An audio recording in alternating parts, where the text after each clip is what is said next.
Welcome back to Great Ace Attorney Chronicles. We took a little break, played a couple of different games, verified, played Persona 5 actually. That's what we mainly played.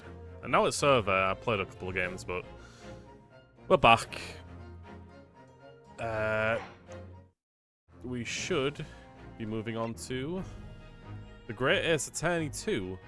Resolve. And it looks like we have 5. Yep. I didn't look at any of them specifically because we're here to start anew.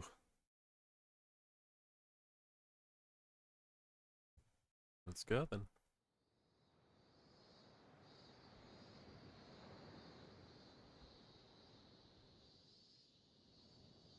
Cicadas.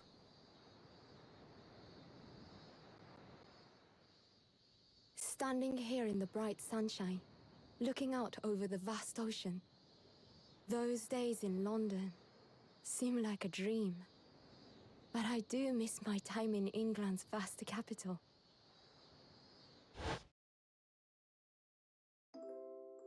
You know, he's flourished into a truly wonderful lawyer. I've no doubt that at this very moment, he's fighting some noble cause in court.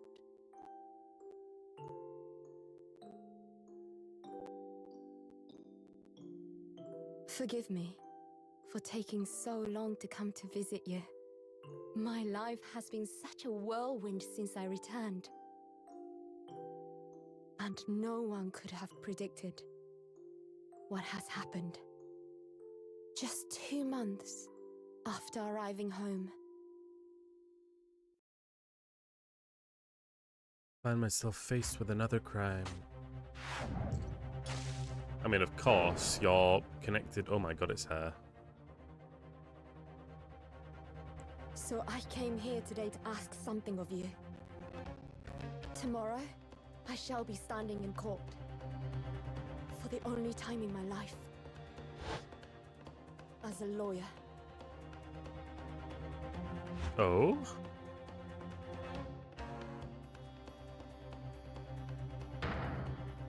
Oh! So please, I ask for your guidance.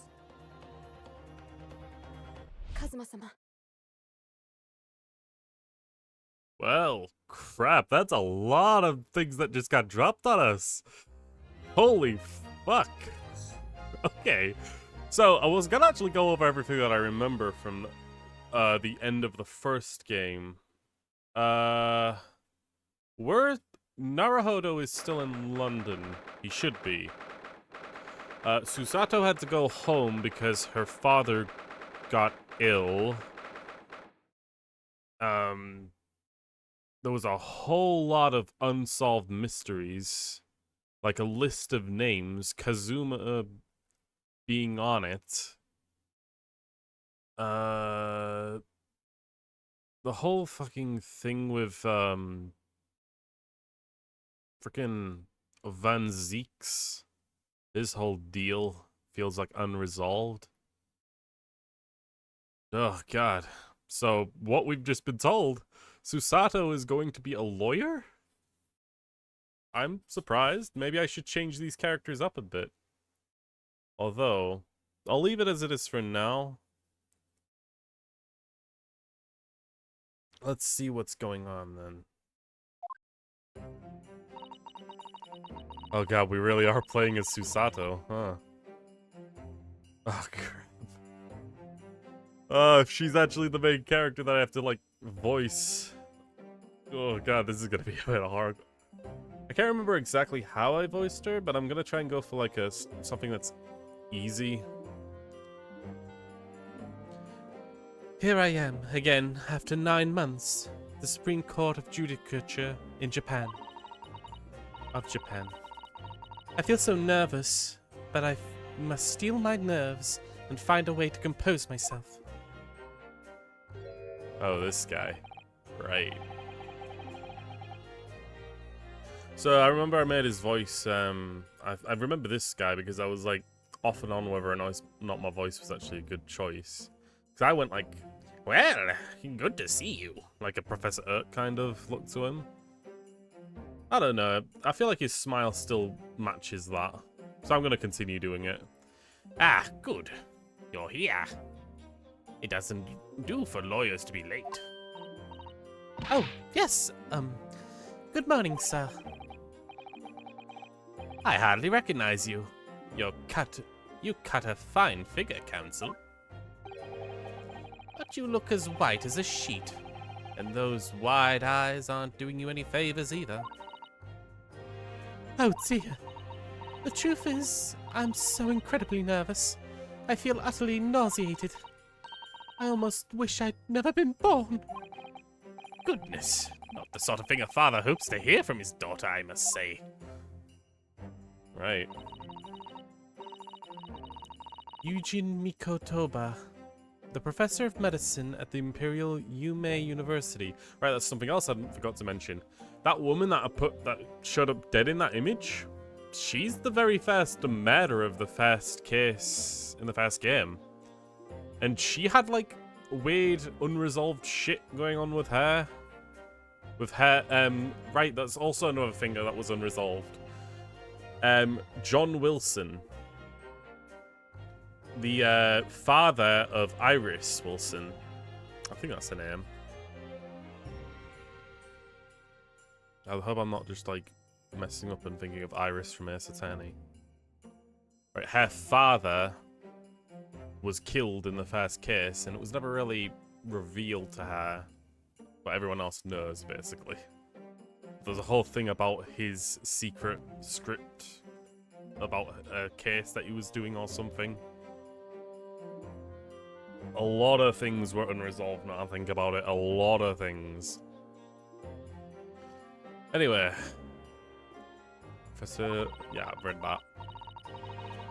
A man who, early in his life, traveled to Great Britain to study the latest advances in forensics medical science. And of course, my brilliant father. Excuse me?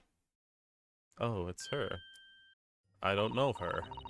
I don't know why I said, oh, it's her. I don't know you. Excuse me? Would I be incorrect in thinking that you're to be my lawyer in court today? Oh, yes, yes, that's right, miss. Well, I want to thank you for agreeing to represent me. I swear on my life. It is a complete fabrication, the whole thing. Rare Mimaba. Wait, what is the pun here? The names are always puns, right? So... Mibami. Rare Mibami. Rare Mibami. I don't know. Born the same year as I, and my greatest friend.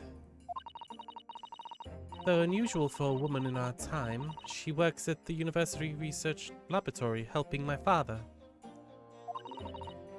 Sadly, she is the defendant in today's trial, accused of committing an awful murder. Are you feeling all right?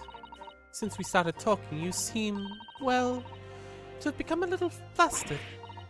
Well, it's just that you look so gallant and dashing. Oh my. Sorry? And when I fell under your intense gaze, it made me kind of bashful. Goodness, I don't think she knows. She hasn't realized who I am. It would seem our little plan for this trial is going to work. Oh? What do you mean, Professor Mikotoba? If even your best friend can't see you through your disguise, I think we can relax. I see.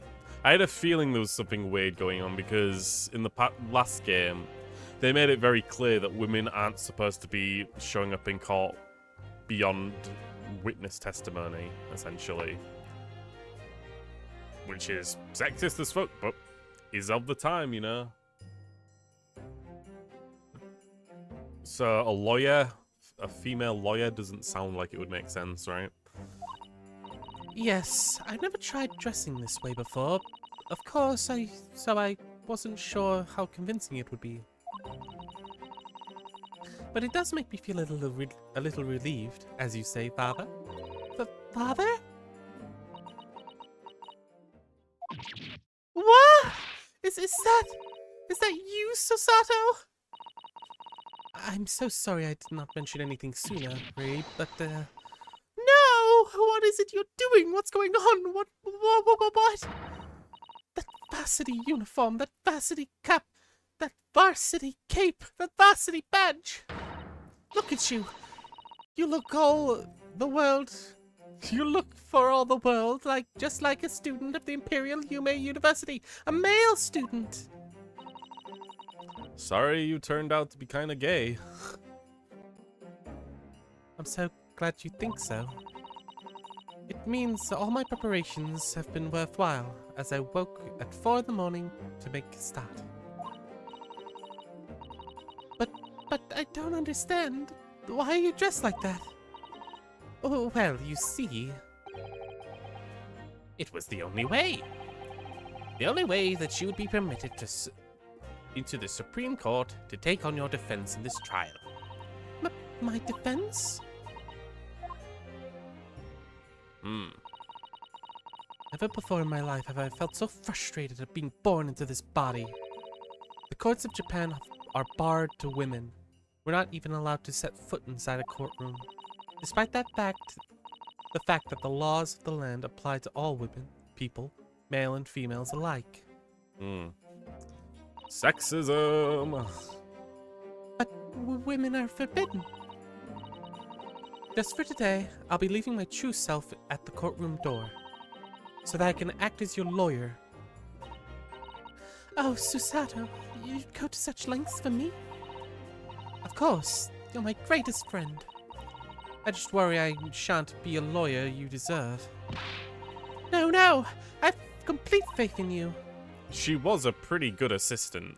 I'll say that much. Susato was possibly the best assistant for the lawyers.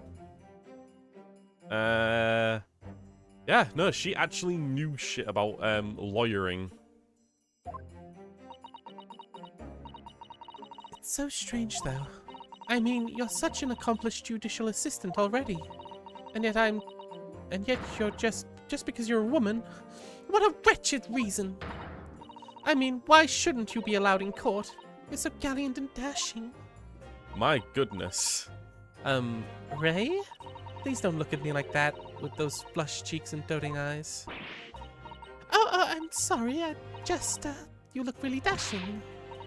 Yes, you've mentioned that once or twice. You should be pleased. It means you look convincing as a man. I am pleased, I think. It certainly helped bolster my confidence today. I mean, is she gay? This lady right here. Is she gay? I mean, she's attracted to the male form, right? So, take that for what it's worth. But she's completely fine with doting over Susato, knowing that she is a she. I don't know. Ray, you've managed to put on a brave face in all of this, but I can see through it. I've noticed how your shoulders are slumped, and how you're trembling ever so slightly. I don't know how I do that. I don't even... It's like weird to me. I read lines before I've read out loud the line, and then I end up like mixing up what's going to be said beforehand, which is weird because I don't even recognize the words that are being said. Ugh. Susato, you do believe me, don't you?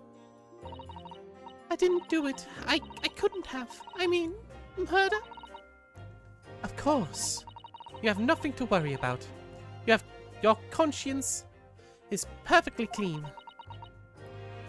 Isn't that right? Yes, it is. Perfectly clean. Uh-huh. I have absolutely no doubt in my mind about your innocence. Can I look at my court record? No, I can't. I guess we gotta go through a tutorial before we can do all that. Which is why I'll stand by you until the bitter end of in this trial. Whatever happens, I'll always be on your side. Because that's what it means to be a defense lawyer. That means so much to me, Susato. Defendant, counsel, the court is about to begin. Proceed to the courtroom at once. You should go at once, Ray. If you're late, the judge won't hesitate to pronounce you guilty. Oh! Stand aside! I don't think I've ever seen her run so fast. Well, Susato, you clearly surprised your father. Going to such lengths to be admitted into a courtroom, and with no prior experience of being a lawyer. There was simply no other way. That's all there is to it. But father, you haven't told her, have you? I mean, I'm right in assuming that Ray doesn't know how it came to this. Yes, quite right. I've kept that information from her. It would only worry her if she found out that there was no other lawyers that would agree to take this case. I didn't want to burden her with that. Is that true? The reason why every other lawyer is refusing the case? Is it really because of who the victim was? She was a representative from Britain. Well, not a representative, but she was from Britain, which at this time in the timeline, Britain and Japan are trying to build up a much more close relationship, and problematic stuff like this tends to cause issues with that building of trust. We should be making a move now, too. As you know, law isn't my field, but I'll do what I can to support my student. Thank you, Father. I did not expect this early on. I'm Susato Mikotoba, the judicial assistant. 8 months ago, I accompanied the student of law on a study trip to Great Britain. But 2 months ago, due to an unforeseen circumstance, I found myself back in Japan.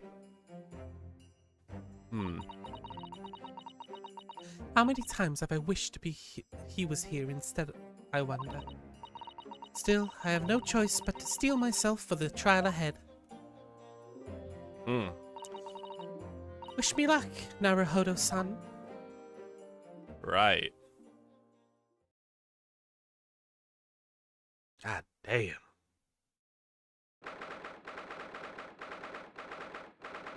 Okay, I'm gonna first see what Susato looks like, and then I'm gonna replace Naruhodo with her. And put Mikotoba in the other side. These were just kind of like placeholders until I knew what was showing up. Oh my god, she looks so cute! The court is now in session for the trial of Ray Maribami. The prosecution is ready to proceed, Your Excellency. Is something changed with his hair? Because I feel like it's the same as it was before. No, I think he had like a freaking samurai shogun kind of not upwards like this. At least that's what I remember. I think his hair came down after he got cut off. Right. There she is. Oh my god, she's so cute. Oh my god, I love her. Defense counsel, are you ready? Yes, Your Excellency, we are ready. Oh, there we go. What was the thing? We are ready. We're ready!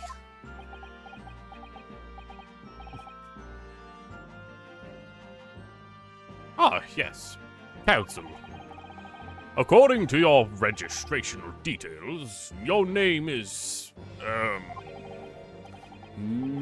Ritaro Naruhodo. Is that correct?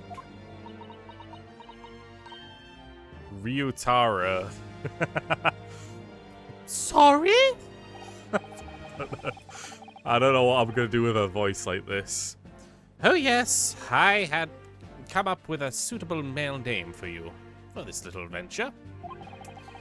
So I'm afraid to say I simply put down the first name that sprung to mind. Well, Council. Yes, that's me. Yes, I am Ryotaro. He who has vowed to uphold the pride of the great Naruhodo clan. Ah. It would seem that Ryotaro may need to consider how better to uphold his manly act first and not overdoing it. And those wide eyes aren't doing you any favors either. Just relax and listen. I love that she's doing the exact same thing Naruhodo did in the past. That's actually really fun. Naruhodo? A fresh face in the courtroom, if I'm not mistaken. But the name Naruhodo, would that perchance be? You may be thinking of Ryunosuke Naruhodo, currently in Britain, as part of the study program. This is, his cousin. Well, that's right. Ryutaro here has been studying in the provinces, but was called to the capital for this trial.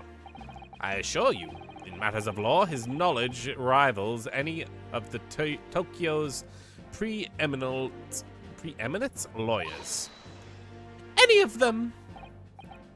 Tut, tut, tut. Or should I go? What a pitiful situation. Having been rejected by every lawyer in the capital, this accused has had to call in a country boy. How dare you! Susato is every bit as gallant and dashing as any of your Tokyo attorneys. I won't have any of you making fun of her. Her?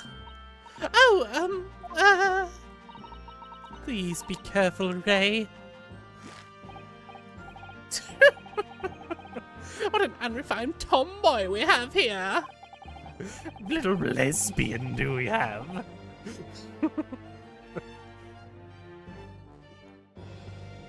Anyway. But I wonder, is your gallant and dashing lawyer up to the challenge of defending you? His wide, skittish eyes very much suggest that he is not. I'm so nervous. Now that I'm standing in his shoes, I'm starting to understand what Naruhodo-san goes through. Like it or not, eyes are wont to flit. What? Want to flit? Or something? The case is to be heard on the day of the matter is of great significance to our national interests. In fact, it would be reasonable to assume that the outcome of this trial may very well affect the future of our empire. Just like the trial 9 months ago. And yet, for such proceedings of such importance, we have this unknown yokel by the dock. Dear me. Perhaps it would be a more appropriate moment of me to assess the defense. To determine whether or not you are sufficiently competent to practice in this courtroom. 9 months ago, with a certain other Naruhodo stood right where you are. Was standing right where you are. The same judge tested him as well. And even though he was just a student at the time, not even of law, he passed the test with flying colors. For a trained and experienced judicial assistant like you, this will be easy. So, Counsel, do you consent to answering some simple questions? All right, it's time to prove myself. Oh, she's doing the same thing. That's cute. Yes, Your Excellency. Yes, Your Excellency. But do please try to keep them simple, Buck. Very well. You shall start with... You will state the name of the victim. Ooh, this is simple.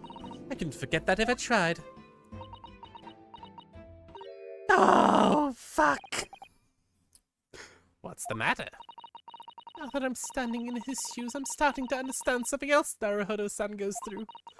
Like it or not, minds are want to blank. This is not surprising, really. Your first time in this position and in that guise. Even a bright spark like you is bound to flicker and falter a little under the circumstances. Oh dear. This is a dismal failure.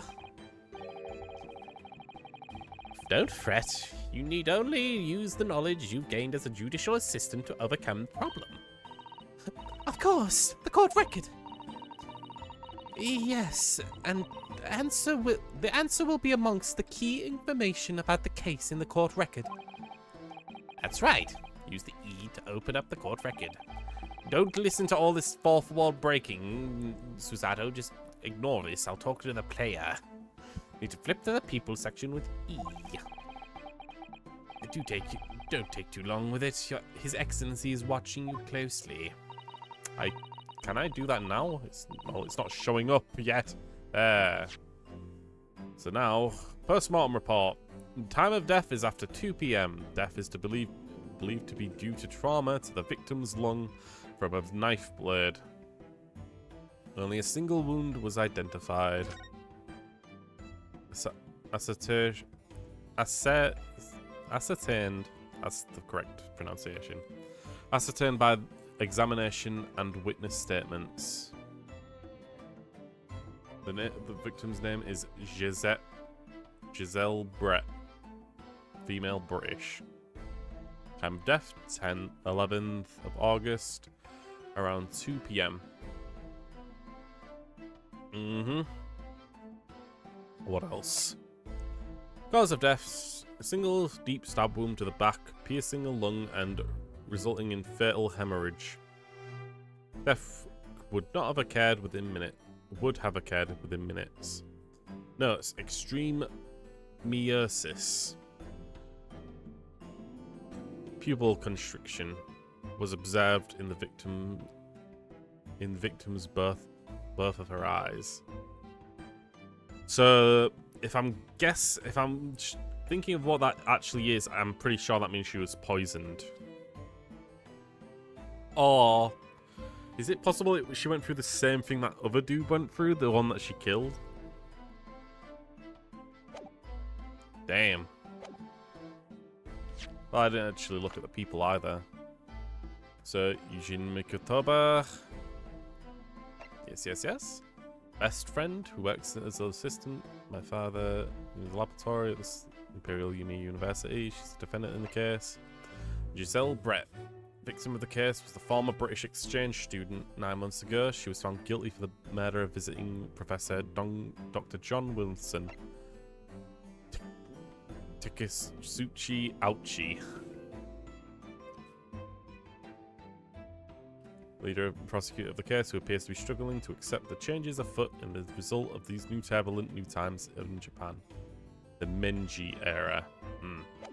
Don't know much about Japanese history, really. I know vague plot points and such, but the actual eras can be a bit awkward for me to remember. Or difficult. Alright. I'm waiting, counsel. What is the name of the victim in this case? Giselle Brett. I'm not gonna go for funny answers. I just want to get through it. Oh god, she's doing the exact same stuff. That's really cute. The name of the victim who lost her life in this case is Miss Giselle Brett. Giselle Brett. A name that will never be forgotten in the courtrooms of our country, I'm sure. Correct. And being a member of this Empire's judicaracy, fuck these words, you will be well aware of the significance of that name. So, let me pose another simple question. As you know, Miss Brett was visiting student from the Empire of Great Britain. Why, then, is her name indelibly associated with our own Empire's judicial history? I'll be honest, is that a fair question to ask? I don't know, it feels a bit... It doesn't seem like that simple a question. I mean for like the average lawyer. Obviously, you won't have forgotten that case from 9 months ago. But if it's proving too hard to recall the finer points, everything you need is included in the court record. Obviously, I still remember. That was the start of everything. Giselle Brett. Behind the woman's student persona was the face of a killer. Queen Victoria. Well, we didn't actually meet any kind of queen in the last game, did we? Killer. Yes! Yes. 9 months ago, a visiting professor of medicine at the Imperial Yumi University was killed. And the culprit was Giselle Brett. Yes, she was a killer. At the time, our country had just signed a new treaty with the Empire of Great Japan. And it was in the midst of the delicate diplomatic situation that an incident occurred. An Englishman, Dr. John H. Wilson, was shot dead. I believe he was an associate of yours. Oh, God. I don't even know who's speaking up when it comes like this. I believe he was an associate of yours, Professor Mikotoba? Yes, I was indebted to the man. He'd been my mentor when I went to London to study forensic medicine. Indeed, it was I who invited him here to Japan as a visiting professor at the university. Naturally, the murder of the Englishman on our soil was a matter of the government wished to be resolved rapidly. Indeed it was. Which is why a secret trial was conducted here in this courtroom. A student of Imperial Yumi University was arrested on a suspicion of murder. A second-year English student by the name of Ryunosuke Naruhodo. With the help of his best friend... I'll change back to Susato. With the help of his best friend, a student lawyer, the accused conducted his own defense and exposed a despicable crime committed by Miss Giselle Brett.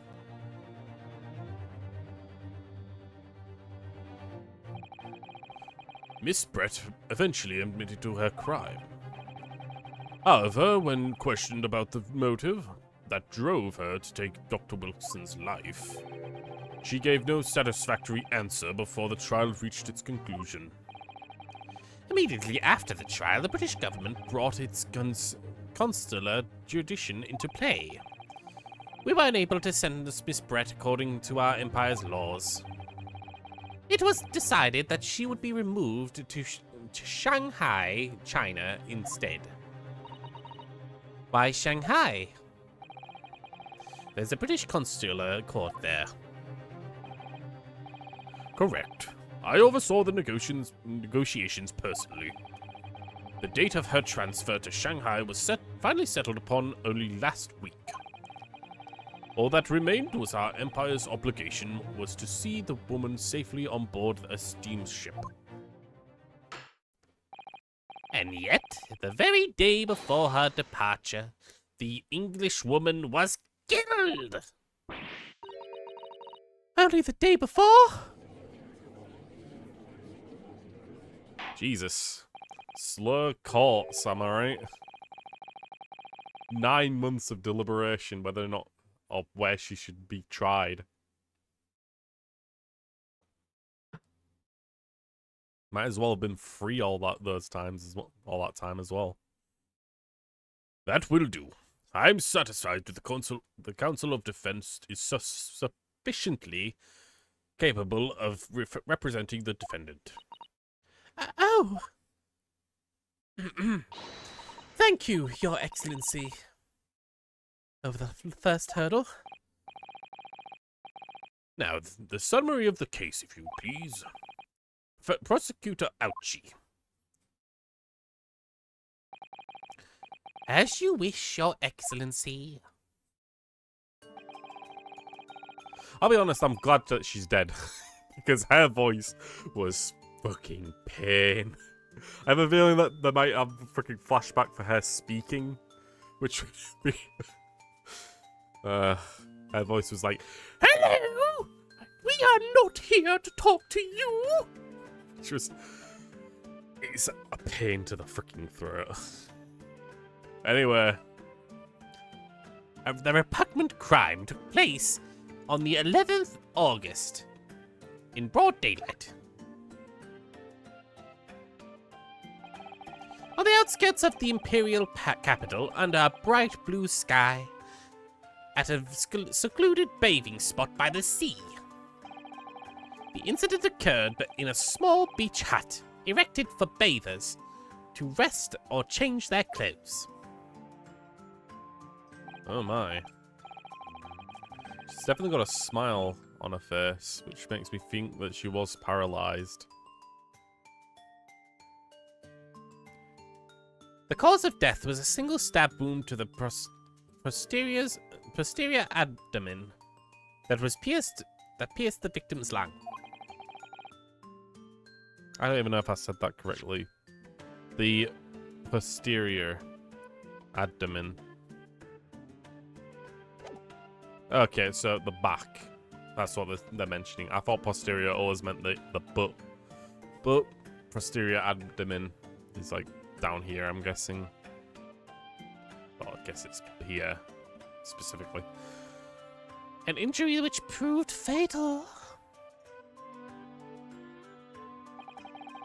There were two persons alone together in the beach hut at the time of the victim's death.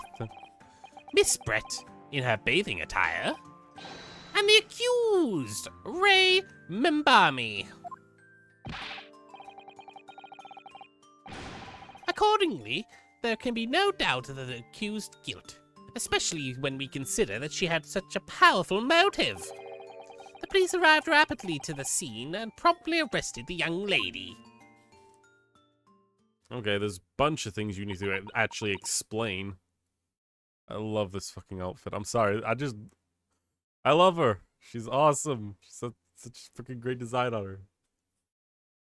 Anyway.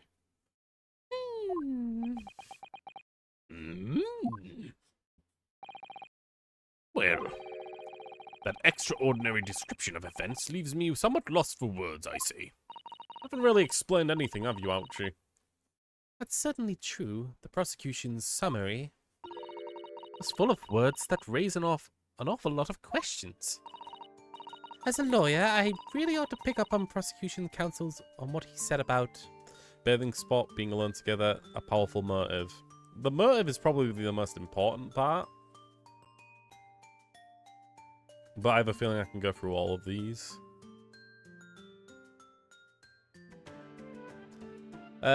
If we're going through all of them, then I'll start with the bathing spot. If I may, Prosecutor Ouchie. What is it you want, you fresh-faced young yokel student? I wonder, could you explain, please? You mentioned a bathing spot? Ah, my apologies. Clearly my modesty has confused the poor country bumpkin's simple mind.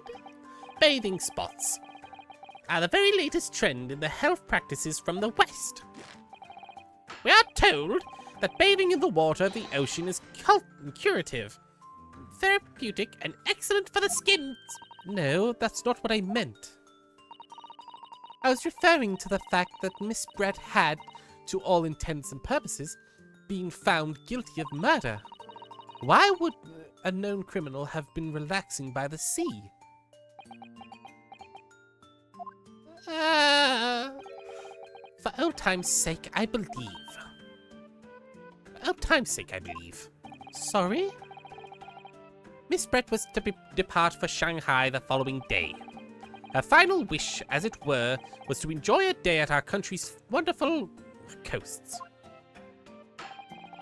And the British Embassy put extreme pressure on the government to comply. But what grounds would we agree to such a request? Because, as usual, our government is unable to stand up to foreign powers. In matters of diplomacy, it seems that we don't have even the courage to decline to the whims of the unknown criminal. Don't look at me, Professor! It was the government who granted the permission, not I! In any case, it was decided that with a dedicated detective on duty, nothing could go wrong, and then something went wrong! But in fact, a murder took place. I said don't look at me! It was that young student girl who did it, not I! No one has proven that yet. I would not provoke that man if you don't need to. At this stage, I'd need to gather more information, I think. As a lawyer, I'd ought to pick up on the prosecutor's counsel about what he said, The being alone together. Membami-san. Yes, what is it,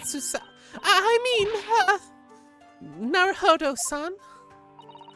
I'm really starting to wish I'd made my analysis Ryutaro Susato. Please tell the court why exactly you are present at the bathing spot with the victim in the first place. Why were you alone with her? Oh, well, no, that's not true. It wasn't like that at all. There were other people present, a detective who was guarding Miss Brett for starters. I was asked to accompany Miss Brett as a companion, that's all. But let us be clear! At the moment of her death, you were alone together with the victim in the hut, with no one else. The truth is that there was one reason why this young woman accompanied Miss Brett to the bathing sojourn. It was the accused's last chance to take the victim's life. No. Because, as we know, the following day would see Miss Brett extracted to the British authorities in Shanghai. And the accused would never have an opportunity to dispatch her again.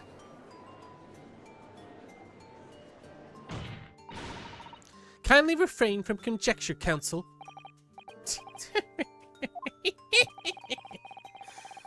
The prosecution's counsel seems to enjoy using provocative tricks like that. But now, at least, we need to assemble the facts. Try not to let him goad you. Oh dear, this is very terrifying, but Father's right. We need more information. As a lawyer, I ought to pick up on the prosecutor's counsel and what he said about the powerful motive. You're clearly exaggerating. A powerful motive is a blatant overstatement. Is the yokel boy using long words he doesn't understand? I beg your pardon? No matter. Let us put to the accused, shall we? Membami-san, you were a research student at Imperial University, I believe. Yes, I am. I'm working with Professor Mikotoba in the laboratory at the moment. I can confirm that. The defendant is an excellent assistant with a strong sense of responsibility. Fascinating to hear. Now, another question. Prior to your work with Professor Mikotoba, whose research were you assisting then? Oh, I was studying under Dr. John H. Wilson. Dr. Wilson? The visiting English professor who was murdered by Miss Brett 9 months ago? Well, that doesn't speak good for us.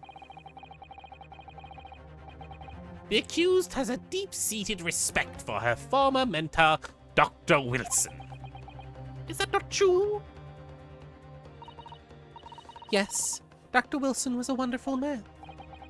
Interesting. Then tell the court what deep-seated feelings you had towards the Englishman who killed him. Englishwoman. Well, obviously I was filled with hatred for what she'd done. A powerful hatred.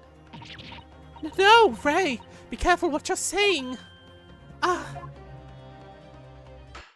That's not good enough motive, because, quite frankly, anyone even remotely related to Dr. John H. Wilson would have the same motive. But I suppose under his creation of this case, it has some merit, I guess. The motive was revenge. Plain and simple, Your Excellency. I believe that we have a clear picture of the incident now. Despite her guilt being determined 9 months ago, Miss Bretta managed to avoid incarceration and instead continuing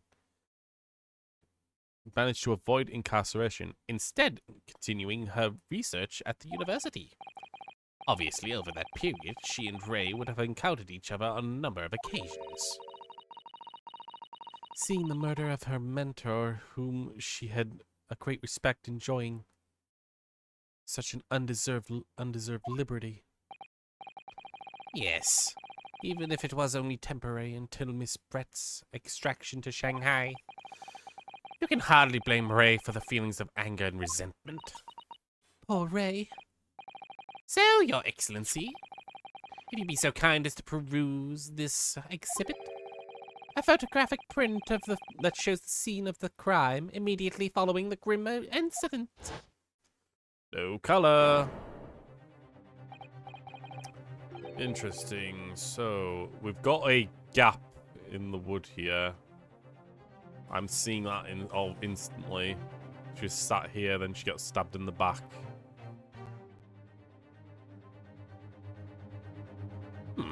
Yes. Thank you, Counsel. A tragic image. All of her belongings are here. The freaking purse that she hid the freaking whole bottle thing. Wine bottle. Oh my goodness. There's a lot of footsteps around. This isn't really a bathing suit. Then again, it looks like she's got like a actual robe on. Maybe she's actually just got like a... I don't know. I'm not fashionable enough of this time period to know. I was trying to hide the box, but I can't do that, can I? I want it to look like specifically what's under here. A wine thing. Okay, so she was drinking wine. As you can clearly see, there is nowhere within the hut that anyone else could have been hidden. Under there? I don't know. The court will accept this photographic print as evidence. Photograph of the crime scene has been entered into the court record. As I understand it, then, the victim and the defendant were alone in the beach hut at the time. This is deeply troubling, I must say. The finger of guilt points firmly at the defendant. Well, Your Excellency, naturally the prosecution has much more to its case. We intend to prove the accused's appalling actions beyond all possible contention. To that end, I can confirm that we have multiple witnesses to the crime and the damning evidence. I thought you just said there was only one other person and it was a detective. Okay. Are we gonna see a repeat of Hosonaga? I think that's his name. Witness, but who? One of whom, I might add, is a highly respected police detective.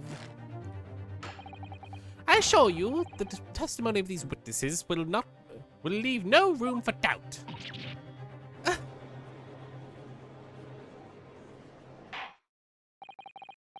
Very well, counsel. Bring forth the witnesses. I, Teksuchi Ouchi has been waiting for this moment. Sorry? Oh yes, I haven't forgotten that trial 9 months ago, here in this very courtroom. Why, that irreverent little student boy utterly humiliated me. Yep, there he is. Ryunosuke Naruhodo! What? Yes? This insult to the Ouchi family name will never be forgotten!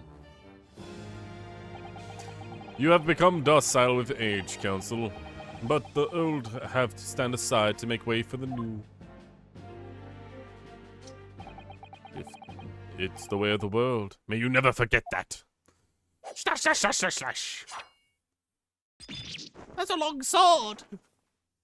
Yep, I remember it very fondly. He's got a little tuft of hair that he's grown in the front. Strike the head of the Japanese whom top knot has been cut, and the bell of cultural enlightenment tolls. Yes, on that fateful day, my former self died.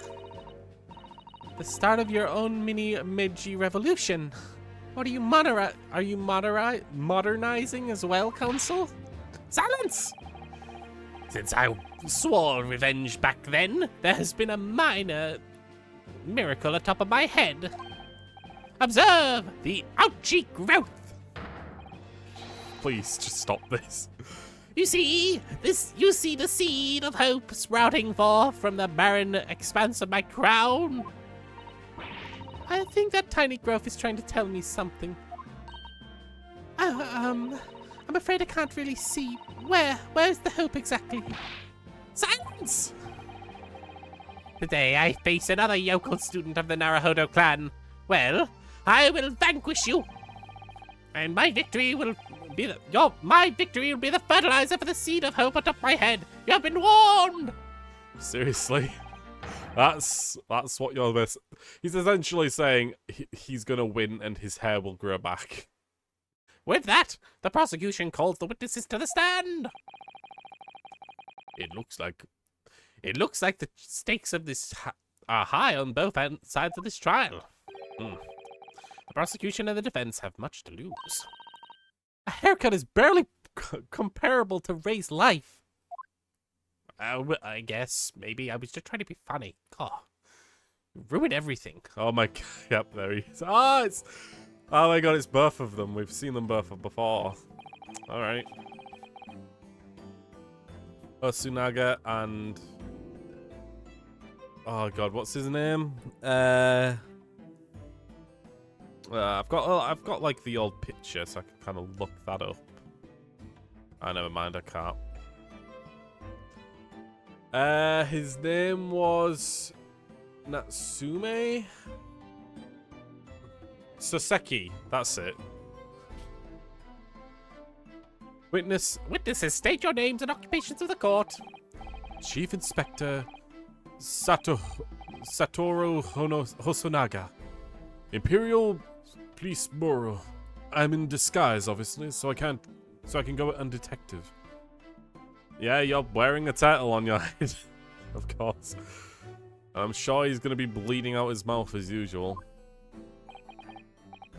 And I am, well, the next thing in the books, an author and renowned throughout the capital. In fact, yes. To be soon to be sold out, a surgical and a cat. The sensational success by Sosuke Natsume. I don't know what I did for the voices beforehand, but if they're changing, I think it's probably for the best. Also for my own freaking vocal cords. This guy, he's got a little blue ink on his thing. Why do I feel like this guy's going to be more important later on? Oh my goodness. A struggling student by the provinces, please. You needn't be in awe of me. I needn't.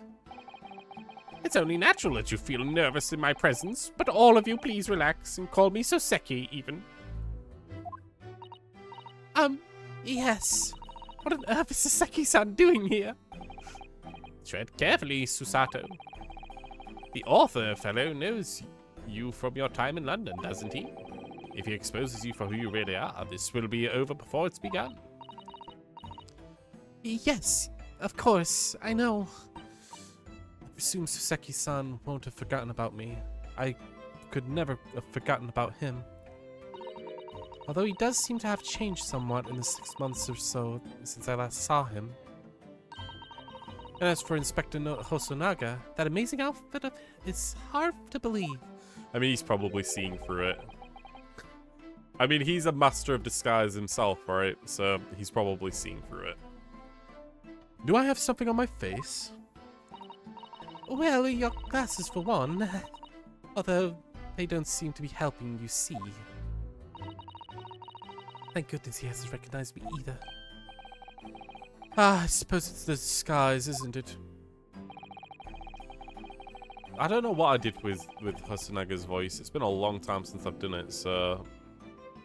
I think I should go back to the, sickly voice that... I thought I'd appear here in the clothes that I was wearing at the time.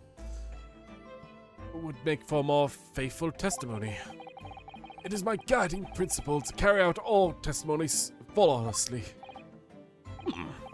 Well, I can appreciate why the Imperial Police Bureau detective might have been present. But what business did a writer such as yourself have at the scene, Soseki-san? Oh, well, you see. I have been asked that day to give a lecture.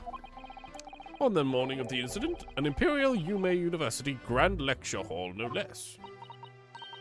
Ah, Yume University? After the lecture, I had a pleasant conversation with the researcher from a medical science department. The professor over there, in fact. With Professor Mikotoba. Yes, that's right. It was arranged by one of the newspapers. They wanted a story about two former students who studied in Great Britain. Of course, being a renowned author, the press never leave me alone. Oh my god, he's gotten very... Oh my god. The secretly spy. The snapshots, scribbled stories, scupper my privacy. Scupper. God, these words. So he's essentially become extremely famous now.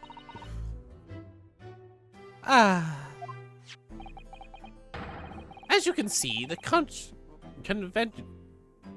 conversation was written up in this newspaper here. Convention or convince? I think it's convention. Read it at your leisure, my provisional struggling student friend. I have plenty of copies.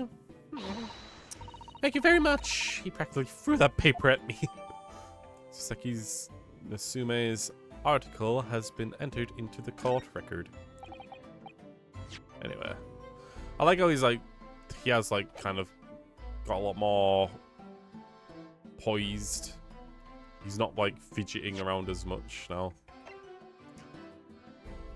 Newspaper containing the article discussion between the father and Sasaki. Oh, that's actually really nice. Yeah.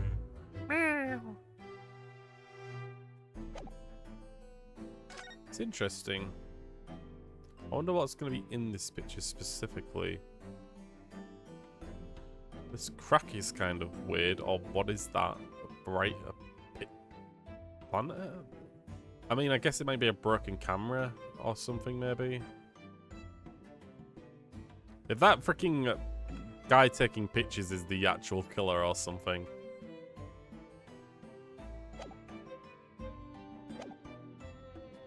Anyway, following the interview with the professor, the lady in question appeared and made a very unexpected announcement. I would like to go with everyone to see your country's coast. Those were the words. As I explained before, Miss Brett was never taken into custody. She continued to work in my laboratory under strict surveillance, of course. At which utterance, the university immediately contacted the government to seek guidance. And it was the response was, permit Miss Brett To go as long as a detective accompanies her. That detective, as I am at liberty to divulge, was me. Detective Inspector Satoru Hosonaga. Thereby, the entire party departed cordially for the seaside, it seems. It was extremely challenging to clear all the other members of the public from the vicinity of the beach. But fortunately, I am at a peak physical fitness at the moment, so I was able to carry out my duty flawlessly. No, of course. Oh my, Inspector, you... Well, you do have something on your face now. Ah, how unsightly. I do apologize. Does that mean you went to the beach too, father? No, unfortunately I had work to finish off. But unfortunately, of course, it meant that, as my assistant, Ray was invited to take my place. Of course, being a renowned author, I didn't like to decline the invitation. Ah, but only if I had! I'd never have seen that awful sight! Relentlessly ransacked by remorse and regret! Very well, we might ask you to present your formal testimony to the court. You will give a full account of what you witnessed on your impromptu excursion to the coast. Of course, Your Excellency. Relentlessly ransacked by remorse and regret I am. Okay. Finally, we are at the first witness testimony, an hour in. Discounting that 10 minutes that I was getting new pictures. The witnessed scene. On the day of the incident, I was ordered on a special surveillance assignment in disguise. I just managed to catch a cab when I suddenly heard a caterfall from behind me. I ran into the beach hut at once, where I found the pair in question. Yes, that young woman was astride the English woman, dagger in hand, and she stabbed wildly. I saw blood on the blade, and it proved to me that she'd stabbed the victim multiple times. So this is confusing. He's saying that the English woman is the one that had the blade. Indeed, it does appear that from this testimony that both witnesses were here present saw it all. At this very moment of this heinous crime. What? Now, if you recall, I promised evidence as well. What phrase did I use again? Ah, that's what it was. Damning evidence. What do you have there, Counsel? It's so-called fountain pen, is it? Correct, Your Excellency. I found it at the scene whilst examining the body. It appears that in her dying moments, with a fatal ounce of strength, the victim clutched a piece of evidence that would possibly identify her killer. What? Your Excellency, if you would cast your eyes over the photographic print of the crime scene once more. Here's the thing with the Hosonaga. It's possible that he's actually hiding more evidence because he's done that before.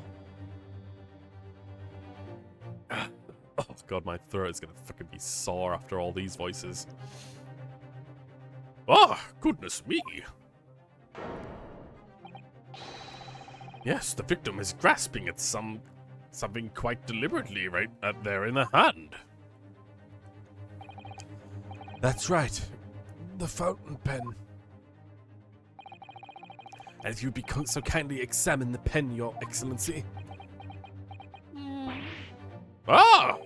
The owner's initials have been engraved onto the ebonite barrel.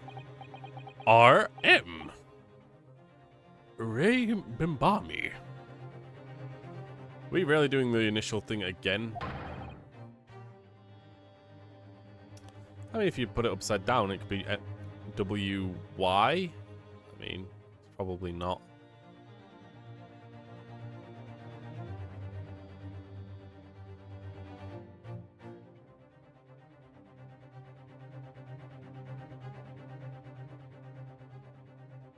The initials of the defendant. Ah, no! She freaking flew back into the wall. The fountain pen will be admitted immediately as critical evidence. Let's take an instant look at that. Can't examine it, not yet, I guess, until the game allows me. Pen that the victim has found grasping in her hand and carried the initials RM. Chief Inspector of the Imperial Police Bureau, who was suspiciously submerged in the sea, who surreptitiously submerged at sea in order to watch over Miss Brett. He was present at the time of the murder. A former visiting student of the British Empire who returned to Japan after a spell of bad luck in the law. With the law, he is now a successful author and a witness to the current case. So, have I omitted anything? Detective, decisive testimony and damning evidence. There was a bright blue sky outside the courtroom today. Perfect weather for ascribed guilt, I would say, I feel. I don't understand. The prosecutor, ouchie of 9 months ago, had none of this man's prose. Counsel for defense, you may begin your cross-examination now. Naruhodo-san! Naruhodo. That means... Oh, yes, me. Is there another Naruhodo in my courtroom? Actually, there isn't even a single Naruhodo in your courtroom. Cousin Ryotaro, pull yourself together, please. All right, I've seen this countless times as a judicial assistant. Find inconsistencies in the witnesses' testimonies to prove that they were lying somehow. That is all there is to it. And that's how a real lawyer should handle cross-examination. So let's see what I can do. Cross-examination. Witnessed scene. On the day of the incident, got a special surveillance assignment in the disguised. Hold it! Let's hold it. Hold it! In that jaunty disguise? Correct. Wait, no. I mean, it wasn't the first time I've worn this swimsuit for a dip in the ocean. It's tried and tested. Do what you must. Do what must be done to keep the Englishwoman under surveillance. Those were my orders that day. And this tried and tested outfit was the answer. Being able to blend flawlessly into a crowd is the most important part of a detective's job. Fucking what are you doing? I submerged myself in the salty water, leaving only this turtle floating inconspicuously on the surface. Mr. Turtle loves the water. But there was no need for you to blend into the background of this assignment, really, was there? If that made your late arrival on the scene, I think perhaps you had your priorities wrong.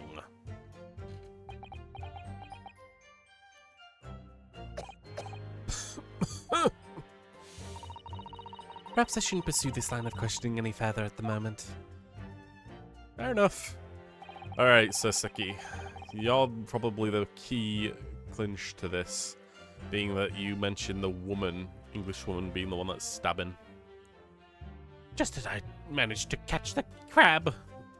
That crab, when I suddenly heard a caterfall from behind me. What the hell's a caterfall? You're describing the victim's scream, presumably, Soseki-san? In more literary terms, you might say it was a scream that could have pierced the heavens. Yeah! Or the like. Of course, that's just a metaphor. We renowned authors are wont to describing things so. Soseki-san wasn't like this at all in England. 9 months will change a person. Anyway, I spun around at the noise, and the beach hut immediately fell under my gaze. Yes, the beach hut. The beach hut. The area is populated with government ministers. Many have seaside retreats there for rest and recuperation. Locals are prohibited from entering the area, so it's always very quiet. The beach hut is a simple structure erected as such a place for people to change or take refuge from the sun. Although the Englishwoman commandeered the hut for herself, which meant that I was forced to change in my underwear on the sand. Ah, I imagine that was rather embarrassing for you. Well, anyway, I tossed the crab aside and headed towards the beach hut at a run. Or, in more literary terms, I cradabbed and beetled off to the hut at wise. What the fuck was... I decrabbed and beetled off hut-wise. Fucking Jesus. Yeah, but freaking me, the guy who struggles to read any sentence correctly. Let's just make it even 10 times worse. I ran to the beach hut at once and found the pair in question. Wait, by pair, you don't mean to say. But how could that be? No, you misunderstand. She said, You saw the pair of tits, didn't you? Obviously, I meant the victim and the defendant. Ray Mbami-san. Oh, it would have been helpful if you just said that from the outset. If you jump to conclusions, you have to expect to fall flat on your face sometimes. Deary me, pinning your hopes on such an outside chance. Foolish, very foolish. It really was outside chance. I just wish I'd realized that before saying something silly. So, Inspector, why don't you tell the court exactly what you found at the aforementioned pair in the hut? Well, it was a very sorry sight. A very grisly scene. I parted the Norrin curtain hanging on the... oh my god, I didn't mean to do that. Whoops. I parted the Norrin curtain hanging in the doorway and stepped inside only to see the defendant leaning menacingly over the lifeless body of the victim sprawled into the sand. My glasses were very much cracked at the ominous sight that met my eyes. How thoroughly appalling. It doesn't appear to be lying here. Well, Soseki-san, can you confirm what the Inspector Hosonaga was saying, I wonder? Ah, you'd like a literary man's opinion? Hmm? Yes, that young girl was astride with the Englishwoman, dagger in hand, and she stabbed wildly. I see, so he's not saying the Englishwoman was the one with the dagger. He's saying that she was the one with the dagger, but am I correct in thinking that I need to present she was only stabbed once? Alright, let's go ahead and save.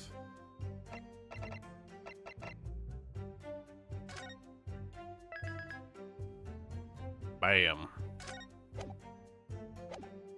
Alright, I'm gonna present it and hope that the game doesn't douche me out of this. It is. It's douching me out. Alright, loading it up. I had a feeling that something would go wrong, but I don't know. Swinging wildly. It makes it sound like she was attacking the body multiple times, right? But the autopsy says that she was only stabbed once. I don't know, but that sounds specific, right? Stabbed wildly? You mean you saw her do it? Oh, indeed. A terrible inspector, the terrapin inspector, the bloody torrent, the author's torment.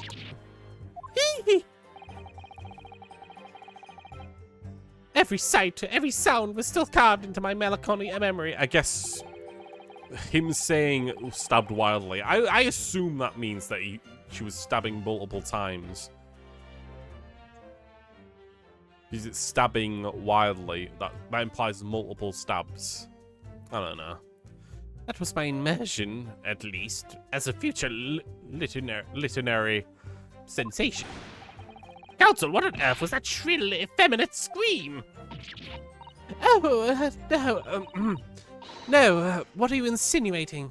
I'm as manly as a Japanese man as you are. I wonder if I might interject here, Sasaki-san. Something you said troubled me. That was my impression. Your words just now, I believe. He's twitching. Ah, so you mean to say you're not confident that's really what you really did see what you described? Oh, fuck, I'm twitching again. No, I mean, yes. I mean, I know what I saw. My ears did not deceive me when I heard the scream, hence my eyes did not deceive me either. I can describe everything I saw vividly. I could even publish it in tomorrow's newspaper serial.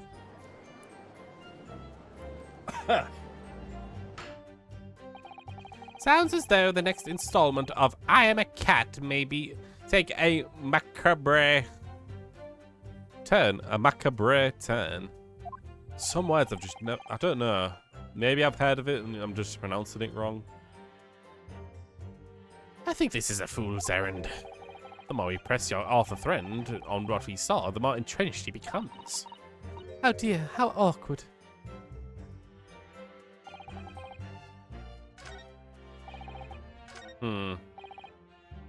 I saw blood on the blade.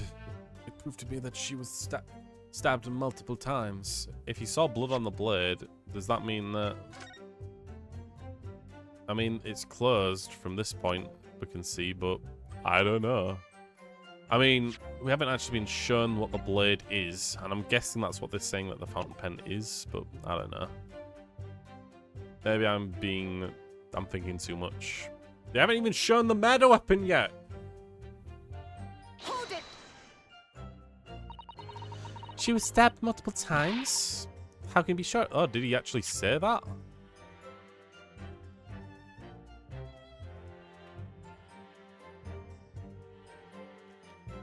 Prove that they've been stabbed. Okay, I guess. I'm just like, I'm confused that so much of this evidence hasn't been shown yet. How can you be sure of that? Very simply. From the blood on the blade. The blood? When I entered the hut, I saw the defendant holding a blade raised up in the air. Yes, yes, that's right. I saw it too. Oh. And I noted that the blood on the blade had already at that point. In other words, the victim had already been stabbed at least once by the time I arrived on the scene. Yes, yes, that's right. I saw it too. The victim was already holding the defendant's fountain pen in her hand, too. All of which means that I can be sure that the victim did not die instantly. Yes, yes, that's right. I saw it too. Maybe a year in London was too much for him. He sounds like he's forgotten how to speak Japanese. The logic of your argument is sound at least. Well, I try. As I said, it's my guiding principle to carry out all testimonies flawlessly. Perhaps it should have been your guiding principle to protect the victim flawlessly. That's just my personal opinion, of course. Fuck you, don't tell me how to do my job. Cancel, you were refrained from mocking the witness. I got it. Oh no, I don't know what to do. I'm so mute. Goodness dear, you really need to calm down. But how am I supposed to find an inconsistency in what those two gentlemen are saying? I don't see either of them have any reason to lie. What you must remember, I think, is the witness may inadvertently lie at times. For various reasons. A misunderstanding, a mistake, observation, a delusion, even. A delusion? What is important is that we can determine the truth, and there's only one way to do that. Yes, yes, don't tell me how to do it, please. I'm gonna skip through this. I already know how to do it. Yes, yes, yes. Can't believe I already like had a misfire. But again, I feel like Soseki was being clearly stating I understand that he said specifically multiple stabs, but widely stabbing sounds like multiple stabbing. And it seems like Soseki is the person who would be crazy about what he's actually saying, but whatever. Objection! Objection! Whoa. That accusatory cry that just welled up from deep within me. I think I can finally understand. Every time Kazuma-sama and Naruhodo-san have stood here at this bench, the stakes have been very, very high indeed. What is the meaning of this menacing pose, Council? I'd like the witness to clarify something for me. Ooh, what? Where? When? How? Not you, Soseki-san. This query is directed at Inspector Hosonaga. Me? In your statement just now, you said that the victim was stabbed multiple times. Yes, that's right. As I said, when I entered the hut. The defendant was already standing over the victim, bloody knife in hand, like a murderous demon. And yet, that cannot be. What? Get to the point, please, Counsel. In the postmortem report, it clearly states that the victim was stabbed one time only. Ah! Oh, fuck. In other words, Inspector Hosonaga's testimony is clearly flawed. Ah! And Soseki-san. Me? You claim to have seen Miss Membami-san in the throes. Oh my god, I keep pressing it by accident. There. In the throes of stabbing the victim. Yes, I did, widely. But both of you and the inspector have confirmed the same point, that there was already blood on the knife you saw the defendant holding. Yes, and? It's quite simple. We know that the murder weapon was used to stab the victim only once, therefore, there can be no other way for the blood to have gotten on the knife if a single stabbing hadn't already occurred. That's true. What exactly is your contention, Counsel? Are you ever going to tell us? Yes, Your Excellency. There's only one logical conclusion. What if Soseki-san in fact saw not the moment of the defendant stabbed the victim at all, but the moment the defendant in fact withdrew the blade from the victim's body? That can't be.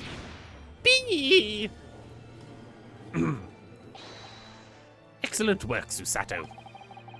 You exploded at them with that objection, and then proceeded to pull them apart systematically. Well, it takes me back. Yes, I seem to remember your cousin staged a scene much like this in the trial 9 months ago. A half-witted child with a half-baked objection attempting to steal the show. You're right. There were certain similarities. Except the so-called half-witted child managed to outwit the prosecution, who only had half a head of hair. Slander! My head is quite adequately dressed. In any case, all this talk of stabbing and withdrawing the multiple wounds, It makes not a jot of difference. What? Why not? Engage your brain. Enlarge. Head on. Apply directly to the forehead. When the accused first plunged the deadly weapon into the victim, that was the fatal blow. And it was at that moment, just as she withdrawn the blade, ready for the next strike, the witnesses saw. The knife has already been tainted with blood because the accused had already stabbed the victim. Ah! Damn! As you all clearly successfully shown with your little display, is that the mustached author is a prone to moments of extravagance. Ah!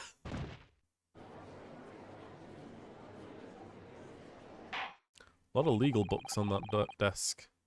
I'm in agreement with the prosecution. It is the defendant. If the defendant was seen wielding a blade at all, that is sufficient grounds for her actions to be viewed with suspicion. But if she was withdrawing the blade, then we're back where we started. Sorry? Consider this, young yokel boy. If the student girl is as innocent as you claim, then why would she have pulled the blade from the victim? With the demon's cold-blooded composure, too. The prosecution demands an explanation, and it better be good. Why did Ray pull out the knife? Ah, yes, going for the jugular. What does Father mean by that? Let the court hear your answer, then, counsel. Truth is, I don't really know. But I have to come up with a plausible reason here, or we don't have a case. Reason why the defendant pulled out the blade of the victim bodies so she could save her life. That is my best guess.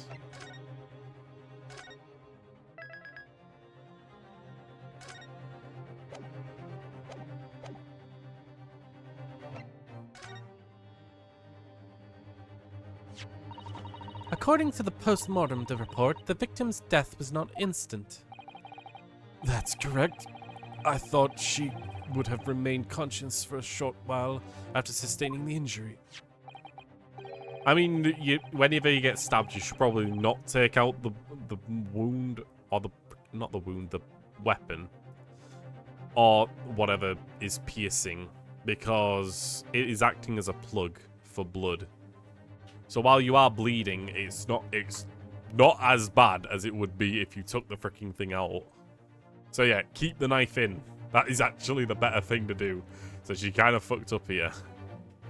Indeed, giving her the time to take hold of this piece of evidence that's clearly indicates her killer. True. I mean, not true. The point is, being the medical research assistant, Membami-san was compelled to act when faced with a wounded victim. Instinctively, she pulled the blade out in an attempt to save Miss Brett's life. Did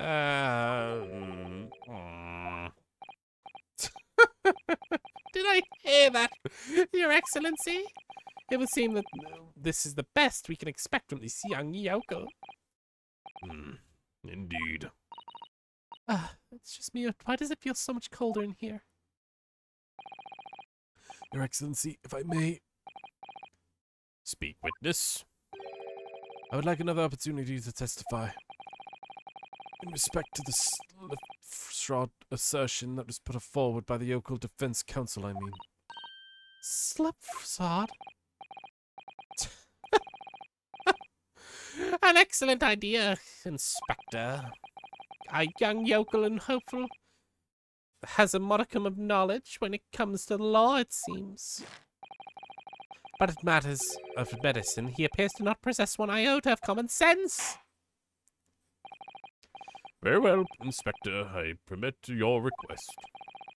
You will testify again in the court, before the court, on the subject of the defense's counsel's assertion. Yes, sir. I will do so flawlessly. So yeah, they're gonna bring it up that she's completely wrong. If anyone who's got medical knowledge, and even like the normal person would know that pulling a weapon out, a deep-rooted weapon or object, is a bad idea if you want to save someone's life.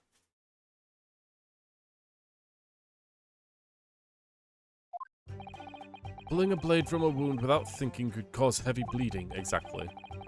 That is basic knowledge that any medical research assistant with an ounce of sense ought to know. In other words, there's no good reason why the defendant would have tried to pull the knife from the victim. Let's not forget that this young student did have a motive for killing the victim. The man the victim murdered 9 months ago, Dr. Wilson, was a highly the defendant's highly respected mentor. Fuck, I almost got through that completely fine. I stumble every so often. Is that really what you said is true, Inspector? Could pulling the knife from the wound really have caused the wound to bleed heavily?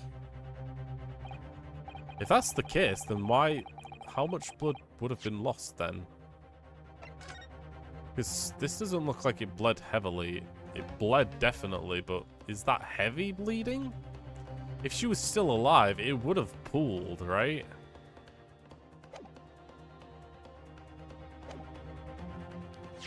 It said specifically through a lung, right? The victim's lung. She would have bled a shit ton more, but that's my interpretation, right?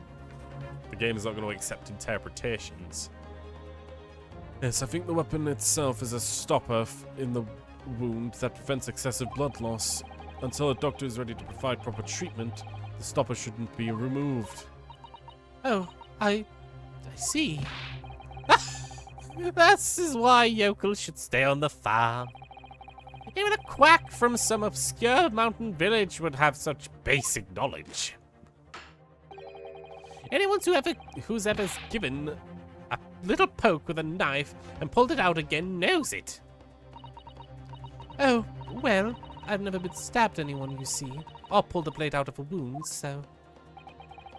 Of course you haven't. I didn't bring you up to behave like a bandit. Father, is that true what they're telling me? I guess all pretenses are out then. Yes, the basic remedial knowledge for medics. Ray would have been well aware of it. If she were to claim ignorance of such fundamentals, that would prove fatal in many ways. But then, why would Ray have done it? Could she have pulled the knife in full knowledge that it would have been fatal for Miss Brett? I don't know. Ray never once mentioned anything about the knife to me. It seems almost impossible to believe, but could my friend actually have... Susato! Yes? Pull yourself together! We mustn't lose sight of why we're here. Counsel, it's time for your cross-examination. Oh, yes, Your Excellency. However, I must warn you that your cross-examination fails to identify any issues with the established facts. I'll be moving to my adjudication immediately afterwards. I understand. Believing in your clients and fighting for the cause until the bitter end. I knew it would be hard, but I had no idea it would be this hard. This hard.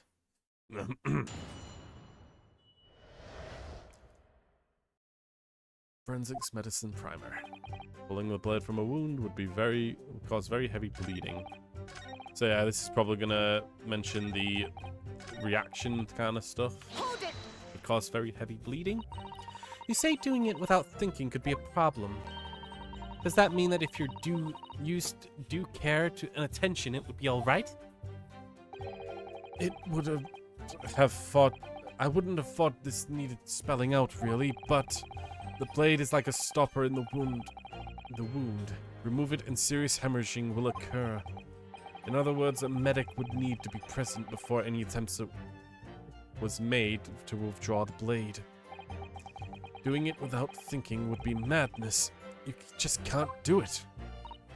Oh, well, thank you for the thorough explanation. You see, Counsel, when you act without thinking, the result is a bloodstain. Back to the witness's testimony, please. And that's basic knowledge that any medical research student with an ounce of sense ought to know.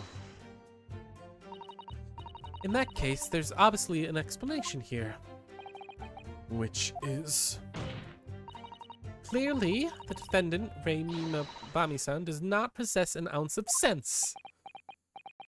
You are really not doing a good job. What do you think about that, Professor Mikotoba? I'm not sure you should be labeling yourself your best friend as lacking any in common sense. I thought it would be better than labeling her as a murderer. I don't know young people today. If that's friendship, I don't understand it. Careful, Counsel. A lack of common sense can be a very dangerous thing. Oh dear! That recoiled on me rather badly. That's life, I'm afraid. A lesson everyone must learn. Hopefully you can see now this is really basic medical knowledge. Being involved in medical research, Mimbami-san would certainly have been aware of it.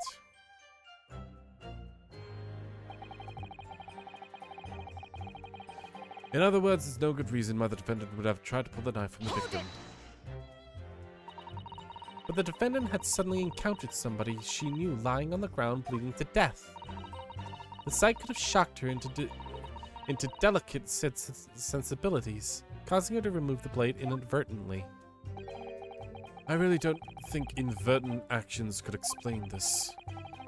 The woman is a medical research assistant. I can't imagine she would behave so irrationally. Oh, but irrational behavior is a woman's prerogative, isn't it? Oh dear, you have a lot to learn about women. Only a small-minded man could have such bigoted views. Oh dear, perhaps I'm letting my male persona take hold of it a little too much. Well, I have managed to convey the basics now. That should cover the medical side of the argument. Yeah.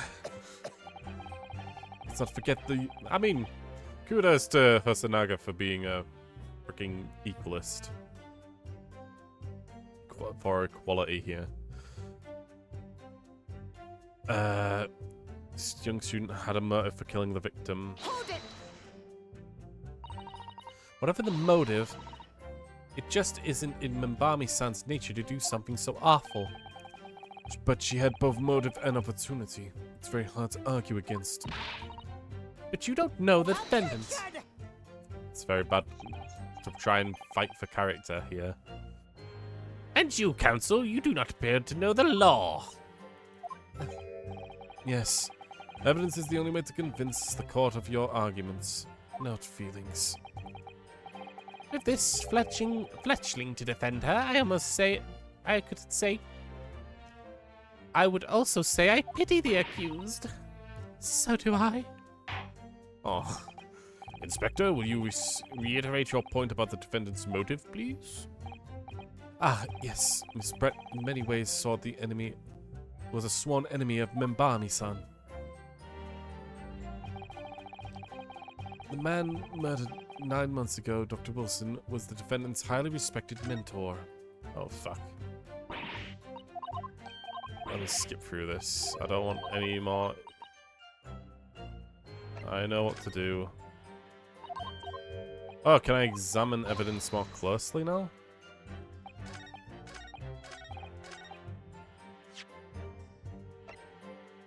Oh, I can. Fucking goddammit. Take off the pen's lid.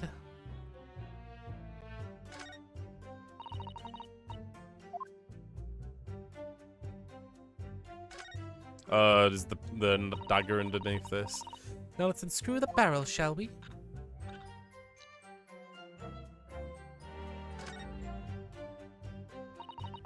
There must be a little reservoir that holds ink. Yes, you fill it by drawing ink from a bottle up through the nib.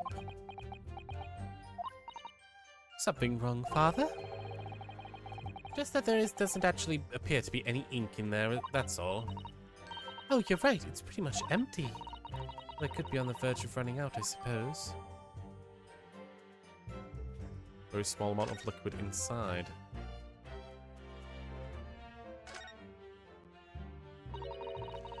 The RM initials are very clearly engraved here.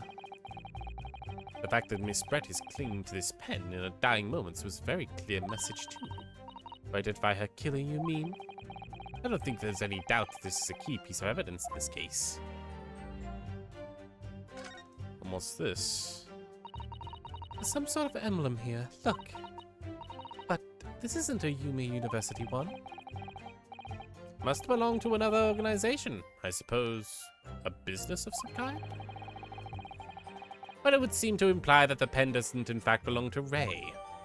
Ah.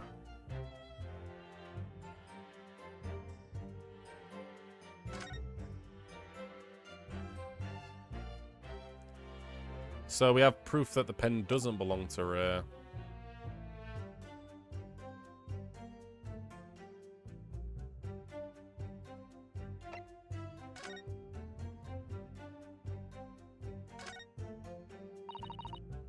Newspaper from Saseki-san. It appears to be an important article on the back page as well. Exclusive. Deadly poison stolen from Yume Medical Research Laboratory. From Yume Medical Research? Father, isn't that your lab? What? Let me see that. The poison's been stolen.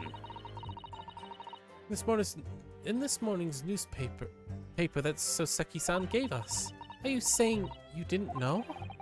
And embarrassing as it is for me to... As the head of the laboratory, I didn't. I have not heard of such a thing. What on earth could this reporter have gleaned for this information? Where on earth?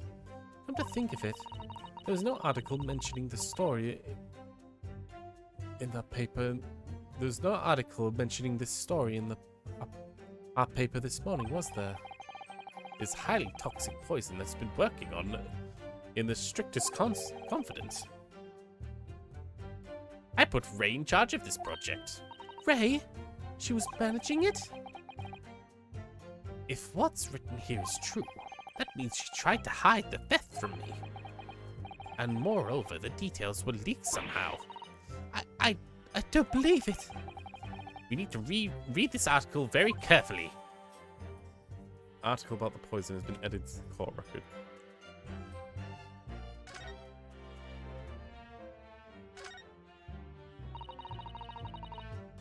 A Raucous English returnees tell all.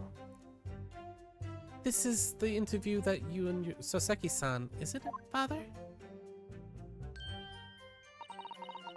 Looks as though it was quite an exchange. Yes, he became a little over-animated when he was talking about his time in England. The photographer managed to capture this moment. His hand karate chopped me in the neck.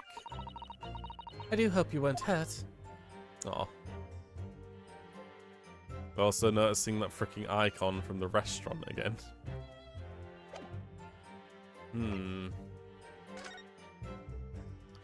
Following the lecture, by Soseki Nasume on the 11th of August, it's come to light that this very disturbing incident took place. A deadly poison was being secretly developed at the university's forensic science laboratory was stolen.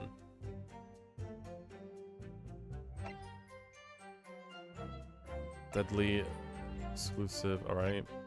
Deadly in the tiny quantities.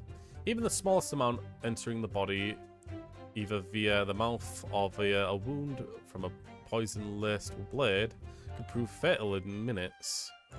Current methods cannot detect the newly developed chemical. The university would have to be consulted. So if the blade has the poison on it, then she needed to remove it as quickly as possible. Alright. Why is the poison being developed? On the onset of symptoms occurs in minutes, starting with impaired breathing and ending with acute constriction of the pupils prior to death. Such symptoms could be suggestive of the toxin, and apparently an entirely new synthesis of alkaloids, and rumored to be commissioned by the military. It seems like we have something going on here.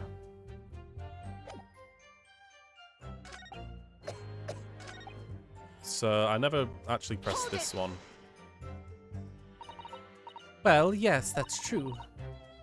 Dr. Wilson recognized Mimbami-san's talent and offered her a position of assistant despite her being a woman. Honestly, that's also a bit weird. She's 16 years old. I understand that that's her being in school, right? It makes sense, but is she really supposed to be working with the government's projects of poison creation and whatnot? Is that real? Does that make sense? Because it feels like she's a bit too young for it. She was extremely grateful to him. Yes, the Englishman appeared to be a very broad-minded individual. Dr. Wilson had no time for outdated traditions. He met the opposition, of course, but he believed firmly in Membami-san's abilities. Clearly, the defendant was a man in debt. Was the man's debt. In the man's debt. Which only serves to prove my point.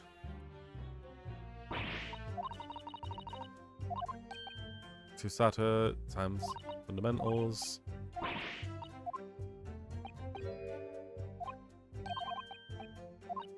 So, hold on. I think...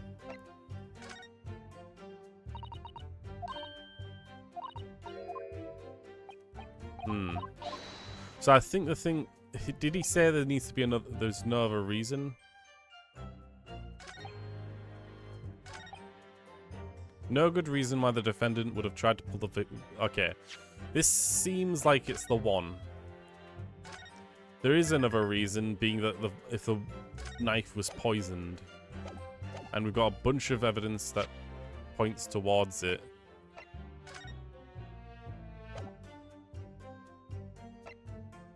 Objection! Yeah. No, there's one possibility. One very good reason why the defendant might have decided to withdraw the knife from the victim's wound. What? The yokel does not have not only has a poor grasp of the law, but also is a poor loser. Tell us then, what possibility do you think you've identified? It's here in this newspaper article, an article about a deadly poison having stolen from the laboratory at the Imperial unit. The victim perished from a stab wound. Poison has no relevance to this case. But Prosecutor Ouchie, you will let the defense speak. But the newspaper article, the court cannot rely on this kind of hearsay from wretched publications, Carrie. Counsel for defense. I'm going to need some tangible basis for your claim. You will indicate to the court precisely what part of the newspaper article mentioned affirms your assertions. Excellency! Yes, of course. Thank you. Ray would never have done something to further endanger Miss Brett's life without cause. The reason why the defendant pulled the knife from the victim's body is explained in the article. It's the second page, right? Poison lace blade. Yep, deadly tiny quantities.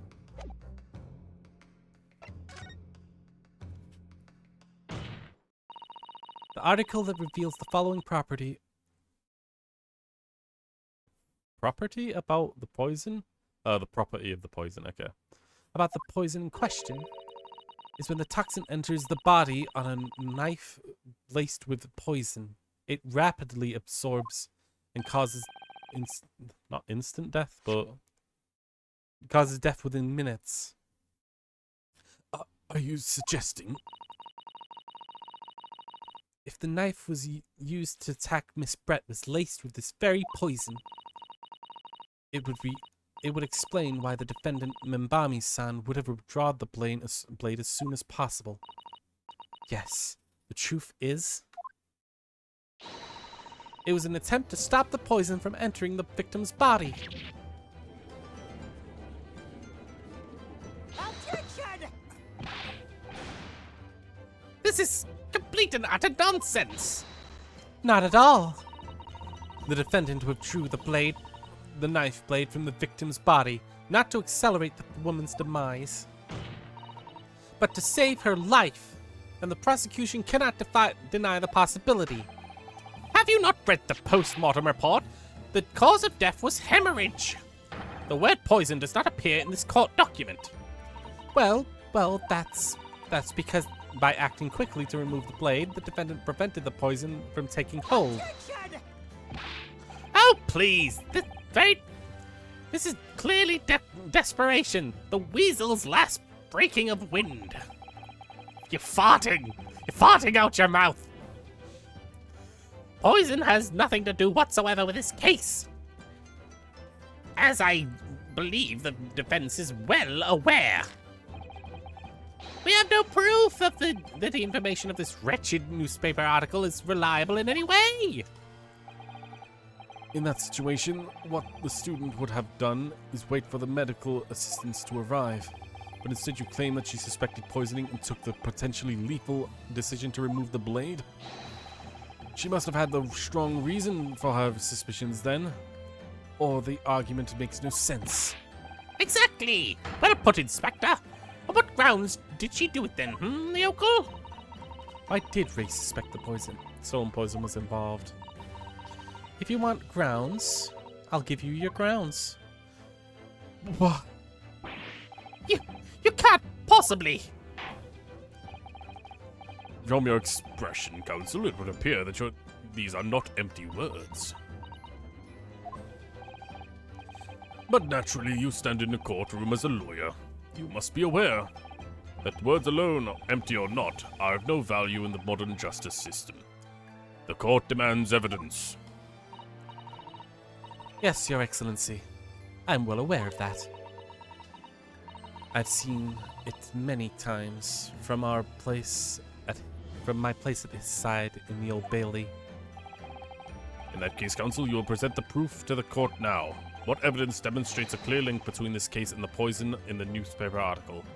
Well, it could be that. That's clearly not mentioned that there's poison inside of it. I think it's either the poison article or the post-mortem report, specifically mentioning what causes it, what the cause is. But I think post-mortem report specifically said that she was in fact poisoned.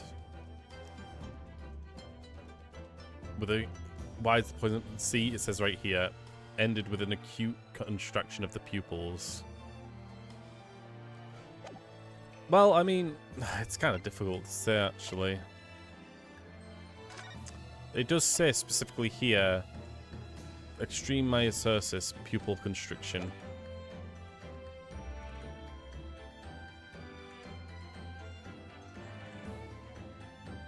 Okay, I'm going to save again.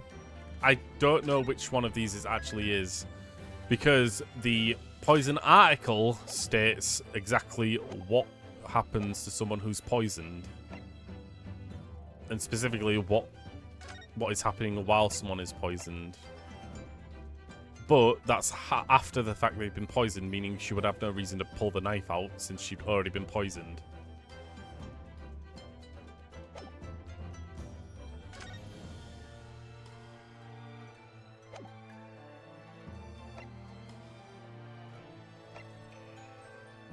But the autopsy report states that she was in fact poisoned in the end.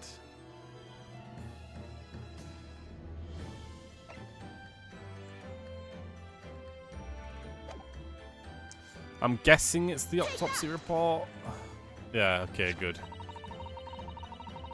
I would ask the court to refer to the notes section of the post-mortem report, which reads, extreme mitosis, pupil constriction, was observed in the victim.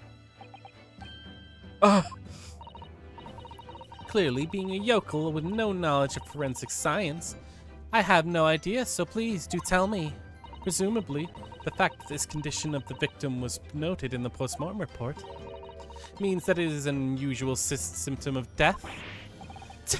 Well, Under normal circumstances, the pupils dilate when someone dies. If there was an extreme constriction instead, that's most certainly unusual, yes. what are you doing, you yokel detective? Just calling everyone yokel, I guess. The newspaper article, there's a following information about the stolen poison.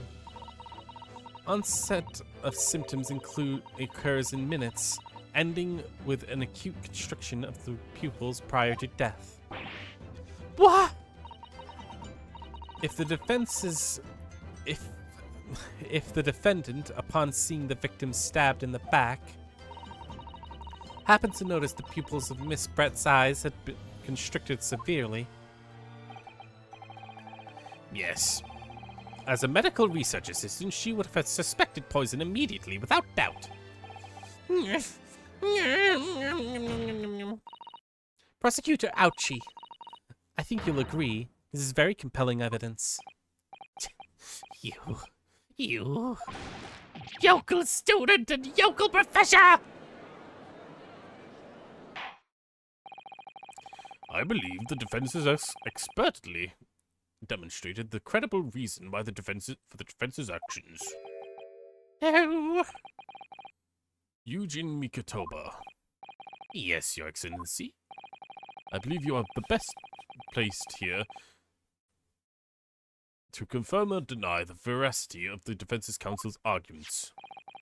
You will tell the court the truth about the details reported in this newspaper, please. It pains me to have to admit it, but I am afraid I don't know. You don't know? The toxin was kept under lock and key in my laboratory. Certainly, but I was unaware of any theft. You mean to tell the court that the reports of this theft were unfounded? No, Your Excellency. Without returning to the laboratory to investigate myself, I couldn't say. Listen to this bumbling academic. Unaware of the theft of a secret state's research from his own workplace until he reads it from the newspaper? I take full responsibility for the incompetence of my supervision. Father. A pitiful situation for a university office, Professor. You should have more control over your students, rather than allowing them off on killing sprees. That's totally unfounded. Hold it.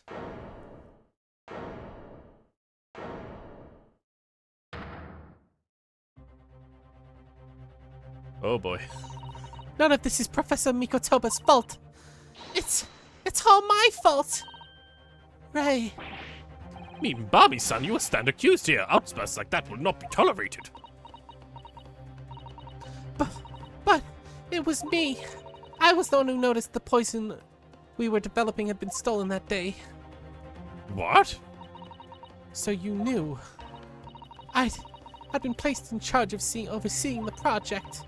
It was the day that the professor and Sosaki-san were interviewed together for the newspaper. That's when I noticed that some of the poison went missing. Just a tiny amount of it. It was. Why didn't you let me know immediately? I was scared. The whole project was supposed to be confidential, but some of the toxin had somehow been taken. So I decided to try and get it back before anyone could find out. Because I had a very good idea who the thief was. The thief? You don't mean... Yes, of course. It was the dainty Englishwoman. Miss Giselle Brett? That's why I decided to join the little group of people going to the seaside. Inside the beach hut, I confronted Miss Brett. But she just sat on the stool at the back of the hut, smiling sweetly at me as if she knew she was untouchable. Oh, she was already poisoned at that point. Yep, she was already fucked. I know it was you who stole the poison. Well now, whatever do you mean? Oh, she was speaking back. Okay. And then, she suddenly got to her feet, before falling to her knees in front of me and then collapsing to the floor. Huh? That's when I saw the knife in her back. I couldn't understand what had just happened. And then, a moment later, I was seized with fear. The pupils of her eyes had shrunk into tiny pinpoints. I mean, you can see that? Okay. I don't believe it. In other words, you realized the victim was suffering the effects of the stolen poison. My mind started racing. I hadn't seen anything past Miss Brett's lips while had been with her, which left only one possible way for the poison to have entered her body. On the blade of the bat knife in her back. And the train of thought that would spurred you to withdraw the blade. Yes. If the amount had been entered her bloodstream was small enough, she might have had a chance. That's what I'd hoped. Really? I'm so sorry for staying silent all this time. You are an idiot. If you told me, I could have just dealt with it myself, you dumbass. She is a dumbass. Your attempts to hide the truth of what happened is not something that can be overlooked. However, I have duly noted the courage which you confessed in the end. Thank you, Your Excellency.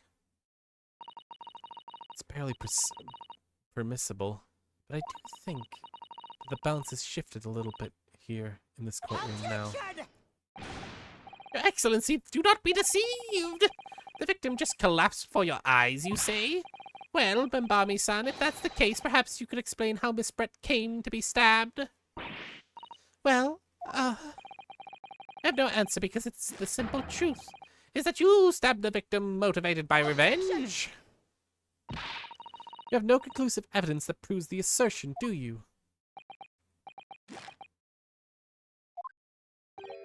Oh? I have evidence. And it is very much conclusive. What is the prosecution counsel up to? It was brief, but he hesitated for a moment there. I'm almost sure of it. You will produce the aforementioned evidence at once, Prosecutor Ouchie. Perhaps some praise is due, young yokel student. What? I'd imagined that there would be no need for me to submit this evidence. Oh, it's still got the same crack. Yep, that cameraman is the villain. I called it instantly. Holy shit. It's the cameraman is definitely involved in this. But you brought this upon yourself. What? This doesn't prove anything. It proves the exact same thing that happened. Everything that we said is the same. What the? Could this be more damning? Could a more damning shot exist? The cruelty in the air of that beach is almost palpable. This evidence, more than any other, reveals the true extent of the accused's cursed nature. Mysterious nature.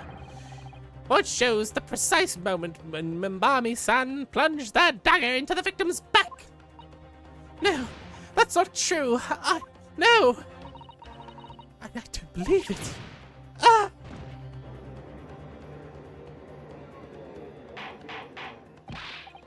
Order! Order! Order!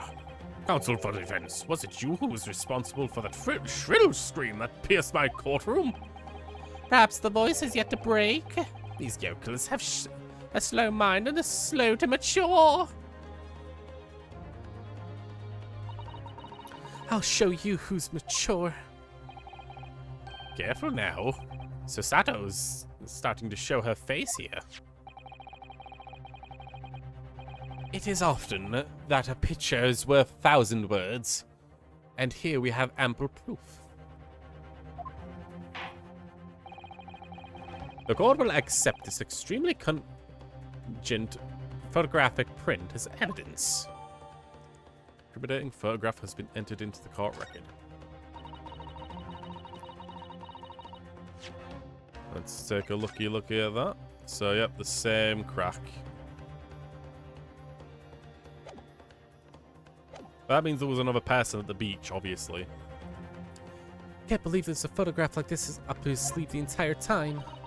Such a stark image. I'm certainly lost for words. Wait a minute. I don't understand. How did you... I mean, who took that photograph? Ray. That is of no importance here. Stop trying to divert attention. Oh, Objection! that is an absurd thing to say. It's crucially important. Whoever took this photographic print was a witness to Miss Brett's death. The court must be allowed to hear this person's testimony. I will uphold the defense's demand. Prosecution will reveal the identity of the person responsible for taking the photograph at once. Oh, fuck.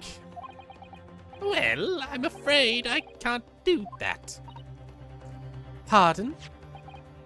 You see, the print arrived in the Imperial Police Bureau's headquarters by express post yesterday. But there was nothing to indicate the sender's name or address, and the provenance of the print is unknown. So this could be just a made-up picture as well. Holy shit, dude, this is the worst thing to say. You have no basis for credibility of this evidence. Are we to understand then, counsel, that in full knowledge of the fact that the photograph has the murkiest of origins, you nevertheless believe it fit for submission as evidence in the Supreme Court? When you first produced that print before, I noticed that you hesitated for a brief moment. Is that because you knew you weren't completely completely reliable evidence, didn't you? Silence, you yokel student and blabbering professor! What matters is the blatant truth that this print so eloquently expresses. But the defendant has already admitted to pulling the blade from the wound. Clearly, this isn't the moment the knife was plunged into the victim's back, but the moment it was withdrawn. Do not waste the court's time with your rambling.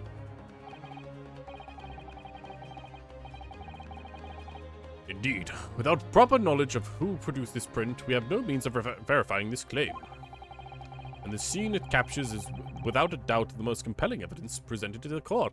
We are just pretending that there wasn't another person then. Okay, sure. If the defense is unable to shed any light on the matter, I believe the conclusion is clear. I already know what the conviction is. The person who took the picture at the front of the paper. Oh no. Susato, this is time for you to fight. If what you've established so far is true, then there must be no doubt. The photographic shows that the moment Miss Ray drew the blade from the victim. Yes, we just need to prove that somehow. You have plenty of time to rue the day your defeat on the slow train back to your provinces. And rue the day you came up against Takuchi Ouchi in court of law. I can't determine who took this photograph, then this trial is going to come to an end. There must be a clue somewhere. There must be some way of working out who took it. Well, counsel? Your Excellency, the burning question who took that photograph, and the truth is... I have an answer. At least I hope it won't be... I don't know because I've never met them, but someone else does. I have an answer.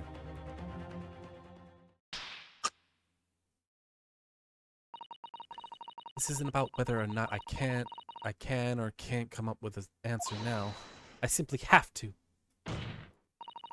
The identity of the person who took this dramatic photographic print is, I assure you, something the defense can and will reveal. What? No, you can't possibly. But as you so boldly claim, can please do enlighten us. Unfortunately, I am unable to present a name. How utterly underwhelming. Do you really believe that you could? However, I am able to present evidence. The defense has a piece of evidence that reveals the important details of the photographer's identity. What?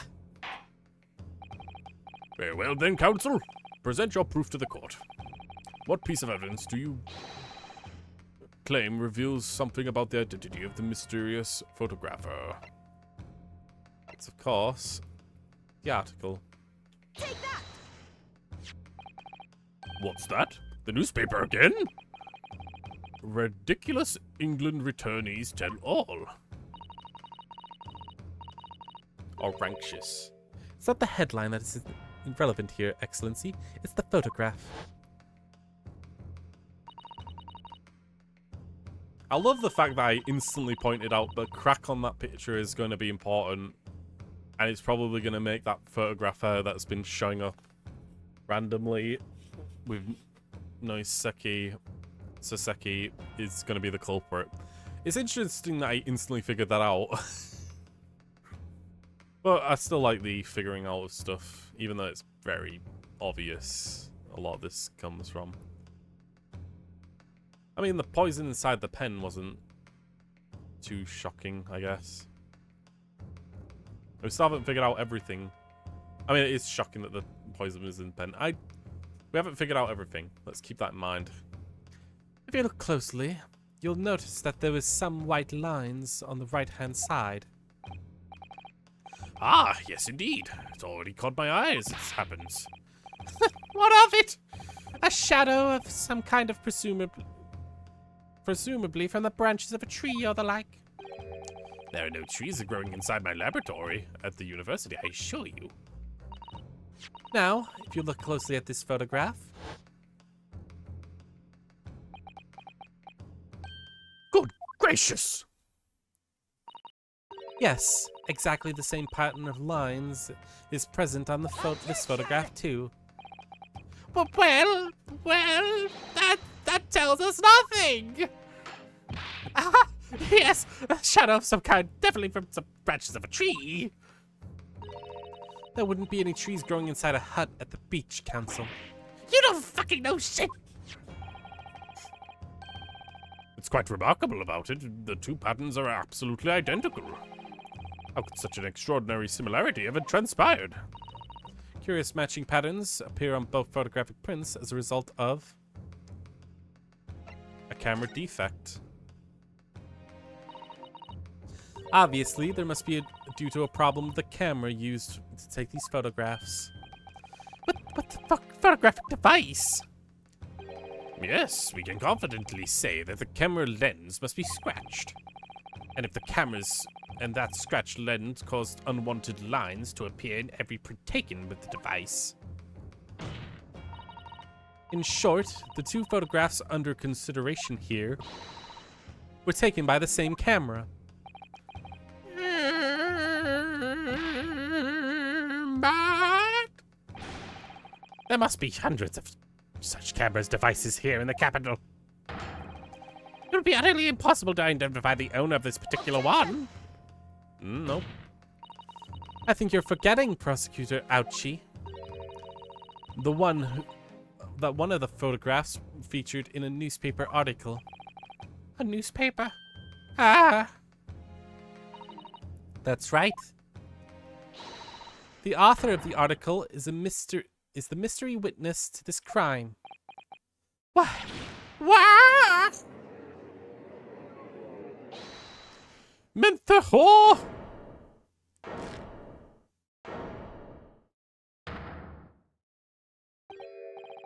I see you were called a rancorous English returnee.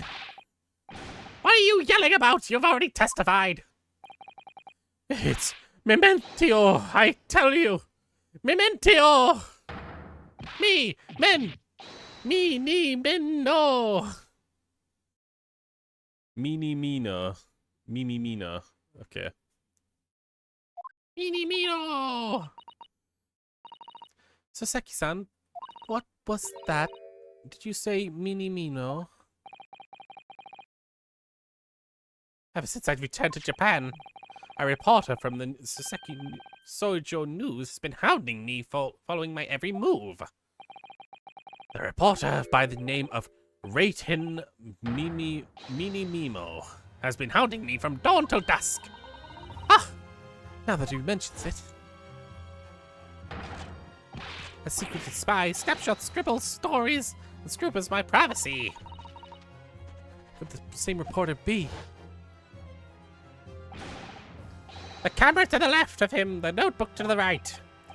There I am, stuck in the middle of Reitin Memento. So you're saying that the picture was taken by... My memento, yes! By Minimento, yes! Mimi Menna. Mini Mima, that's it. Mini Mino, yes! My lord, your excellency Esquire! Officer, find the newspaper reporter and once bring him to my courtroom. We will adjourn for a short recess in the meantime. Oh, yes, Your Excellency.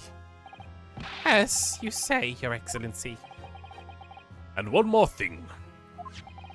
I want this knife, the murder weapon, examined for traces of poison. You will solicit the assistance of the Imperial University Medical Department for the task, understood? Eh. Memento! Mini Mimo!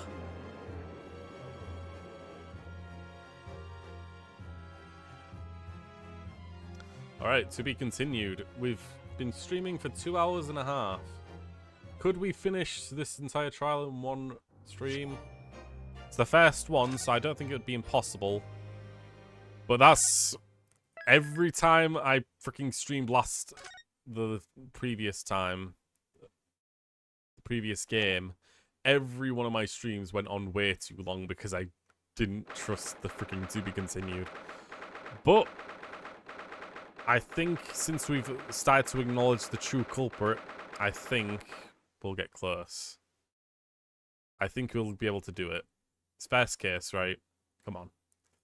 Supreme Court of Judicature. Defendant's Antechamber 3. I'm so sorry, Susato. I should have told you about the toxin. Ray,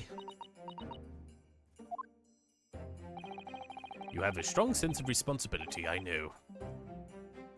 That's why you decided to shoulder the burden alone. no, that's not it at all. I was scared of my failure coming to light, that's all. I hoped to retrieve the substance from the Englishwoman before anyone could find out. You really should have told me. Before the trial started, do you remember what you said, Susato? That you had no doubt in your mind about my innocence? That you'd stand by me to the last? Yes, I remember. And yet I did deserve your trust in me. I hid important details from you, Susato. I utterly betrayed your faith in me. Hit me, Susato, I deserve it! No, in fact, throw me to the floor! No, that's too good for me as well. Drag me through the city streets. I'm no better, you know. Oh? Even though in my heart I knew that you had pulled the knife blade from Miss Brett's back. There was just a brief moment when, in my mind, I doubted you. Susato! I'm sorry. After I stood in here and promised that I'd stand by you and always be on your side, I betrayed your faith in me too. And in such, I failed you as a lawyer. Oh, no. I think the situation has taught you both a valuable lesson. Placing your unbridled faith in another is no easy task. Yes, Father. That fact has certainly struck home. Which is why I can see more clearly now. The rain has gone. I can see all obstacles in my way. So, Ray. Yes? Can you find it in your heart to forgive me?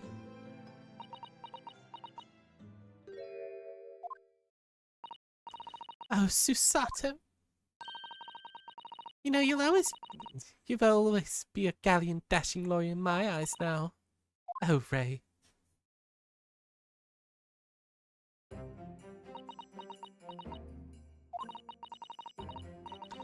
I was so scared, you know. When it happened, I didn't know what was going on.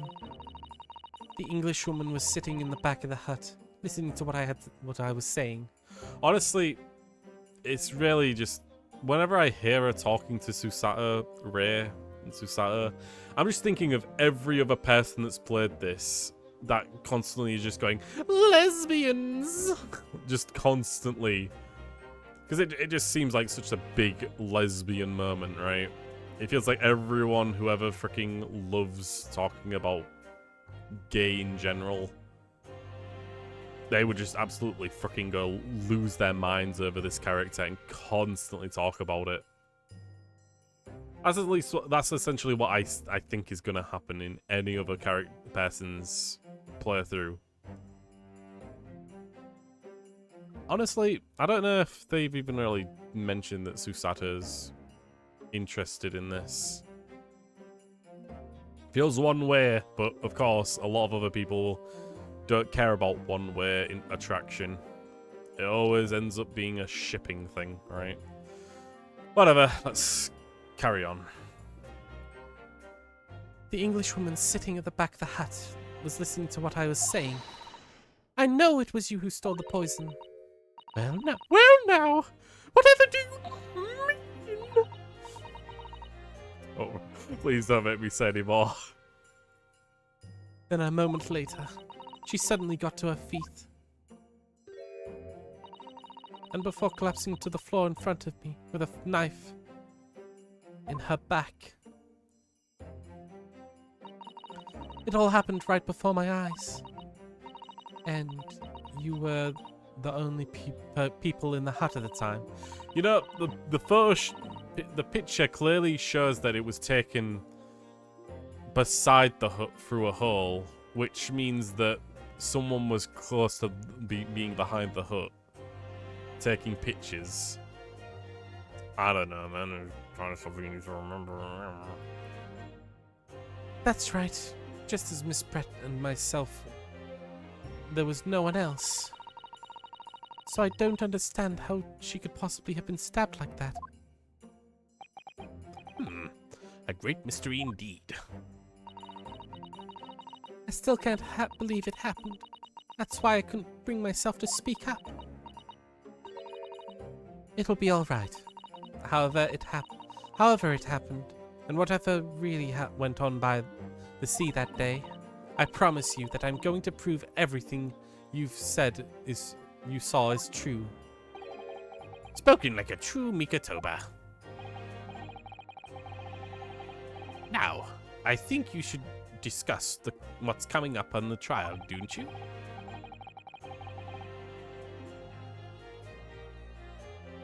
We don't have much time. We must make sure we have our facts in order. Yes, I expect the poison is going to come under close scrutiny in the upcoming proceedings. The police should hopefully have identified it on the blade by now. The trouble is, it is a completely new laboratory synthesized blend of alkaloids. The police won't have any way of testing for it. Oh, I see. Yes, without this chemical reagent, it is impossible to detect the toxin. Chemical reagent? I sent a colleague of mine off with some earlier to deliver it to the police headquarters. I think perhaps you should have some as well, though, just in case. I know what to use it on. Pen, pen, pen, pen, pen, pen, pen. Use it on the pen. Use it on the pen. Use it on the pen. Use it on the pen. Chemical reagent has been entered into the court record. I'm gonna see.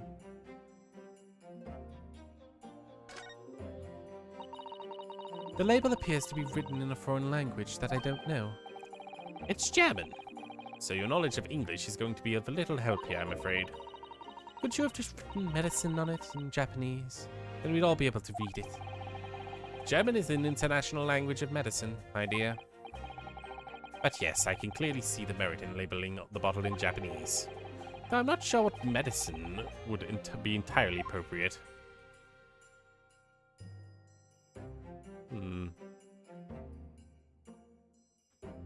Doesn't seem like I can interact with this any further.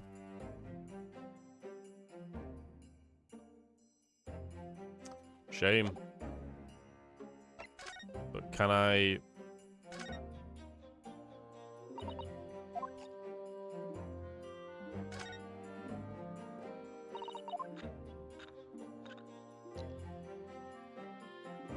I can't do anything about it.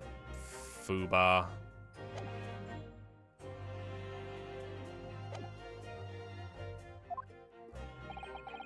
What's the matter, Susato? You're suddenly very quiet.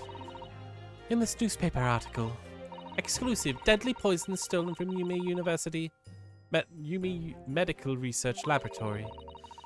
I was wondering how this information got out, given that it was a government secret. It was all the Englishwoman's doing. What?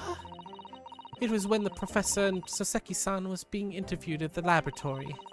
That so-called English lady swarmed in, and without any compunction, said to Professor Mikotoba, "Oh, Professor, surely the crest would love to hear about the work on that substance there."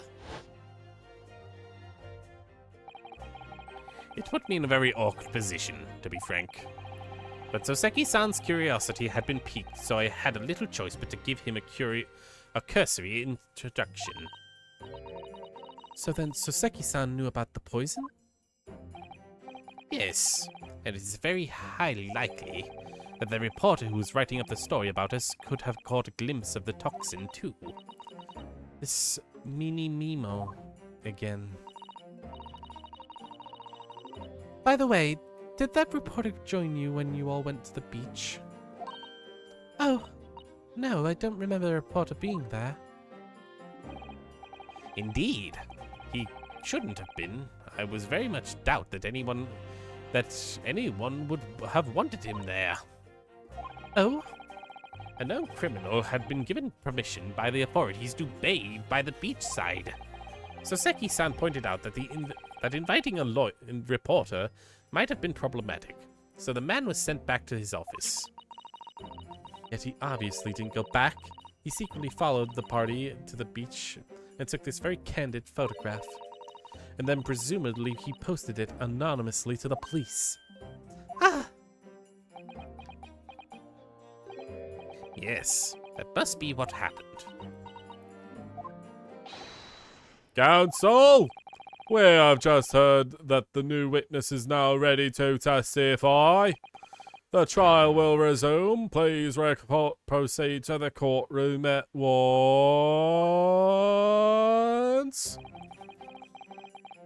It's time to steal ourselves once again. Defense attorney Ryotaro Naruhodo.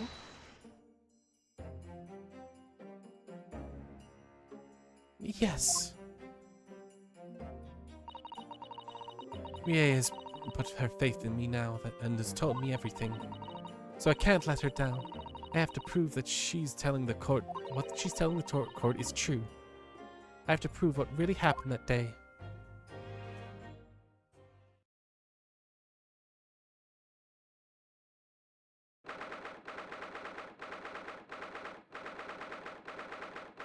Honestly, I feel like a lot of people who play Ace Attorney seem to have like a weird obsession with sexuality.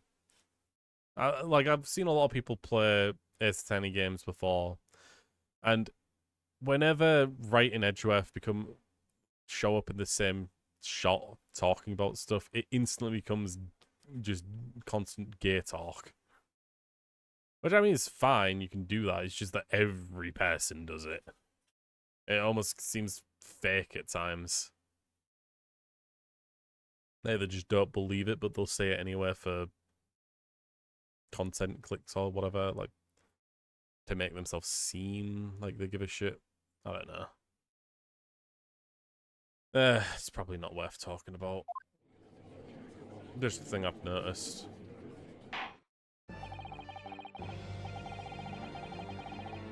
I hereby call this court to order as we reconvene to continue the trial of Rei Membani. Prosecutor Auchi, you have been summoned as a new witness. It should also be reminded to everyone that Rei is underage, so no shipping of hair with Susato, please. I'm pretty sure Susato is the same age as Kazuma was, right? So keep that in mind. At least I think she was.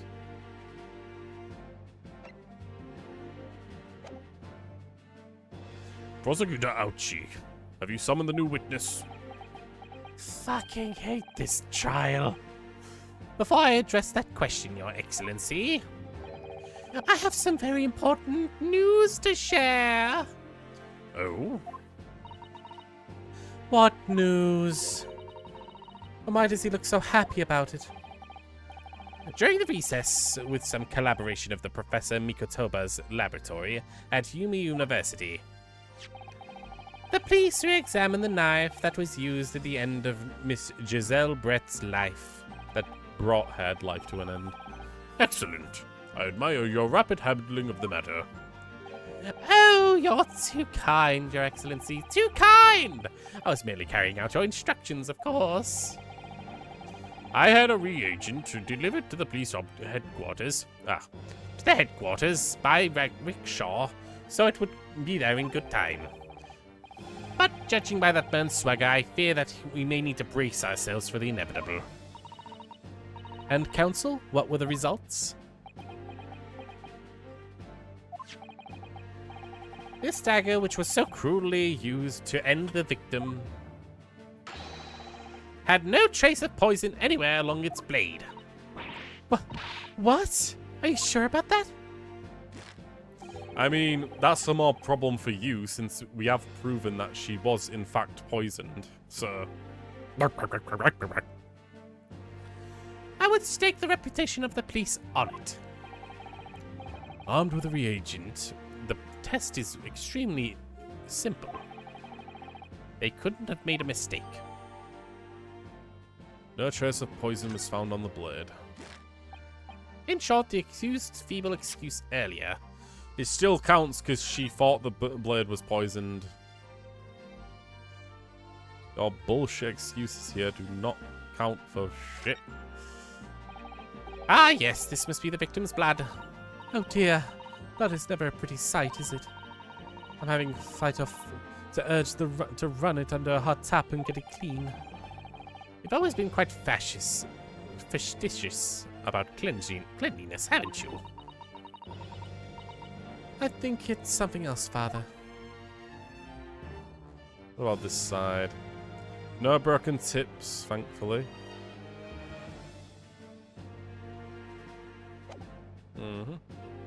Nothing special, I think.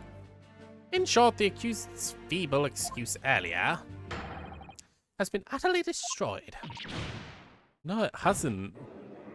It hasn't been destroyed. It was all through her perception of whether the poison was on the knife or not. It doesn't change the fact that she believed that it was. Now the prosecution is ready to call a new witness.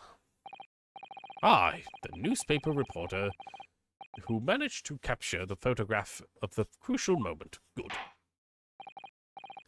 Very well, officer. Bring in the witness. No trace of poison on the knife. But if that's really the case, how could the toxin have entered the victim's body? She drank it, or took it, or had it. There he is. Witness, please state your name and occupation for the court. Raiden Mimimoto. Or should I go for Italian or something? Also, there's the symbol. It's his pen. Raiden Mimimoto of the social news. I'm what the people like to call a journal. What is a giorno, Father? Do you know? It's simply a contradiction of a journalist. Contraction of a journalist. I'm here, there, where the news breaks. Putting pen to paper to catch the scoops so that they're prints in the next morning. They're in print the next morning. They don't call me the hero of the Herald of Nothing. The nice guys of news. Oh, so, it was you who took this photograph, wasn't it? Well, what do we have here? I'm sorry? Oh, brace yourselves, people. Memento Meanie Mino has senses a scoop in the offing. Female student up the foul play, defended by curiously handsome young lawyer in Supreme Court. The readers will lap it up and will set up above the fold 72 point in a 5-leg format for the morning edition. I'm not sucking his back. Huh? Right there. Let's start with your name. Oh, it's Ryotaro Naruhodo. Next, what made you want to become a lawyer? I don't know why it's going Irish. Well, I wanted to reform the country's legal system, I suppose. Ryotaro has suddenly become very ambitious, I see. I borrowed Kazuma's dream for a while. By the way, the name is Takuchi Ouchi. That's a Taketsuchi Ouchi. That so-called dark horse of the Supreme Court, my objections strike fear into every defense lawyer's heart. I'm not interested. No, the readers won't buy that. What? Witness? Yes. What the court demands to know is whether or not it was you who was responsible for taking this picture. It was delivered anonymously to the Imperial Police Bureau only yesterday. Yeah, I wouldn't be a journo if I didn't click quick when presented with a scoop like that now, would I? Sometimes stories call out to me. Sometimes I have to taste out. Oh my god, doing this fucking boppity bippity sound voice is killing me. Sometimes stories call out to me, sometimes I have to chase them down. Either way, you got to be fast. Fast legs to run with. And fast hands to write with. No, it's not good if you don't note it down, I always say. That's what I call my mini-mimosium. Mini-mimosum? Ah, yes, I remember your face. We met the day you were interviewing myself and Soseki-san. Yes, that's right. Ugh. Yes, right. It was me, Mini-Mino. Right. But you were supposed to be going back to Shohu News offices after our meeting. But the scoop is, I didn't. Because the Englishwoman's words piqued me journalistic interest. I really keep going Irish, don't I? I'm just gonna keep voicing him and let whatever happens happen. Miss Brett's words. A criminal. Left to do as she pleases. Just because she happens to be a British citizen. That's horse dung. The country's judiciary is rotten to the core. The Supreme Court's rulings ain't worth the paper they're written on. The police are just the imperial pawns. Stay your tongue, young man. There are complex political issues at play. Harumph. Well, anyway, I was jotting down the words she said in my memo pad.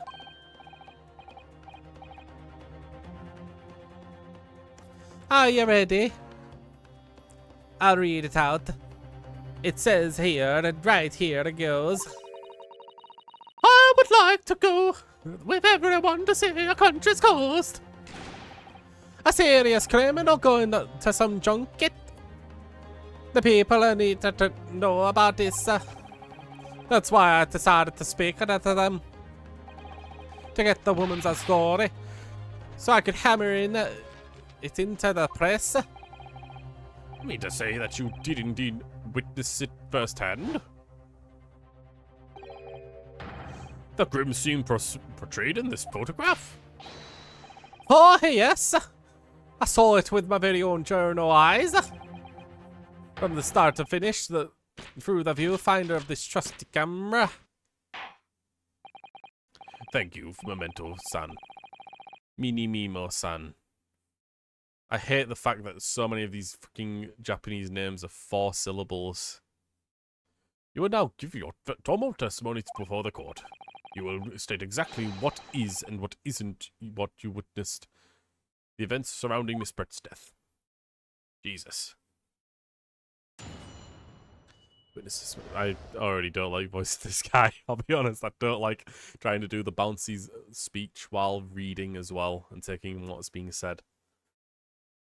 The camera never lies. The beach hut was made of shoddy old reed screens, so there were plenty of gaps I could see through.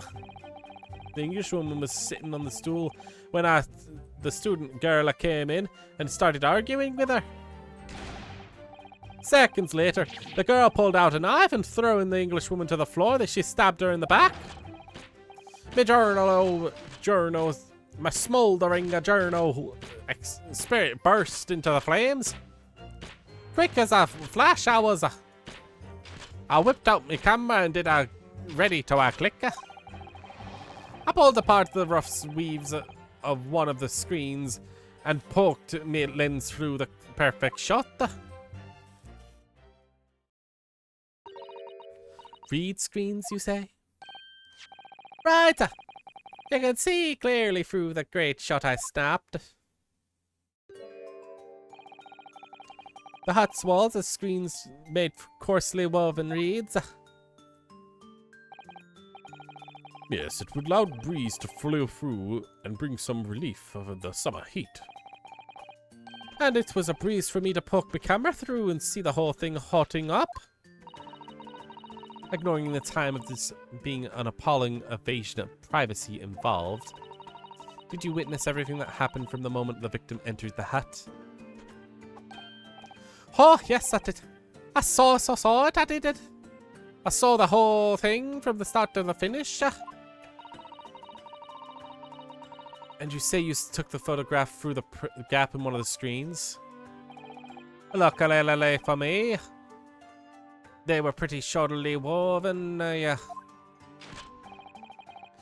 pulled the reeds apart and thrusted the camera lens through the gap. Would I get away with it, or would I ever seen? It was a gamble of a lifetime. The tenacity of the purpose that considered admirable in a journalist, I suppose. Run the risk one day, run the scoop the next. That's the mimimo-some-ism in the nutshell. Fuck, I hate this dude. I hate everything he fucking says because it's impossible to fucking read. Ugh. At last, it would appear that we have a genuine witness to this wicked crime. The evidence and testimony are extremely compelling. I believe we may be very close to the verdict. No.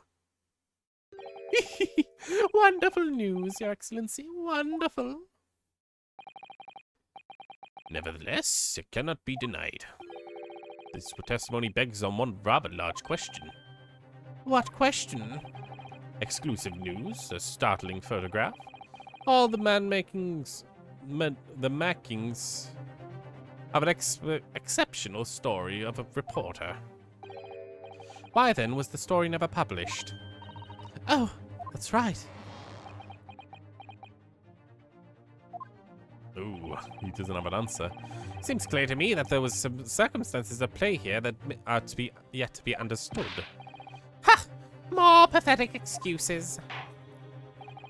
Very well then, counsel. Proceed with your cross-examination. Yes, Your Excellency.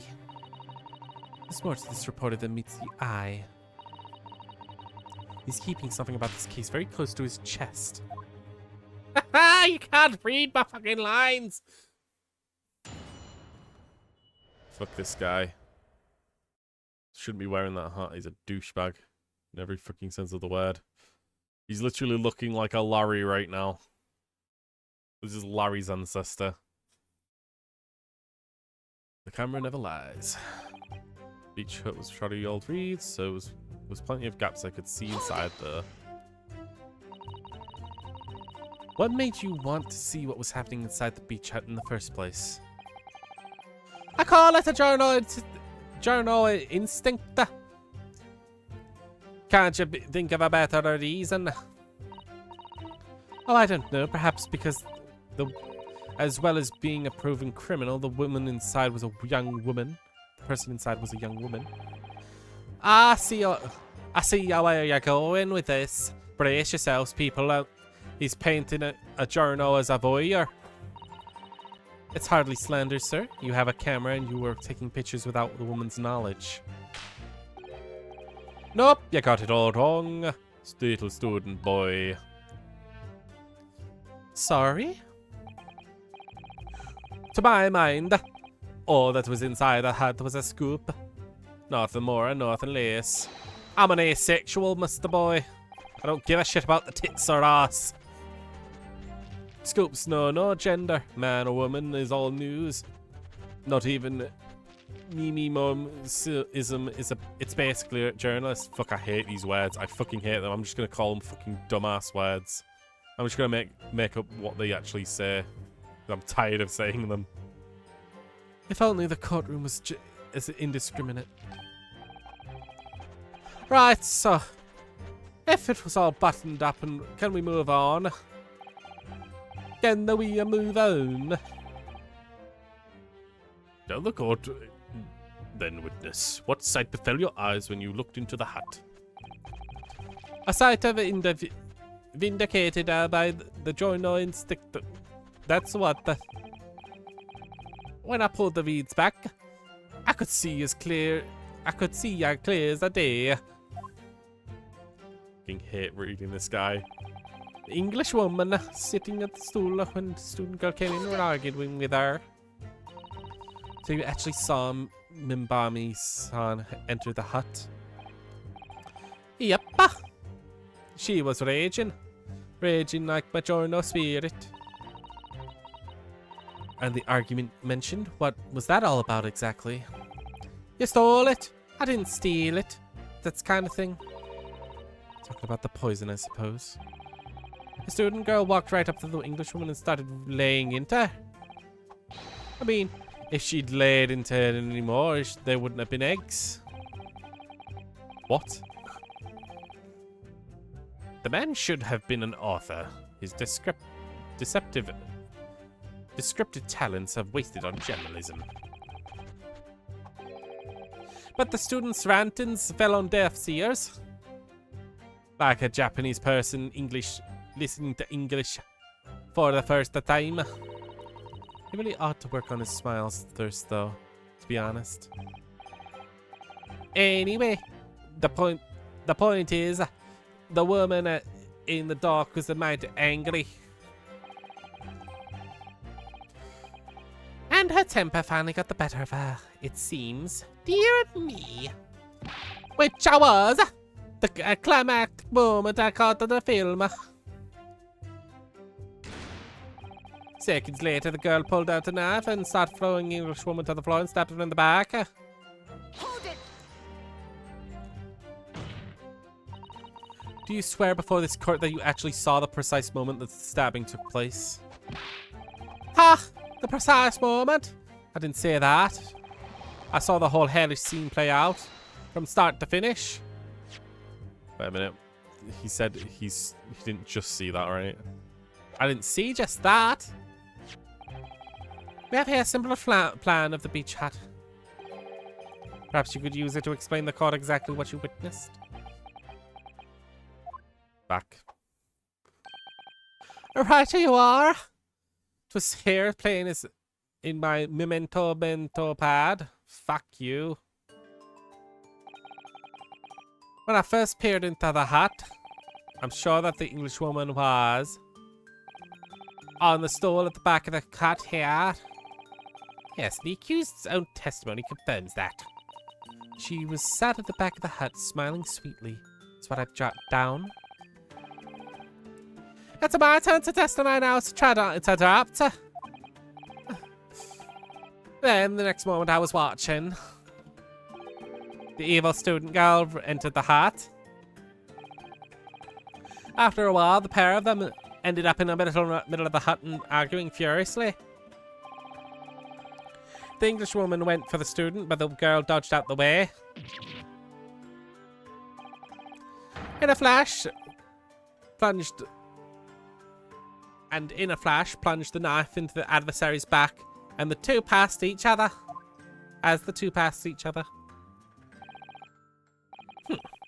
What you describe as a grim crime indeed. Never sugarcoat the truth. That's what the memento system says. By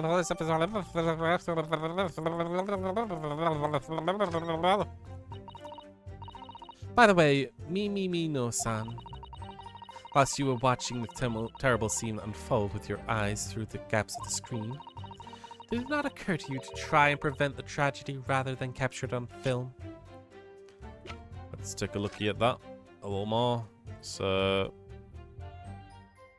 he never pointed out where he was to see all this. If I have a feeling he's going to be like saying that he was here or something, or I don't know.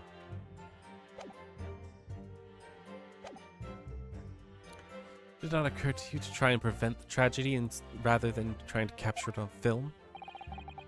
Journalists have to be observers. Can't be involved with our own rays on derriere. Fucking, I don't care if I'm saying these words wrong. I'm tired of reading half of them. Ugh. So you didn't converse with Miss Brett at all? Absolutely not. The observer always remains on the outside looking in. That's something to be proud of, is it? Your Excellency, if I may. Yes, Professor? I think the witness's last expertly phrased statement should perhaps be added to his formal testimony. Father, what are you? I will grant the defense's request. He's not defense, I am. Or whatever. Meanwhile. San, you will supplement your formal testimony with the aforementioned statement. Well, nihilism is the foundation of monism, but I'd gladly prove that my words aren't meaningless. I never once stood foot in the hut nor spoke with the English woman. I was there only as an observer. I suppose the fountain pen is the main thing. Since it's clearly that the pen is actually his. But maybe I have to find something else to it.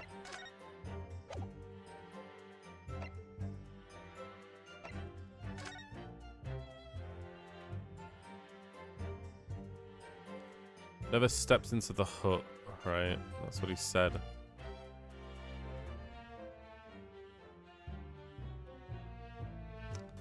Our belongings are all over here.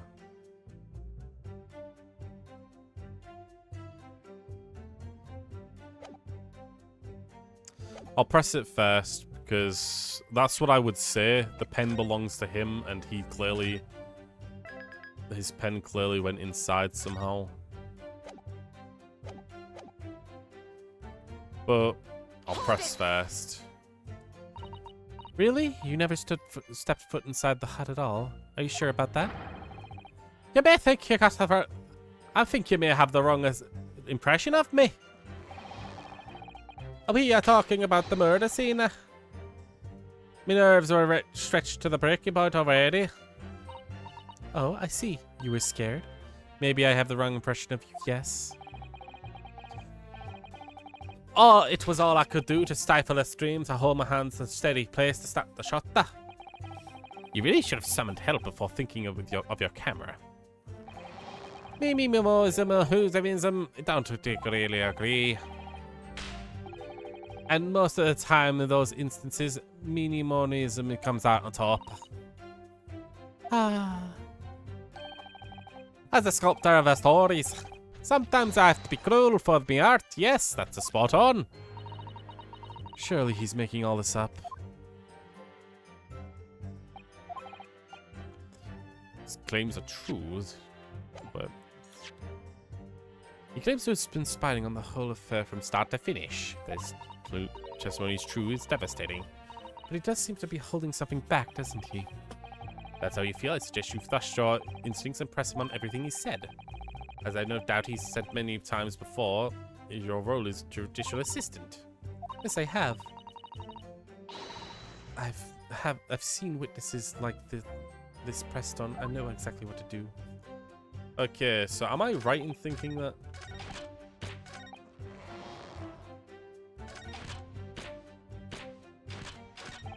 I mean, did I press all of these? Because I feel like I don't know. I feel like I might have pushed forward a... Hold it! Did I press this?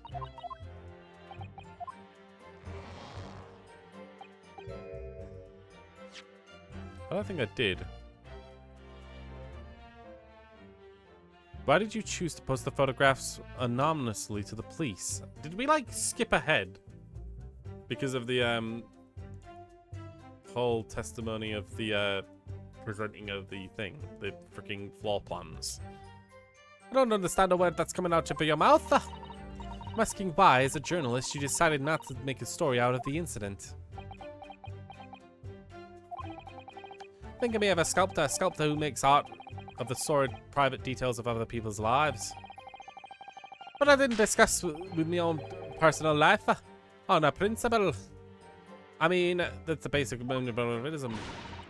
That's never something to boast about. I doubt the burning desire to see the truth exposed and justice is what motivated you. That's it. That's a brilliant. The burning desire to see something or other exposed. That's a really good reason why he didn't think to write an article about what he saw, though.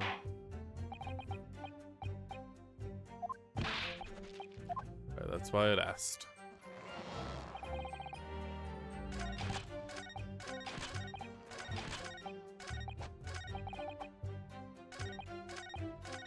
Can I actually ask him to point out where he took the shot from? But the two women inside didn't notice. Ha! Obviously not. Where would I be right now? In jail, that's where. Which you think that would make you reflect on what you were doing. No!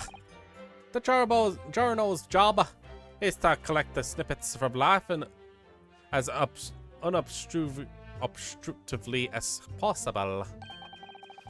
I leave nothing but footprints. There's nothing but photos. Yes, that's spot on. Did you just make that up? The point is, the witness risked his life and limb to obtain the photograph. And this photograph reveals the whole truth. There's nothing more to be said.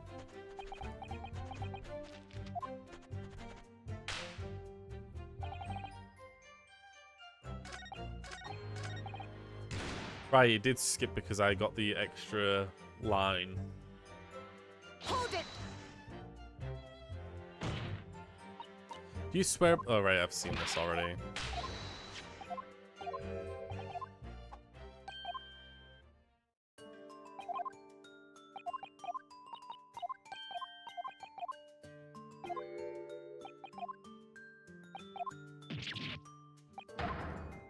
Huh.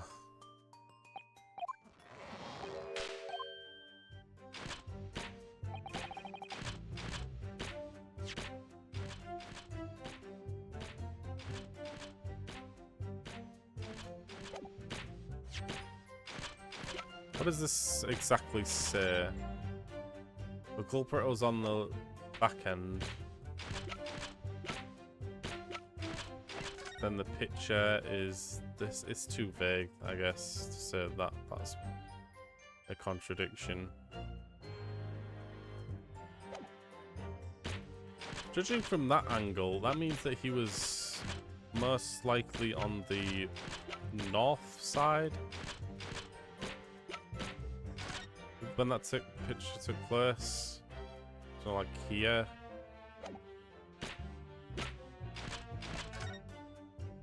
There's no hole that's made, but okay.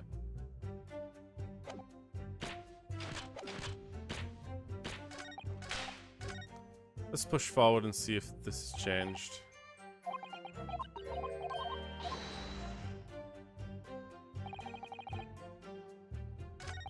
Okay, I feel like I've pressed everything he's said so far, Hold it! including this one.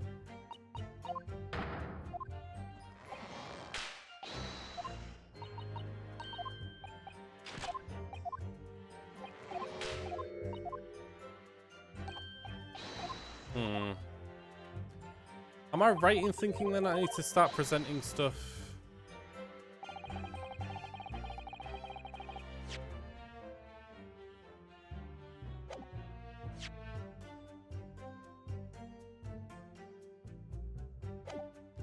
The fact that the game's telling me that I need to press witness more. Never set foot. Do I really present the pen here? I feel like I got the thing. I got the floor plans after doing that and getting this right. Objection! Yeah, okay. I was right in my initial thoughts. Okay. Mimo-san. Until now, I had a firm belief. The newspapers are in the business of uncovering the publishing of the truth. You're spot on there. I hate doing this voice. I just want him to break so I can do a different voice. That's the press, I don't lie. Which is why I'm a proud member to wear the emblem of the social news on my arm. And in a way, that's more of memos. Sadly, though, it seems journalists who write for those papers don't always share the same passion for the truth. What are you suggesting in those recriminatory words, Counsel? Mimo-san, do you recognize this fountain pen? No, fuck. This pen was found at the scene of Miss Brett's death. In fact, the murdered victim was gripping it in her hand as she died. Of course, he's also got the same initials, right? RM 36.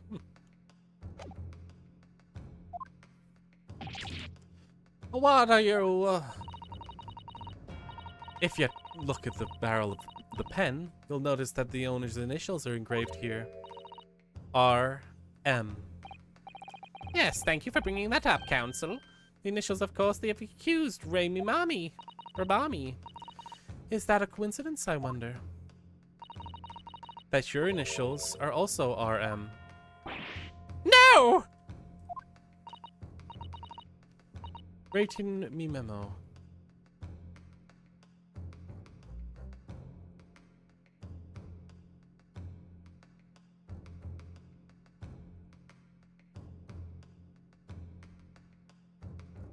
Okay, sorry.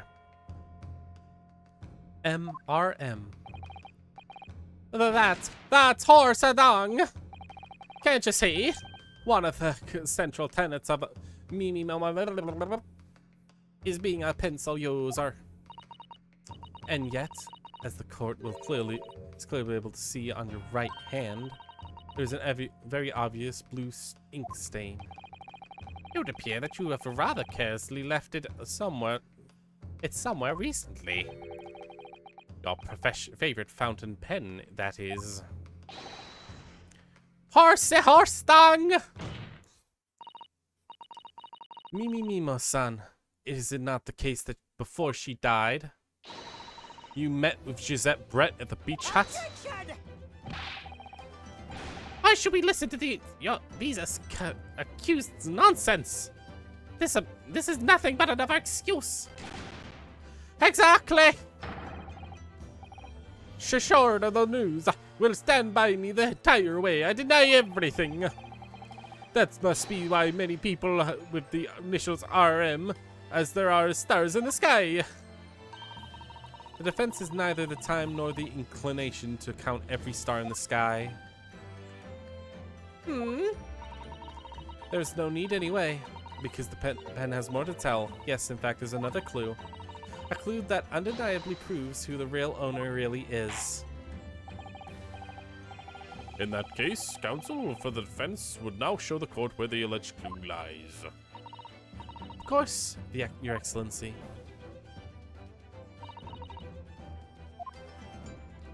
Right over here.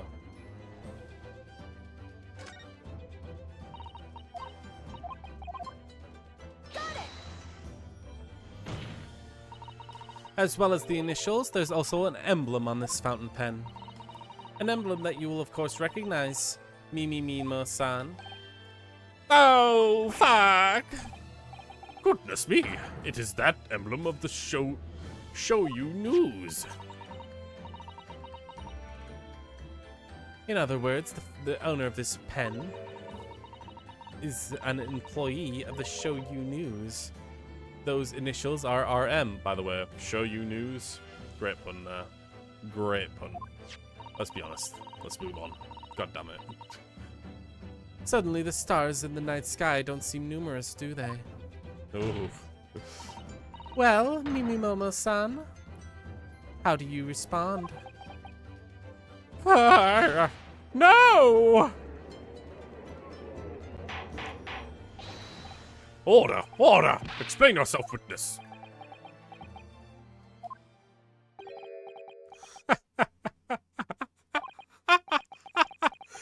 So, this is how the mighty Supreme Court works, is it?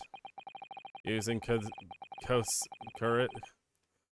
coercive tactics to have well-meaning citizens reveal harmless secrets. Yeah. I've used nothing but honest tactics. All right then. Fine. I won't try to hide it anymore. Yes. No, not long before the grim tragedy unfolded, I, Show You News reporter on behalf of the public, conducted an interview with the Englishwoman. An interview? You never mentioned this before! I don't know what's happening with the voices now. What exactly was this? As I said, it was before the evil little student girl showed her face in the hut. I couldn't have lasted more than 2 or 3 minutes, that's all. It was a brief exchange. But it came to nothing, and as we momentiosis say, the people who don't pay their dues are unworthy news. However insignificant you deemed it may be, the court cannot overlook the meeting in between yourself and the victim. You will testify now under oath about the precise nature which this meeting was transpired. Fuck. Jesus Christ, these voices. Got it. Yes. All right, but one condition. Condition? In all good conscience, I cannot speak out alone about this. You need to call back the earlier witnesses. Soseki's Natsume-san. Soseki-san? Oh yes, according to my notes here, that man has a secret of his own. Brace yourselves, because it's not a harmless one, it's big! What? What? Oh, Jesus Christ, this dude. Minty-mumboism states that one man's secret is every other man's front page story. Jesus Christ. Very well, I will grant the witness's request at this instance. Officer, summon the other witnesses back to the stand. Soseki-san, hiding something? Oh, here comes Twitchy Soseki, I'm sure. There he is. Where's the Hosunaga? The witness's secrets. I asked the Englishwoman for an interview, but she declined, so I left the hut without making a fuss. Then I was watching secretly from outside. I saw the woman being stabbed with the other witnesses come running, and the detective realized that the victim still had a purse, so I ran off to fetch... Still had a pulse, so I ran off to fetch help. That's when This writer here asked the woman a very significant question. But he didn't say anything about it in his testimony, which is why mementoism stands as I reveal it now. Huh. You mean to say that the victim... The victim regained consciousness? Well, And when did she... You decided to ask her a question? That's, true, yes. Hey, then I did. And that's not all. The woman gave him a very definitive answer. The answer that incriminates the accused. This is preposterous. Why am I only hearing about this now? Why didn't you mention this before, you yokelled hack? It wasn't even a conversation. Yes, I did pose with a withering English rose for a question, I don't deny it. But she could no longer speak, she was barely conscious even. Counsel for defense, I expect a thorough cross-examination to be conducted here. This court must know the truth. Seriously, why are we asking the questions? Fucking Jesus Christ. Absolutely, Your Excellency. Why is it my job to find out what that question was? The reporter is claiming that Miss Brett implicated Ray somehow. What on earth could have happened in that hut? Alright. I asked the English woman for an interview, but she declined, so I left the hut. No fuss. You asked her for an interview, you say? Yes, of course I did.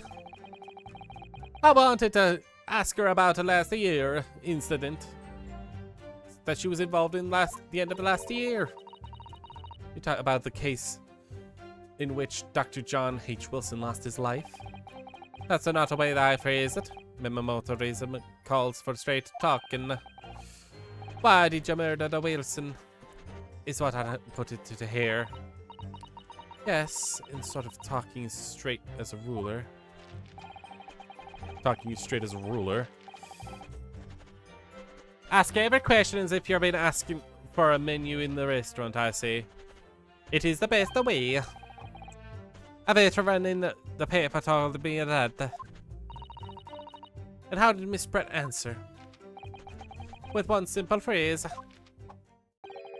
Mystery is a woman's charm. Mystery is a woman's charm. That took me. So I waltzed right out of there. Really, something that doesn't seem quite fit together. Leave every room as you waltz into the dance hall, I say. This is the best way. A veteran in the paper taught me that. Fucking shut up. I was watching secretly from the outdoors when a woman being stabbed And the other witnesses come around and... That's a very persistent of you, considering that Miss Brett told you had turned you away. Persistence is win the prize. Any memento is to tell you that. Let me think you've left. Let them think you left. Then when they lower the guard, that's when you swoop in for the scoop. And the fruits of your labor are all too apparent in this telling photograph. I'm sure the young yokel student would rather not be reminded of this damning evidence. Actually, it's thanks to that photograph that we managed to identify this witness.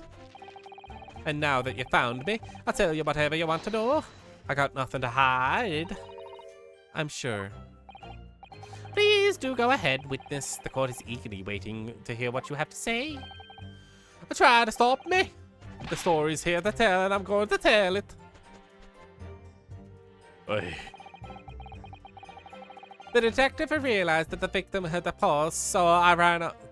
Oh, Jesus Christ. Oops. Hold on a moment, I've got to check some things here.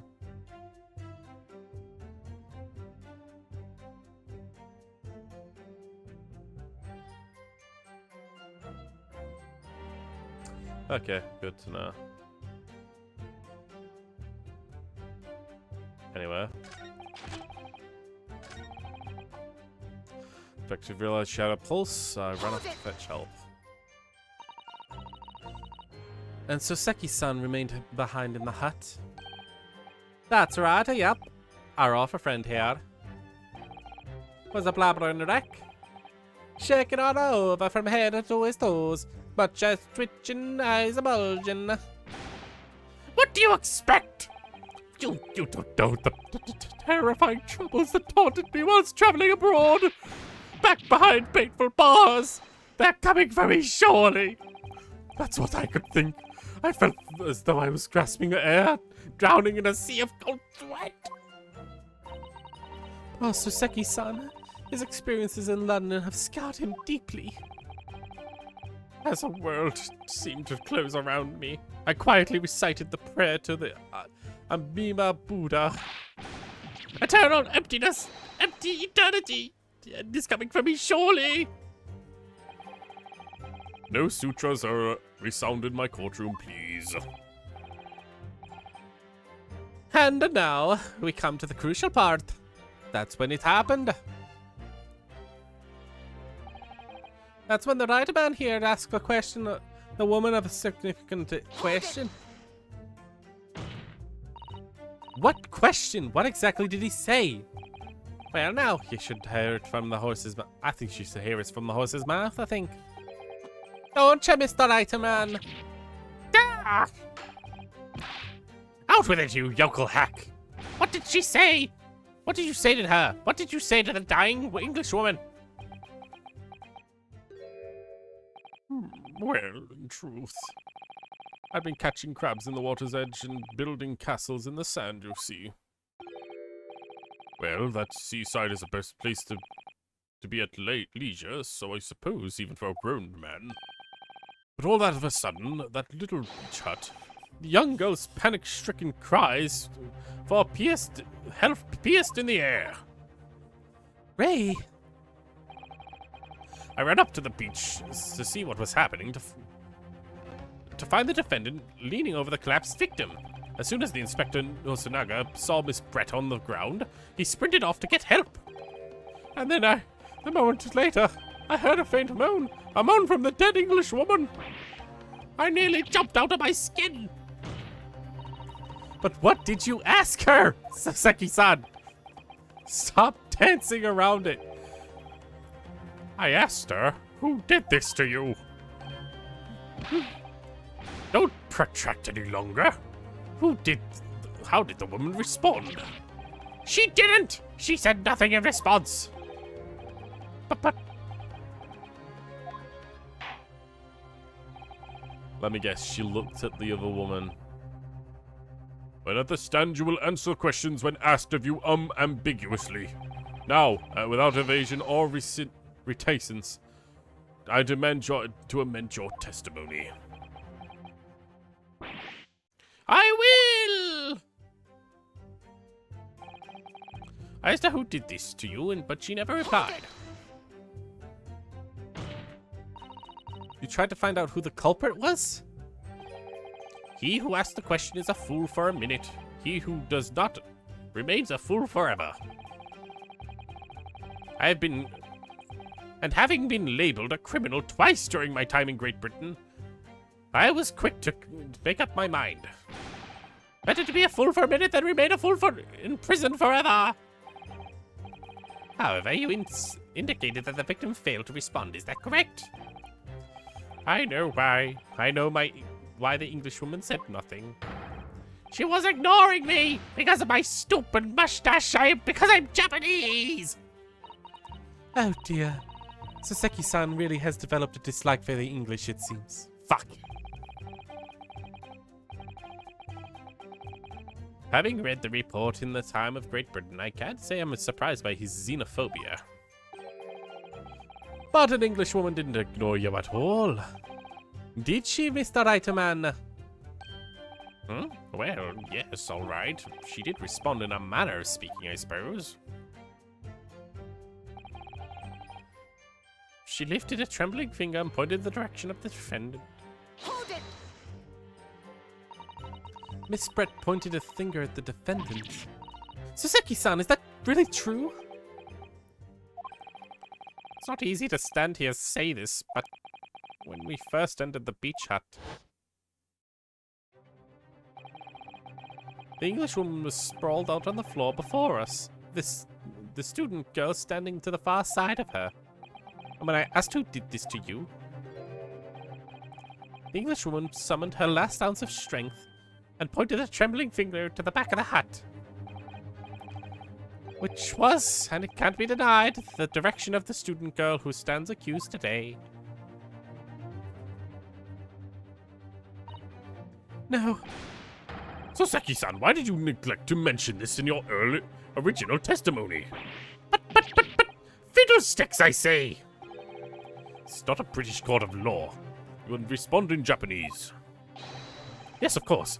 The Englishwoman did point her finger towards the back of the hut, but I was trembling when she was trembling, and everything was a blur. I was thinking about it. I feel as though perhaps she was pointing at a slightly different direction. Actually, no, not slightly. Very different direction than where the student girl was standing. It's just somewhere at the back of the hut where nobody was standing at all. You mean your memory of events and the direction of which the victim was pointing are both unclear? Yes, that's it. Unclear. Very, very unclear. Your Excellency, surely this proves the matter beyond all reasonable doubt. Yes, the woman may have briefly been conscious, and yes, perhaps her finger was wavered slightly. But there can be no doubt that this was an attempt by the victim to confirm the identity of the assailant. Why? Because the court can see that there was none other than the accused in the direction the victim was pointing. God, my goddamn throat and all these voices. Hey, Maka. Why are people yelling? Everyone is yelling. It is now abundantly clear that there is no one besides the accused who could possibly have committed these crimes. I am inclined to agree. And in the absence of any credible argument to the contrary, I believe we can now conclude this trial. No! No!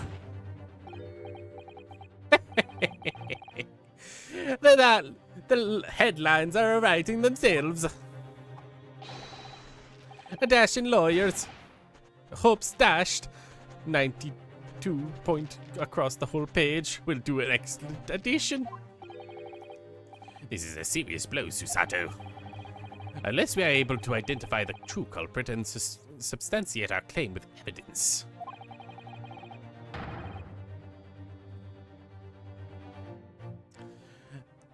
The judge will give his ruling, and the trial will be over. You could do the voices, but you don't know how the mic would sound on stream. There would be a ton of... It would be a lot of work, Maka. Appreciated, but holy crap, that would be a lot of work. And I no doubt there would be, like, problems with syncing, audio syncing and whatnot. I can hang out until the end of the trial. I think we're not too far off. The judge will give his ruling and the trial will be over. How are you doing, by the way? I'm doing all right. Besides the amount of voice acting I've had to do, I think I'm fine so far. How are you? But that's impossible, Father. We don't know how the crime was committed yet. Impossible though the task may be, we have no choice. We must think back on everything we have learned thus far. Somewhere in all those details, I'm confident that we will find a clue we need. Ray gave us an account on how the events unfolded in the defendant's antechamber before the trial resumed. Okay, school bombing me with homework and tests right now. Damn. Most homework I had to do was mainly in university, honestly. College I had some homework, but actual middle school, or secondary school rather, Never really had it. Is that a girl or a boy? In the first game we were playing as Naruhodo, which she's and this was our assistant Susato, and now she's pretending to be a boy because at this time period, girls were or women were not exactly treated equally, especially in Japan. Oh well, I'd say especially. In any sense, she wouldn't be allowed to be a lawyer or anything, so she's pretending to be a guy. But she's a girl. Susato, our judicial assistant, is the main character at the moment. She's surreal. But also, she's pretty adorable too. The no right, Sarah, I get it. Exactly. She told us what happened at the precise moment Miss Brett was killed. The Englishwoman was sitting at the back of the hut, listening to what I was saying. This is the person who they're accusing as the killer.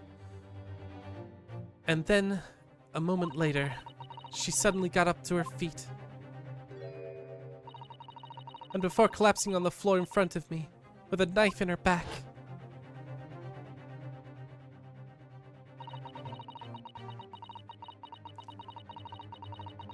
Classes group chats. Jesus. When I was in school, we didn't even have anything close to group chats or anything like that. At least not with school in mind. I wonder how... Is Discord or, like, that kind of stuff really, like, prominent in schools now? How could Miss Brett have been stabbed in the back if the beach hut was empty but for herself and Ray? They just sent a guy removing his testicles using scissors. Oh, Jesus. I thought it was a cat video because of the thumbnail. Jesus Christ. Oh, yeah, yeah. I'm not surprised that kind of shit is still happening, but I've had that happen to me before. Not that exact thing, as in having the testicles removed. I've just seen a lot of shit online being tricked into seeing certain shit. Ugh. I feel pity for you having to go through that because, oh god, that would be fucking horrible to see.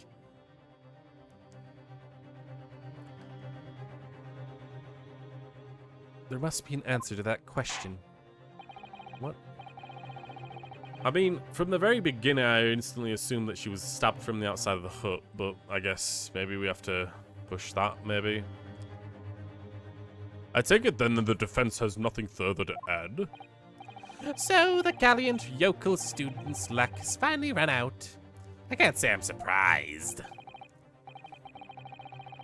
In that case, I am ready to deliver my verdict. Final verdict on the matter. This is a crucial turning point now. If I can't establish what really happened, it's over.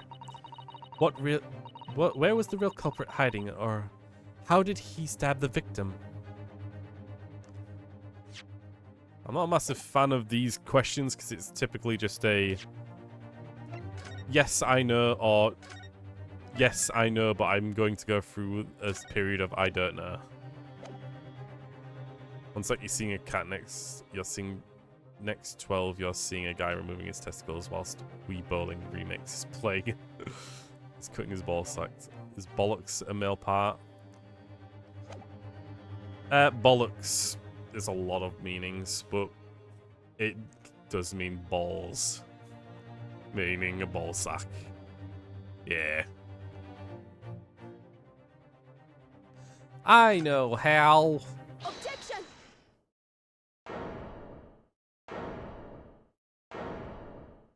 Oh.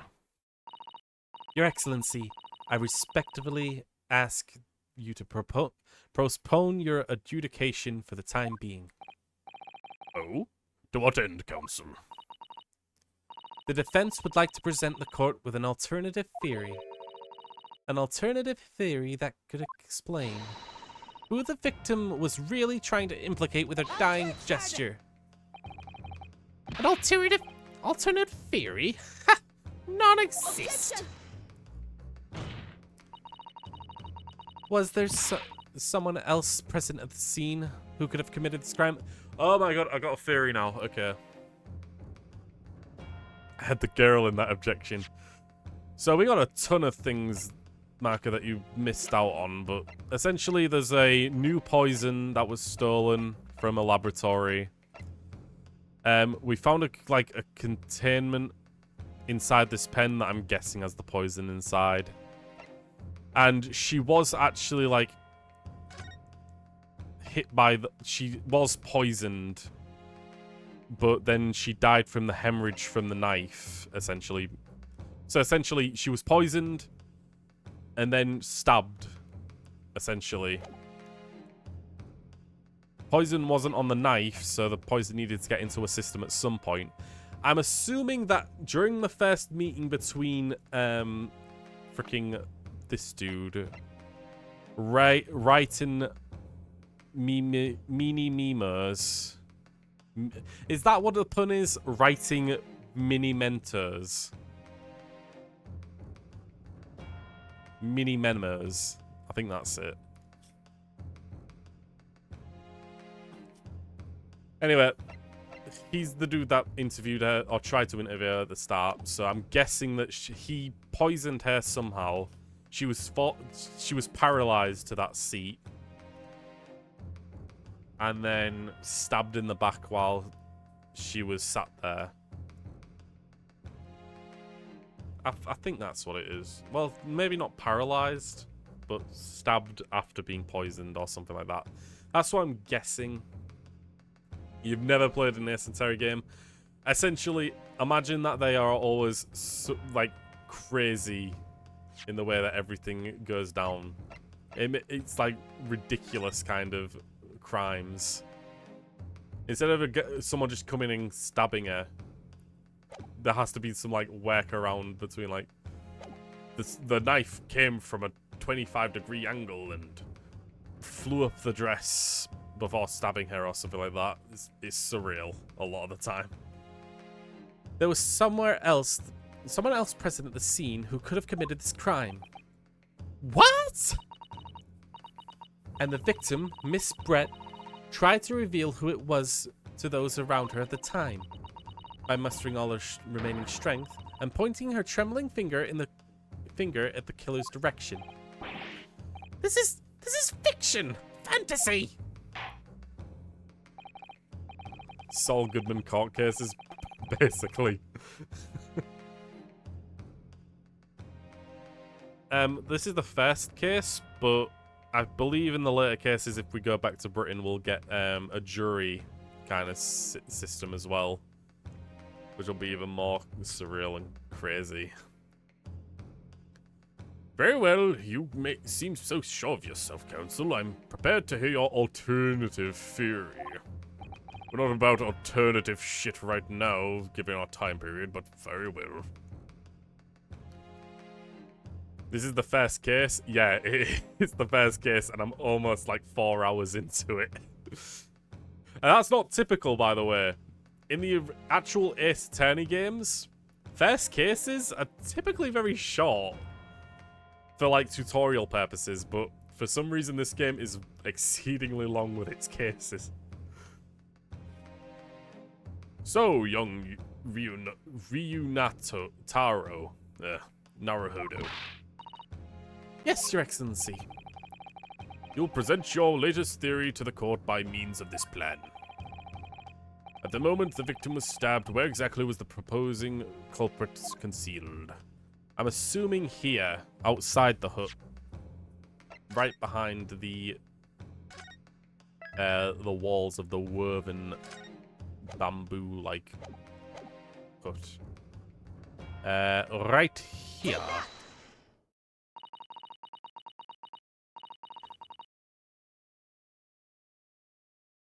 This is like when I watched a friend fight Nyx, and so I'm killed the first I can, and he's still been streaming for 3 hours. If he's just done that, then he's gonna be in it for a rough time going through 13 arcanas or something. I can't remember how many exactly, but it's quite a lot. Nyx's fight is ridiculous. Naruhodo-san would never give up. And I'm a Naruhodo now. That happened today. Jesus. I only assume that it took forever to get through. Especially if he lost at some point. The true culprit of the fatally stabbed Miss Brett was concealed in this location here. Are you mad, Council? Are you suggesting that the culprit was outside the hut? What? Order! Order! Order! But the student lawyer Naruhodo-san, Esquire? That makes no sense at all! You just pointed out the exact spot where I was hiding to get my scoop snap. But I didn't hear any suspicious individuals loitering around. I can swear to that. Obviously, the culprit was outside. If the culprit was outside the hut. It took him 6 hours. Jesus. I don't doubt that. There's also a lot of epilogue kind of stuff as well. There's no way that he or she could have stabbed the victim who was inside the hut. Actually, Prosecutor Ouchie, there's a way. By the way, Ace Attorney games, they have a lot of puns to their names. I'm not sure about the Japanese names. They can be a bit difficult to ascertain. Prosecutor Ouchie. Essentially, this character, the prosecutor of the first case, he kind of shows up in a lot of first cases as the prosecutor, who's being like, who's very crap at his job. But they all have like a take on the idea of being hurt. In the first Ace Attorney, there's someone called Winston Payne, basically. In another one, there's like Gaspin Payne. In Professor Layton versus Phoenix, right, there's like Flinch, I think, which is just funny. Yeah, there's a lot of pun names, basically. Actually, Prosecutor Ouchie, there is a way. And, in point of fact, the defense can provide evidence strongly suggesting that is precisely the way Miss Brett was killed. You're bluffing! You're bluffing, you yokel! The defense's assertion is clearly too fanciful for the court to comprehend. You will need to give us guidance, Counsel. What piece of evidence corroborates your theory that the victim was stabbed from the outside of the hut?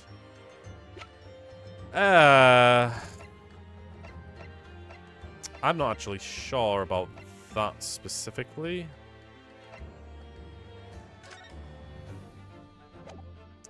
She was stabbed from outside the hut. What evidence does actually show that?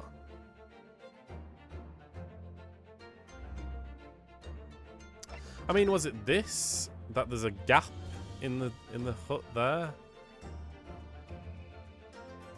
I mean, why would that gap exist if she wasn't stabbed from there, right? The Payne bloodline. Yeah, exactly. I'm gonna save again. I don't know why I save scum so much. It doesn't really matter much. But that is what I'm going with. There's a gap in the back that kind of suggests that there was a hole made. The original photographic print of the crime scene. Yes, it's clearly visible in this print. The trace of the fatal thrust was delivered from the outside of the beach hut. Do you take us for fools? There is no hint of any such thing.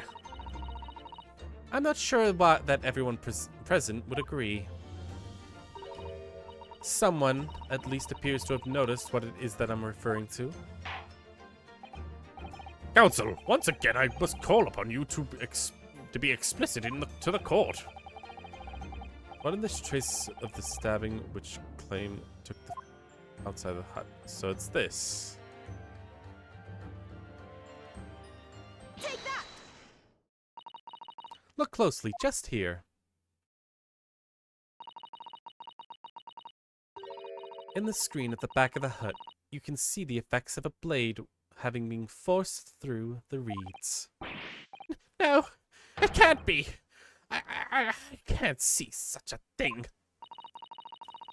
It's true that the hut in question has 4 walls, as you'd expect. However, by parting the reeds, a knife blade could easily have penetrated them.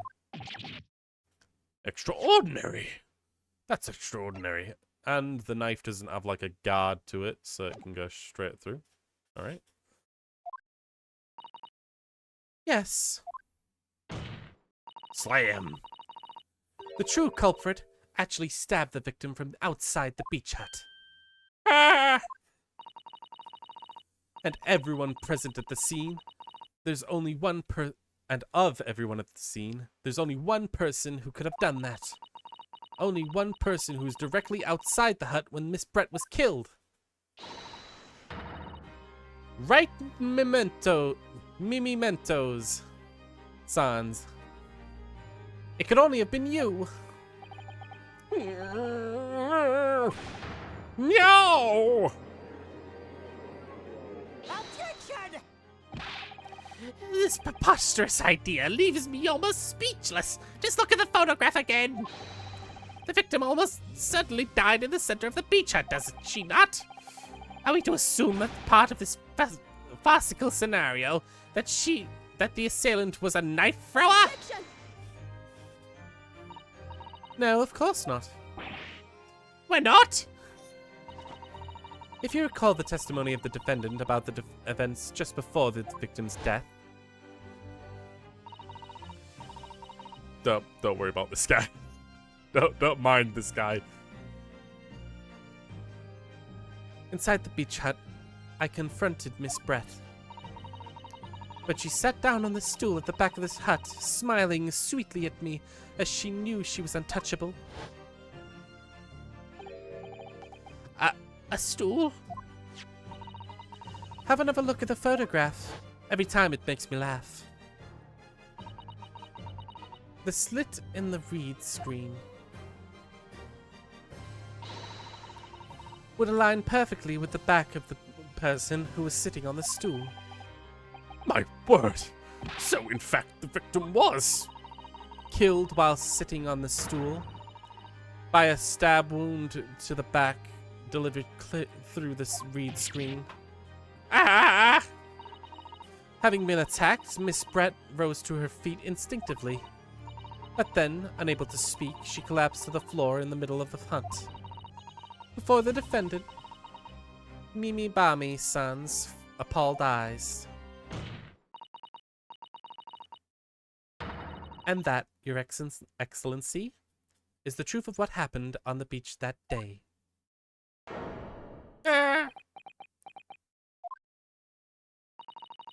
By your silence, Mimimoto-san, I take it that you don't deny the charge.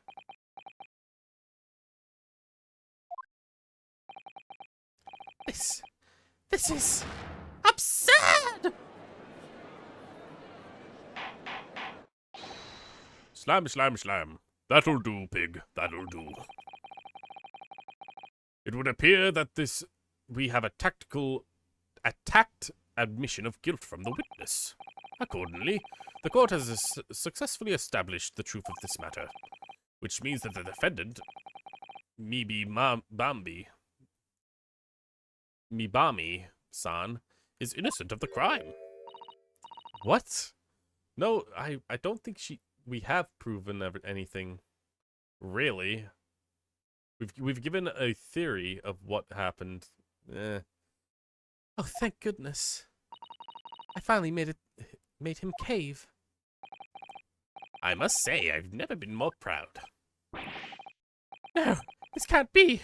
The Ouchie clan can't. What of my growth? What about my growth of hope? It wasn't just an apparition. I can't accept this. I won't. I see no reason to continuance of this trial. I will therefore move to conclude my proceedings by delivering the verdict.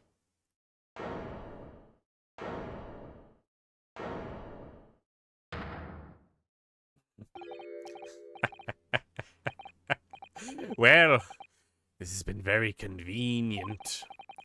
This is how the highest court of our mighty empire delivers justice, is it? Suppressing free, well-meaning citizens' freedom to speak and branding them as criminals. But we've established that the victim was stabbed from outside the hut through the reed screen walls.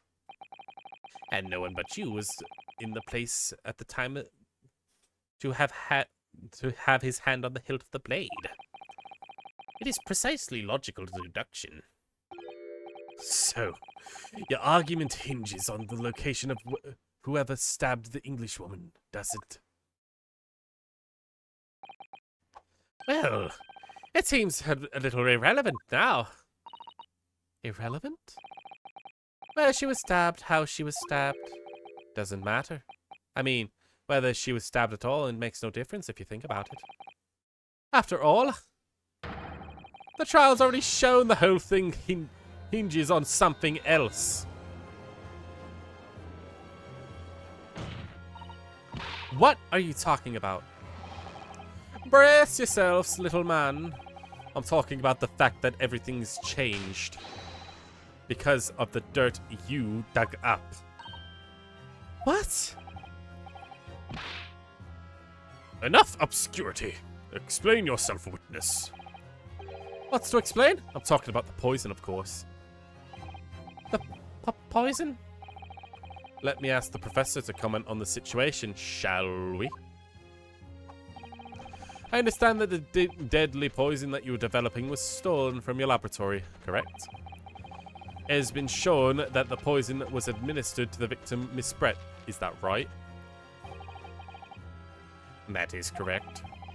An unusual constriction of the victim's pupils are a sure sign that the particular poison was used.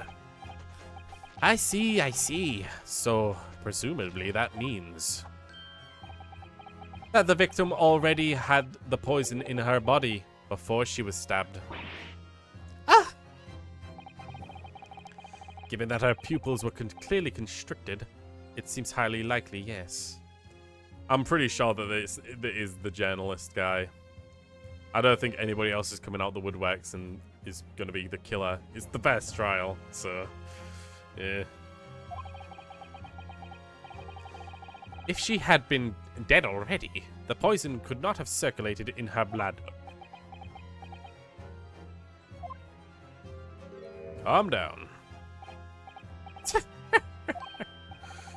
Ah, how refreshing it is to hear an argument of the metropolitan mind.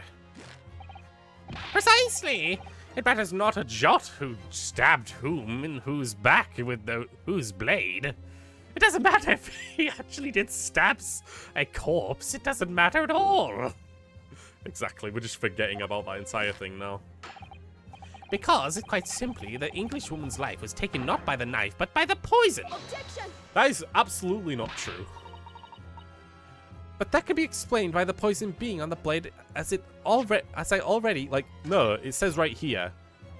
The victim, cause of death, a single deep stab wound to the back, piercing the lung and causing a fatal hemorrhage.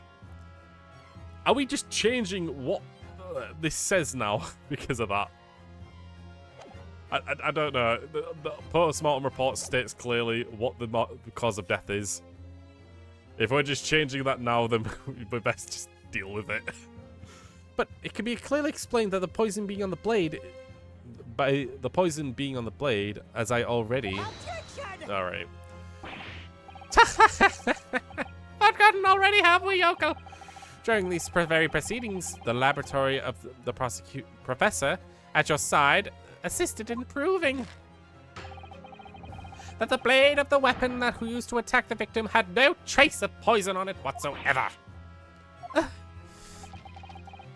So let me get this down. The facts, as skillfully established by the defense in this trial, turned out to be a headline-making red herring.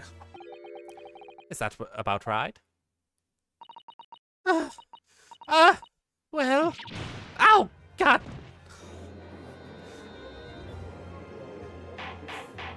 Jesus. Order! Order! Order! But where does that leave us? How, in that case, did the poison enter the victim's body? There's an undeniable answer to that. The lady most likely imbibits it? I don't know. That's probably a word that I've seen before, but unheard before, but reading it. Imbreviated it? I don't know. You mean she drank it? Have another look at the photograph here. As everyone can see, she did drink a wine like a dirty wretch.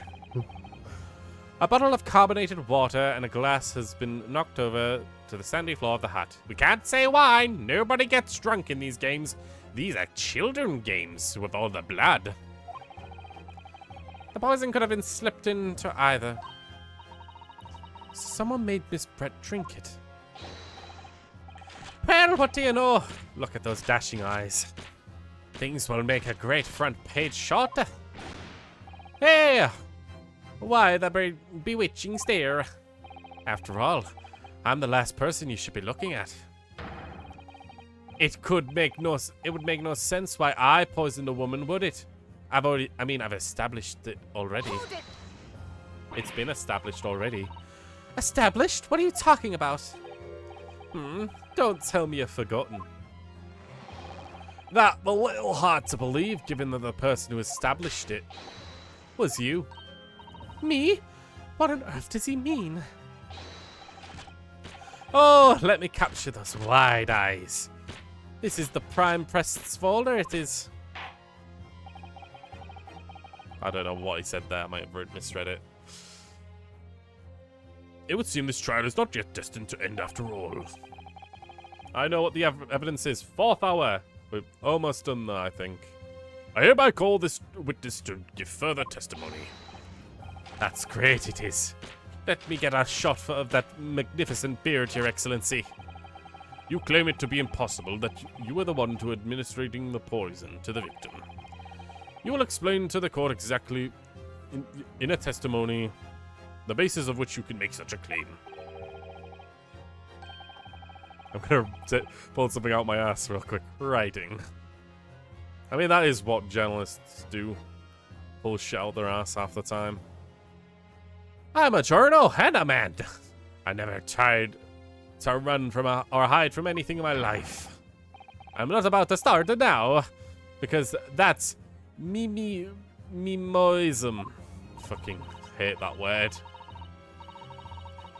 For a brief moment, I thought I'd illuminated the truth, but it slipped right back into obscurity again. Just where is this trial going to take us? Witness testimony yet again. Complete innocence. Oh, yes, I stabbed the English woman.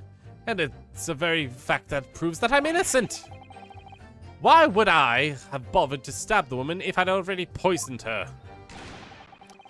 When I heard the student girl and her pompous English murderer arguing, it got my goat.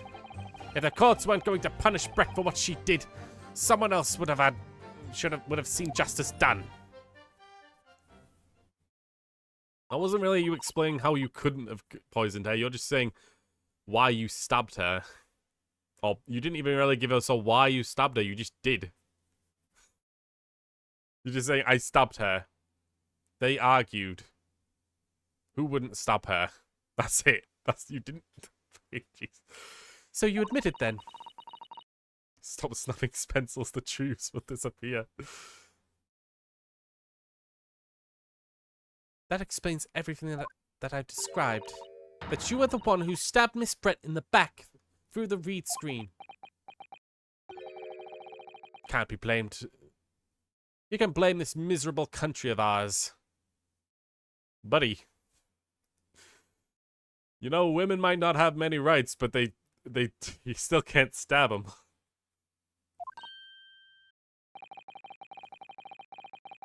A country that bows to the pressure of foreign powers and lets murderers walk free. What kind of future can a country like that have? That's why I did it. I did what our pathetic leaders didn't have the guts to do. She slapped bang in the middle of a charming lady's back. I plunged the knife of sweet justice right in there. This fucking guy's weird. As someone who spends his life seeing if the truth is told, I feel really, really awful about giving false information in my testimony before. But as it turns out, there was someone else who added in him for the victim before me. Jesus Christ, this freaking weird writing. That's right, you guessed it. That pretty little student girl. Now there's a woman after me own heart. You're implicating Ray again? She's the one who gave the poison to the English one and ended her pitiful existence. And suddenly, snap! This journal here is off the hook. The argument is sound, certainly. If the witness has administered the poison himself, he would only have waited for it to take effect. Subsequently, stabbing the victim in the back would have been entirely nonsensical. And therefore, the reporter had nothing to do with the poisoning. Yes, it's all quite logical. She did die to a freaking knife stab, though. That's the fucking point. The freaking autopsy says that she died to a knife stab. This guy is not freaking being in any way cleared of anything right now. You could make a case that she killed her, but you could also make a case that he killed her. That's the point of trial. That's right, it is. Logical and true. I'm glad you've seen the light. Justice at last. This is unbelievable. And after I'd made such progress in proving his guilt, is he going to get away with it now? It's lunchtime, so put them both in jail. I'm gonna eat some Kung Pao chicken.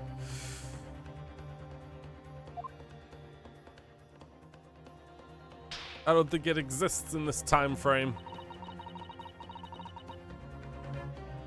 I also don't know if Kung Pao chicken is Japanese or Chinese. I think it's Chinese, to be honest. But that might be my racism showing, being an English person. And trust me, in the first portion of this game, holy crap, was the British people so fucking racist.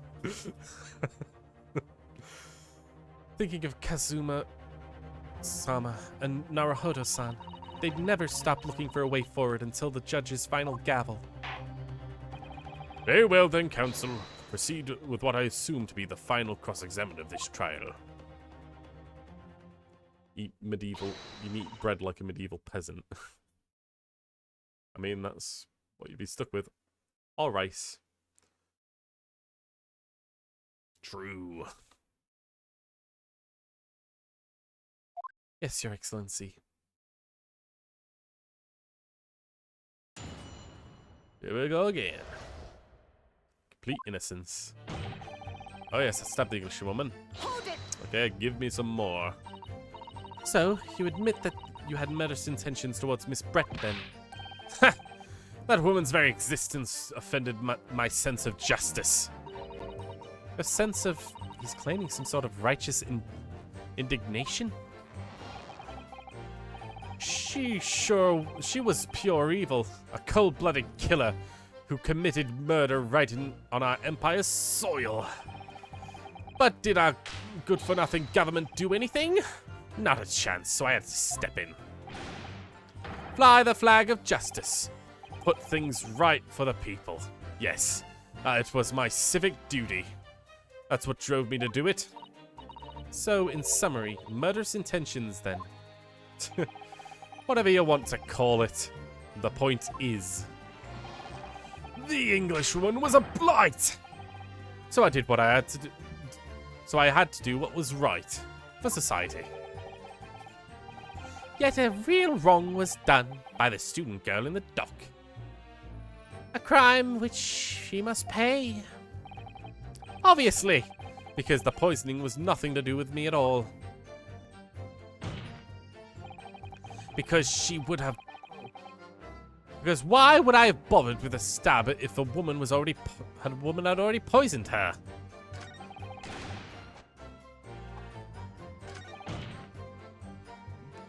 Oh, wait. Why would I have bothered to stab the woman if I'd already poisoned? He's saying that, right. He is doing a jerker moment, isn't he? Society. Society has abandoned me. Well, it's more like he's doing it for society. More like the government's abandoned him. So you still maintain that you didn't give the poison to the victim? Absolutely. Or obviously. That'd be like putting a belt on your trousers when you're already wearing braces like these. The accused administered the poison, following which the witness stabbed the victim. An unforgettable act, certainly, but not one of murder that the crime rests on the accused's shoulders. Bro, there's so many problems with that theory, being that why would she stick around if she poisoned the victim and she got a knife in the back? Why would she do anything to help the victim at that point, or like stick around? Your whole freaking theory doesn't make any sense.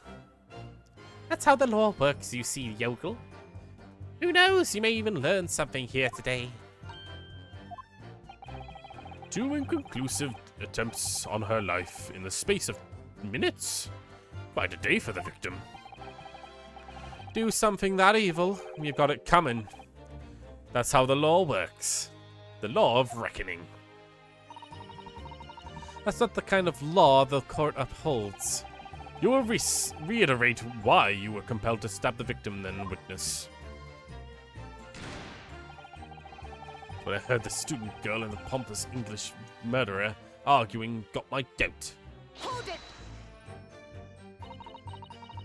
What exactly were they arguing about? About what happened in the restaurant 9 months ago, that's what. The student girl was laying into the English woman for killing her beloved mentor, Dr. Wilson. Yes, Dr. H. Wilson. A professor in medicine. Invited here from England by Professor Mikotoba, no less. Right. But the Englishwoman just jeered. Her case was to be heard by the British Consular Court in Shanghai, however. Watched first season of Better Called Saul. Think you know better than pain. I mean, I've watched a bunch of freaking Scrubs, a bunch of doctor shows. I have absolutely no clue what to do in first aid situations, so I don't know about that. You could have a silver tongue all you want, but court is not going to listen to you if you don't know procedure.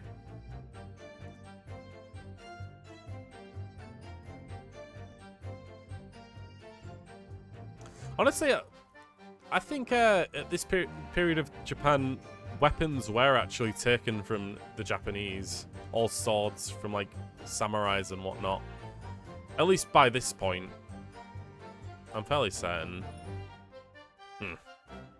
Then again, guns did show up a lot more in the original game, so I'm not sure. There's little doubt that she would simply have been acquitted and sent back home to her homeland a free woman. It was eating that student girl up inside. You could see it, and I really felt for her. Hold it!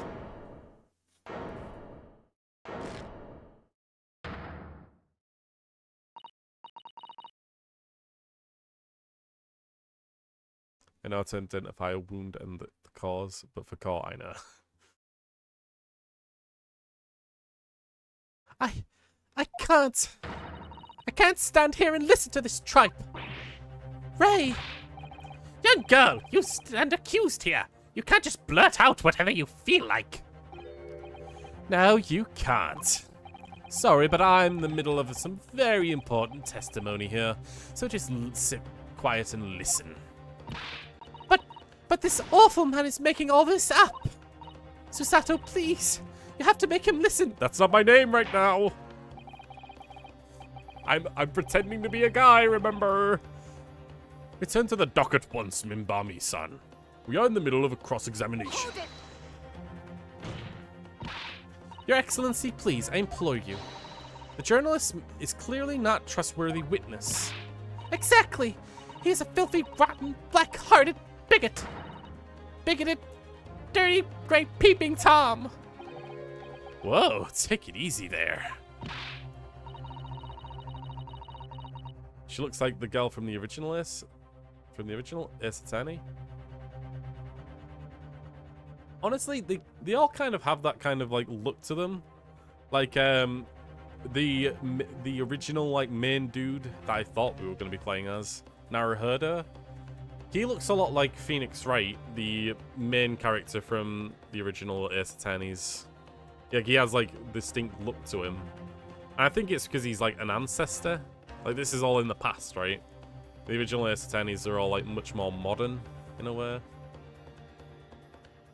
Please, I think the court should hear what the defendant has to say. Your Excellency, I see no need whatsoever to entertain the accused's remarks. Spike hair guy. Yeah, exactly. I will grant the request of the defense. But, Your Excellency! This is likely to be a final cross-examination of these proceedings. As such, it would be ill-advised to stifle the defendant's obvious concerns. So, whilst recognizing that this is contravenes regular protocol, I hereby call the defendant to speak. Oh! Thank you so much, Your Excellency. She does actually look a lot like Maya from the original game. Gotta play this series at some point. You got to at least play the first one, the first game. There's a HD version on PC, and there's the DS versions, which are the originals. Although I'm not sure if you can get the 5th case.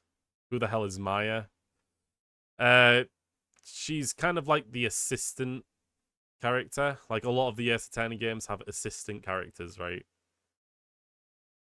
That's what Maya is. If you play the original games, you'll meet her very quickly, I think. Thank you so much, Your Excellency. Like the dad? Kind of. Like standing in court with you, helping you out with the investigation portion. Since this is the first trial, or the first case, we've only got trial. But in the next case, I'm pretty sure we'll have like investigation where we get to like go around and talk to people and stuff. But for the time being, we'll continue on. So, there was nothing to do with Dr. Wilson. We were discussing the stolen poison. Hold it! Press that. The stolen poison that killed the victim, you mean? I suspected her of being the one to steal it. I mean, just think about how she killed Dr. Wilson. The next case will take 3 streams. Possibly. The first time I played it through the So another thing to say, this game is like called the Great Ace Attorney Chronicles, right? It's kind of like a HD remaster, and it's got it's a remaster of the first Great Ace Attorney and the second Great Ace Attorney meshed into one, right? So we're on to the second game now, and I've got like a full like backload of the first game loaded up in the VODs and my YouTube VOD channel. So when playing through the first portion of the game, or like the first game, holy crap, did I miscalculate timing so many times. Jesus Christ. Yeah, no, like, this this game, typically, I tried to do him in 2 streams at least, and I really should have, like, spaced them out a lot more. Regardless, I want to get this trial done in 1 stream, and then the next stream will have 2 streams, probably, dependingly on how it goes. That's true. Additionally, Miss Brett certainly had knowledge of the new poison. But surely it would have been no easy task to steal a highly secretive toxin that was being developed for the government. Thanks for the plug, Marker. Indeed. All visitors to the laboratory are thoroughly searched when they leave. Even if a thief managed to avoid being seen by myself or a colleague, getting the poison out would have been extremely difficult. That's true. I've pestered Professor Mikotoba until he agreed to show me the poison when I first visited his laboratory. But I left. But as I left, I was searched from top to tail. Miss Brett rather abruptly revealed the presence of the toxin while we've been developing, you see. And since Soseki-san expressed such an interest in it, I felt unable to refuse. Obviously, I gave nothing away, other than the fact that it was a extremely potent substance. I'm very ashamed of myself. It's just that I had a singularly terrible experience with deadly poison. I wanted to look at my old enemy in the eye. Surely you can understand that. To find out if my suspicions were true, I confronted Miss Brett about the poison. I told her that if there were to be an incident involving it somehow, it wouldn't be just in the university. The military would be dragged into it. The whole government even. It would be a complete disaster. And how did Miss Brett respond to your concerns? She just curled those beautiful lips of hers and said she didn't know the first thing about it.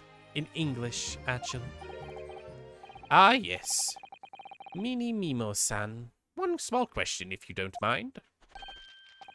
I do mind. Can't you see I'm busy? Clearly you were outside the beach hut listening in while the defendant and Miss Brett was conversing. Presumably, then, it was you who wrote this article that you heard? Oh, fuck. Exclusive! Deadly poison stolen from Yume Medical Research Laboratory. The story that was published in the morning's edition of Shoyu News. The details are too accurate for it to have been written by anybody else. I'm sorry, I don't know what you're talking about. Yes, look at this. The entire article. It's almost what I said to Miss Brett, word for word. Ah! Well, Mimimoto-san. Should I start saying Mimi Mentor or something like that? Because... Or Mimi Memo? I guess I should. As a journal and as a citizen of a free country, I don't have to reveal my sources. That's a profounding principle of the Mimi Memo-ism.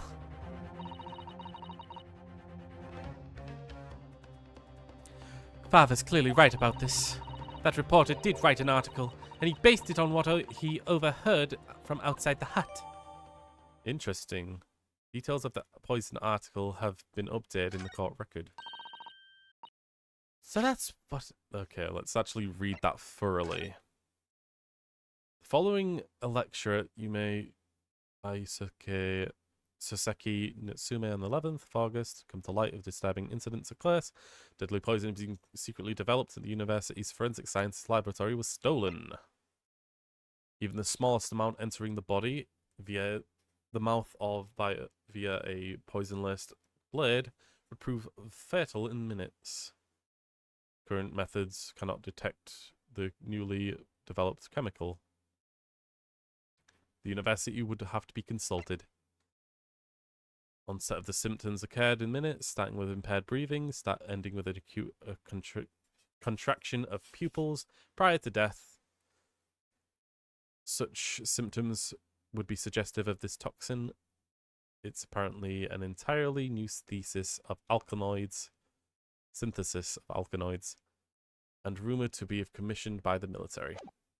Okay, so something in that might be a clue to him actually being there and knowing. I don't know. It doesn't really prove what we're trying to push. So that's what it was all about. You were trying to cover up the fact that you were listening in. That's why you came up with a stinking story about me arguing with her. Shut up! My stories never stink. Look, whatever you got to say, little girl, it doesn't matter, alter the facts. Your Excellency, this is something I want to say. I want to go on record. Very well. You may amend your formal testimony. The point is, if you poison someone, there'd be no reason to then go and stab the person as well. Kind of is, if you want to get someone else blamed for the crime.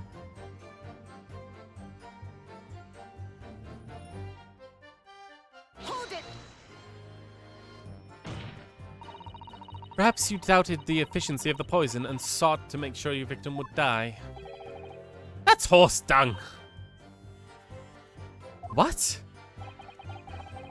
That would be like pouring pepper on your Chinese ramen before you even tasted it, completely reckless.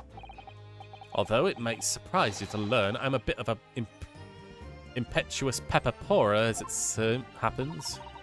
Once the victim had taken the poison, she would have had only minutes away from death. And yet, this man had proceeded to stab her in the back. And well, there may have been a very good reason for that. If it was the reporter who gave the poison to Miss Brett, then clearly he must have done it prior to Ray entering the hat. Yes, that's undeniable. So, he clearly had to kill her or stab her as quickly as he could, because she was going to mention something, possibly. Oh, right, I remember.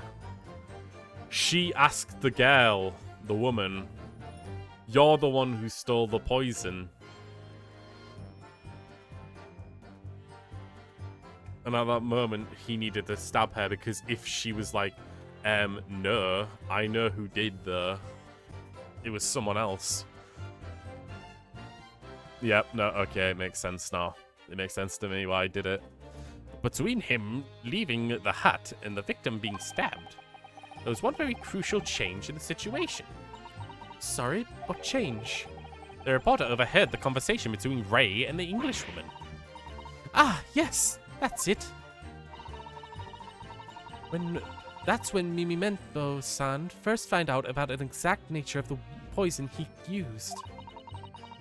That could be a key here. It wasn't instant. If the victim had unwittingly taken the poison already, the reporter would have had no reason to stab her. On the face of it, that logic sounds entirely reasonable. But there's no reason this man was responsible for Miss Brett's death. But there's no question that this man was responsible. If we could think of a plausible explanation as to why he might have stabbed her after the poisoning, I feel assured that everything would drop into place. That's what we should be looking for. Yes, I agree. And in order to do that, we must try to glean more information.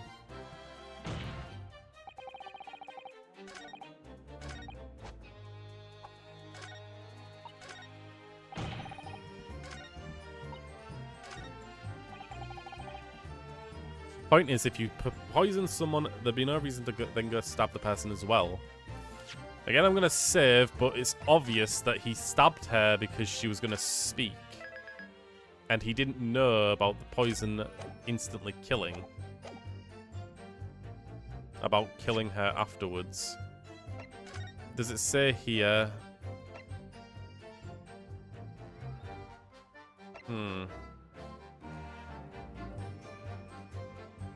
fatal in minutes.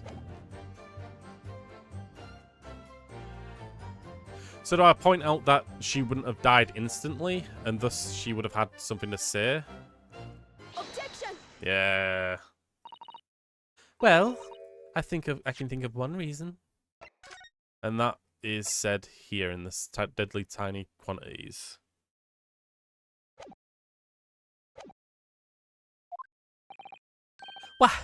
What?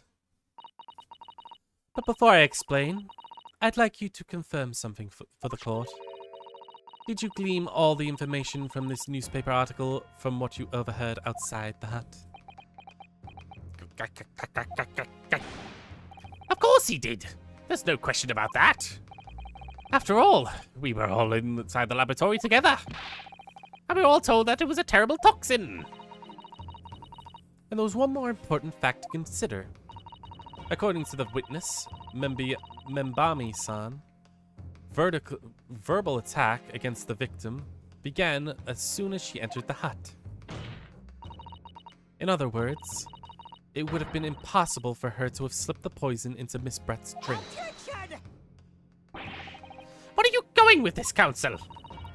Minimento-san's made it quite clear that he observed every single thing that happened in that beach hut. If the defendant had somehow found an opportunity, this man would have seen it. Ah!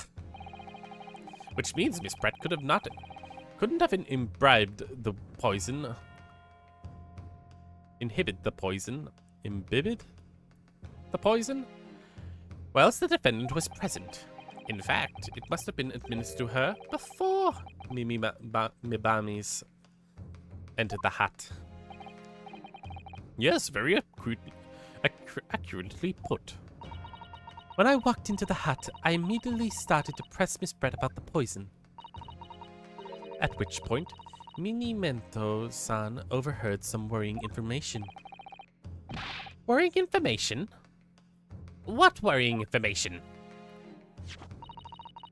The information that he subsequently included in the newspaper article, namely, that the poison is being developed in strict secrecy, that it couldn't be readily obtained. Ah, that's specifically. So he is, like, liable regardless from taking the poison. Streamed machinarium? Maybe 3 months ago. That was a long time ago, by the way. And sadly, I mentioned in the description of that, my microphone was not working properly. So through that entire thing, I was actually speaking that entire stream, but the stream wasn't picking it up. So there's just an entire gameplay playthrough of that game without any dialogue, with me, imagine me just miming words throughout the entire thing. Yeah. I mean, I could play it again at some point, because I've probably forgotten all of the puzzles and stuff. Absolutely. In fact, it's quite an understatement. The only possible place it could have come from is my lab. And furthermore, anyone affected by the poison would exhibit telltale signs in death. The extreme constriction of pupils. Yes, it's quite stark when you see it. There are no other poisons that show similar symptoms, but not among new substances. There are other poisons that show similar symptoms, but not among new substances that are undetectable. In other words, it would be clear that the victim's life had been ended by the use of a particular poison, which would reduce the number of suspects to only a handful of people. Ah! Everyone in my laboratory is aware of the unique properties of the toxin that we've been developing. None of them would be so foolish as to attempt to use it for some nefarious need. Mibami-san is no exception. This game needs to stop with the flashbangs.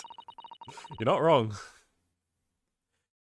Therefore, we can conclude that whoever administered this unique poison to the victim was a lay person, unaware of the telltale properties. I've never seen that word, a lay person.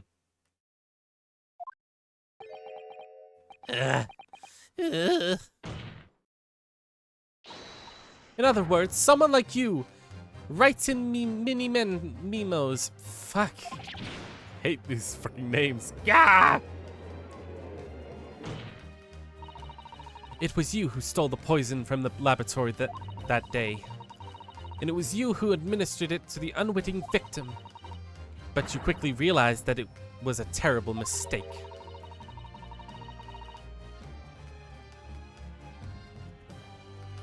I feel like I'm playing Call of Duty in this. It's a visual novel. Ugh, it's Call of Duty, man. The last one I played was Black Ops, I think. The first one. It's been a freaking ages since I've played a freaking army game. First person army game. Like Modern Warfare and stuff like that. I'm just not a big fan of them. Because the poison caused such unusual symptoms and was so untraceable.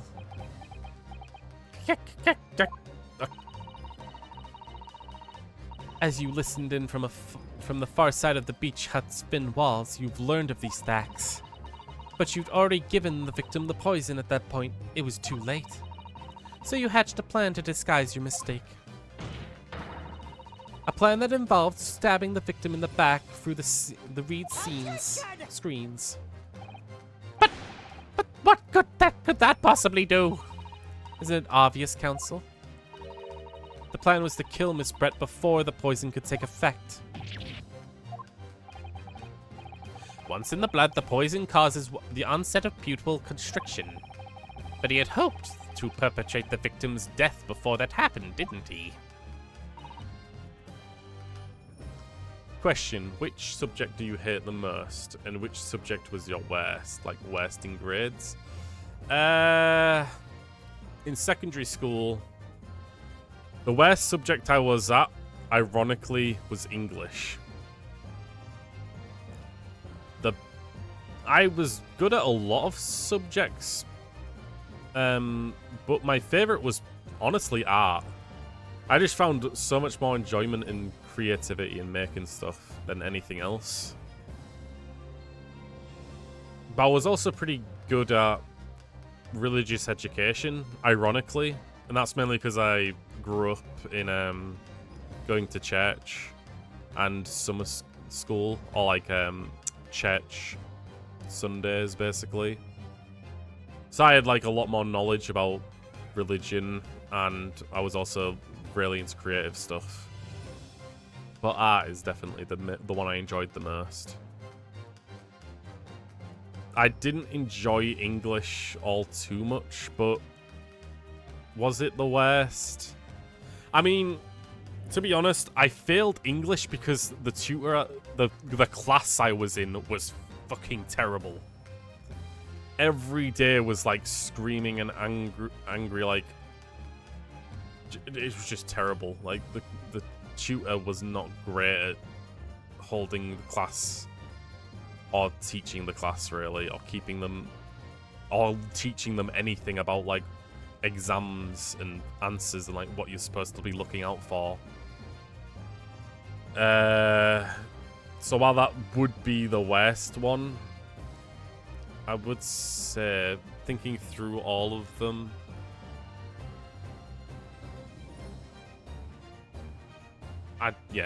English is definitely the one I struggled with most. Exactly. Because without revealing any signs of new secret poisons, any revealing signs of a new secret poison's use, no one would have ever suspected. This is extraordinary. Yes, the effects of the poison meant that it would be too easily identified, so the killer had to mask its use, which he attempted to do by plunging the knife into the middle of the victim's back.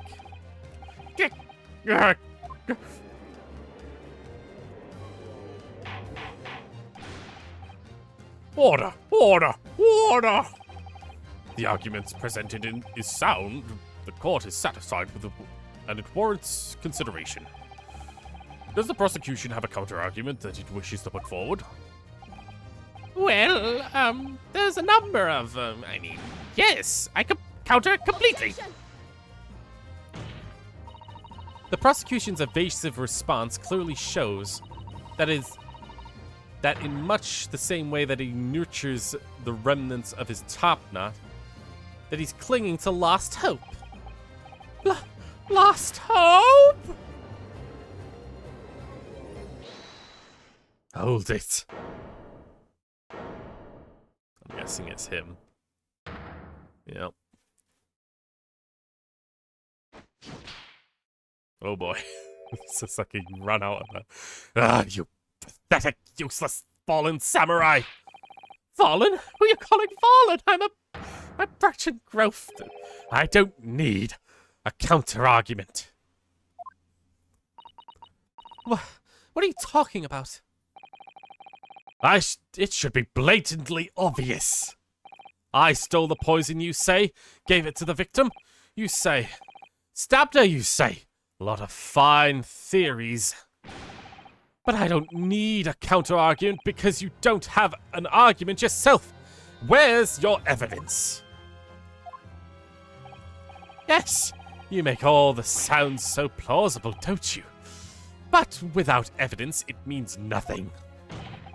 Whereas I base my news on facts. Facts? What do you mean? Explain yourself.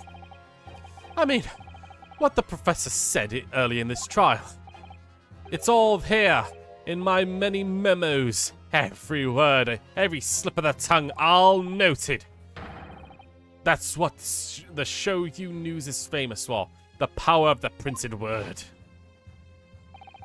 But surely it would have no easy task to seal a highly secret toxin being developed for the country, for the government. Indeed, all the visitors in the laboratory are thoroughly searched when they leave. Even if the thief managed to avoid being seen by myself or a colleague, getting the poison out would be very difficult. Oh! How's that then? Blown the story wide open? See, I, writing mini memos, a mere reporter from the show you news, could possibly have stolen that poison from the professor's laboratory. I mean, it's pretty obvious what the answer is here, because we already found the place it is. But there can't be any question of it. He must have stolen that poison that day. He stole it and used it to kill. And if that's the case, as you have identified, the poison itself is the definitive evidence we need. But whoever stole it from the laboratory that day, the true culprit here. What's your point? You annoyingly handsome country bumpkin! My point here is this. Where there is one way that you, Mini Memo-san, could have stolen that poison that day. Ah!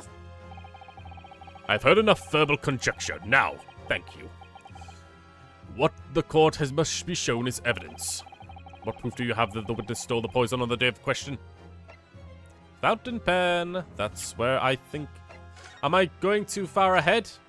Have I figured this out before the game? Take that! No, I haven't. It's proof. The proof, Your Excellency, is this fountain pen. Ah! The fountain pen? How could it possibly be relevant? These magical pens somehow seem to have enough ink to write many thousands of kanji characters. I believe that they arrived in our country for the first time in some 15 years ago now. Bah! I swear by the weasel's hair, calligraphy brush, and nothing else. These newfangled pens are merely a fad. Well, as forward-thinking a man of words, obviously I love my fountain pen. Suck up a scored soup con of scrumptious ink, and one's work is awash with words in the blink of an eye. Fucking why? Just move on. That's right. Fountain pens have a small reservoir in the barrel, into which ink is sucked up through the nib of the pen in order to write with it later. What does all this talking of sucking up in the pen have? Just as it is impossible to suck up ink into the reservoir, it's also possible to eject it through the nib again, and of course... My word, can it really be? Well, Mento? Son? When you saw the deadly poison before your eyes in the laboratory that day, you used the fountain pen, your very lifeblood, to steal some of it, didn't you? By siphoning up the poison through the nib into the pen's reservoir. A more absurdity! That never happened! True, we've heard that there were procedures in place to prevent thefts like this from a laboratory. However, anyone would have thought to look inside a would anyone have thought to look inside a fountain pen of all places? No. I'm a little ashamed to say. For the fear of offending our guests, such a detailed search would not have been concluded. That did. Well, that's quite startling, I must say. I remind the court that the pen was found in the clutches of the victim when she died. In other words, it was dropped at the scene by Memento-san. So the crucial question is, when exactly was the pen dropped? Are you suggesting? The natural conclusion is that in your haste to act whilst the victim was distracted for the moment, you dropped the pen, you emptied the poison. You dropped the pen after you emptied the poison from it into her glass. There could have been any number of alternative explanations. For example, the witness could have been using the pen to write down details of the conversation with the victim. When shocked from one of her outrageous answers, the pen fell from his quivering hand. No, that can't be. If it was, how do you explain why the pen is devoid of ink? What? As you can see for yourself. If you were to examine the evidence, there would be... Oh my god, my mouth. As you can see for yourself, if you examine the evidence, there would appear to be no ink present in the reservoir. What newspaper reporter goes to interview someone with nothing in his pen? No, the pen was dropped after the poison filled its reservoir and had been emptied into the victim's glass. Witness, what do you have to say in your defense? What? How does this modern justice system works, is it? So what if the ink of my pen runs dry? So what if my pencil snaps? I can always claw my way back into the game. I have plenty in my reserve. Jesus Christ.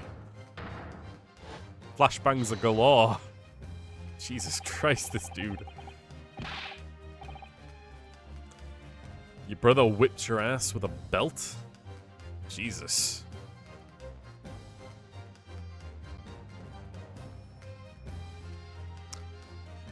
Thoughts went through my head there, but I will keep them to myself. Meh.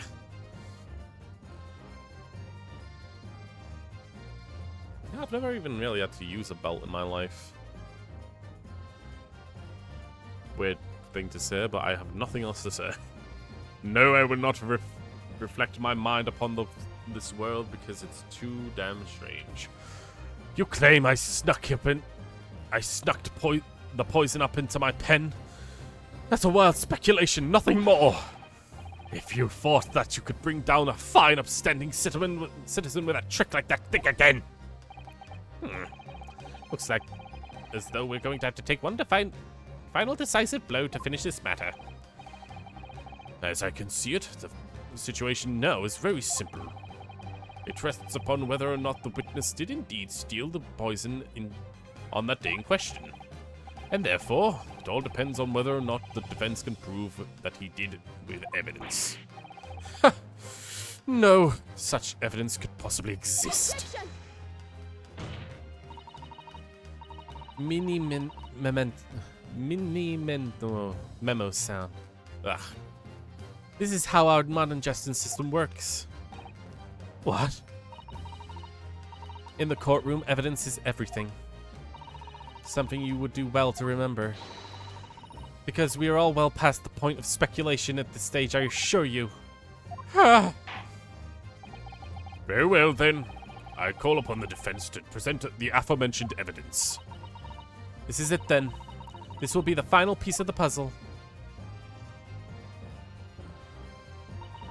Defense can prove by the means of this item that the witness's pen was used to steal poison. Chemical reagent can be used to find out whether the poison has traces in places. Yeah. Counsel, what is this bottle? This bottle contains a unique chemical reagent that can identify poison in question. Ah! Yes, that poison is entirely new synthesis of alkaloids, developed by my colleagues and I. It would be impossible to detect traces of it by any other method. Or, from another perspective, simply with this chemical agent, anybody at all could check for the traces of the poison. Ha! A reagent? Why? One drop of this contents of this bottle on the tip of your fountain pen, Mini Memento-san. It's all what it takes to solve this case beyond all reasonable doubt. No, you can't. I won't. Your crimes are bad enough, but at least know when to admit defeat. Your Excellency, the defense requests permission to carry out the test on the fountain pen at once.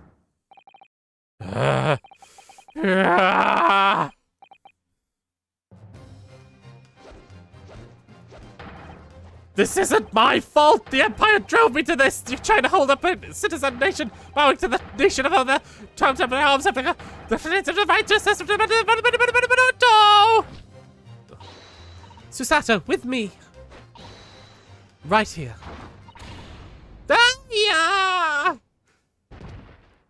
That's just assault, but okay. Did I do it right? That was a Susato takedown, wasn't it? Not quite.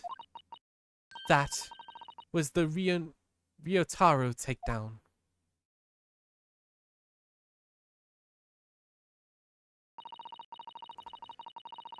The instant the first drop of the reagent touched the nib of the fountain pen, it was clear to everyone present.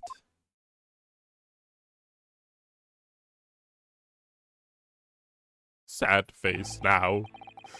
When I saw it in there in the lab, the poison, the devil got hold of me and I decided to do it on a whim. I excused myself and emptied the ink down the sink of the bathroom, washing the reservoir out carefully. And then you waited for the opportunity to suck up some of the poison, didn't you? Into the fountain pen. Yes, that's right. Answer me one thing, Minimento-san. Why did you steal it? For what purpose? Isn't it obvious? To find out what it was made of and expose it in an article. I mean, it was a secret project after all. Too juicy for a journo like me to pass up. Then why did the Englishwoman end up dead?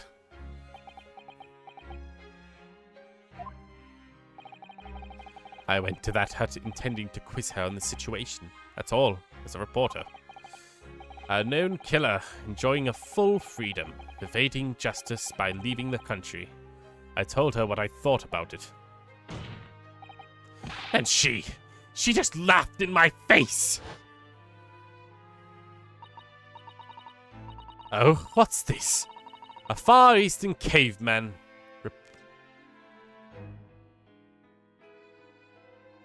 Wait, let's do this as hair voice. Oh, what's this? A Far Eastern caveman purporting to practice journalism? Really? You must learn the difference between reporting and listening at doorways, you ignorant plebeian! What did you call me?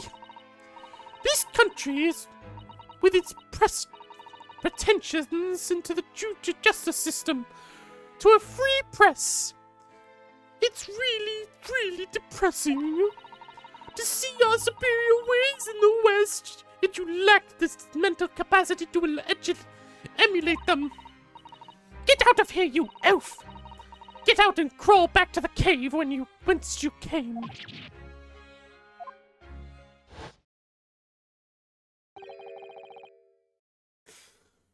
Yeah, no, imagine.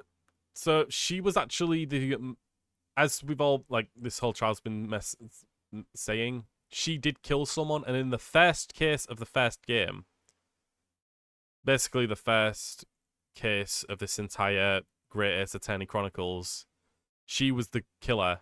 Imagine me doing that voice for like half of the trial. For like basically 2 hours and a half. Yeah, no, she deserved to die. I think we all agree that she is essentially very racist as well. So, you know, she was asking for it basically.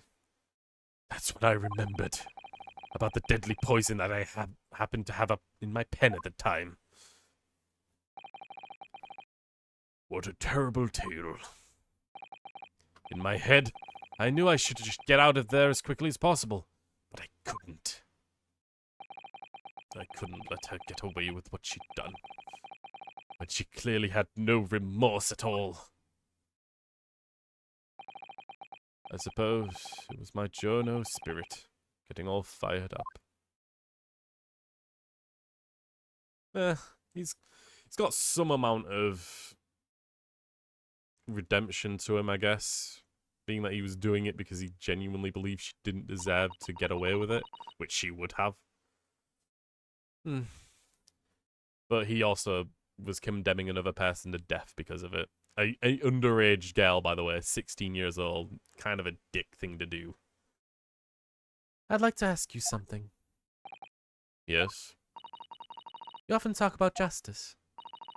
But surely as a journalist, you could have used other means to deliver the justice you sought. There's no justice in the press. Sorry? After the trial 9 months ago, I kept digging and digging to find out what happened in that courtroom. And finally I discovered the truth. It was a cover-up, that's what it was. A cover-up? What do you mean?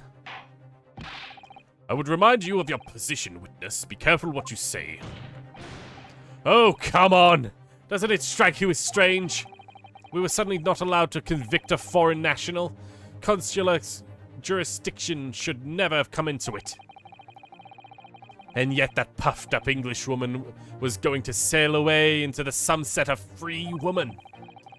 The only possible explanation is that behind the scenes some deal had gone down between Britain and Japan. What sort of deal? I've done my research, dug up all the dirt. It was all ready to be published. But you know what happened? The editor just tore up the article. He came under the pressure of the government, you mean? If our government is going to let criminals walk free, then they're going to crush the free press. Then what choice do I have but to see justice done myself? I still would have taught that sub-boy, since I can't see the chest. Is it booba or no? You're not wrong. That's a very, that's a lot of a Japanese thing, I think. Using tape to hide chests. I think in Persona 4, Naota does that, right? This is kind of like a Naota look, isn't she? Holy shit, she really does look like Naota in this, from this angle. Holy crap, with the hat and everything. Let's not forget Memo-san.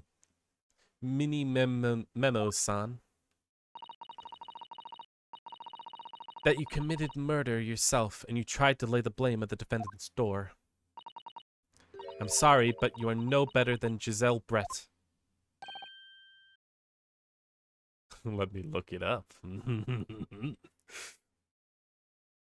It wouldn't be surprised me if that was actually like a common thing that they did, like women did to present as men in order to do male things.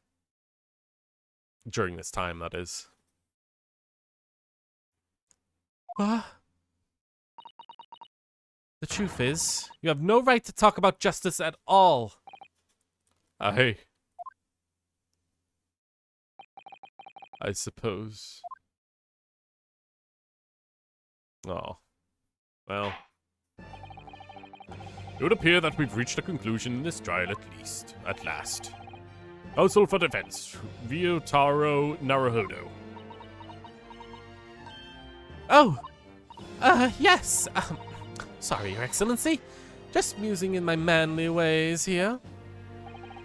It's almost unbelievable that this is your first experience in the Supreme Court. It was all an excellent performance. In truth, it very much reminded me of your cousin's exploits. Oh, Naruhodo-san. Ryunosuke, you mean?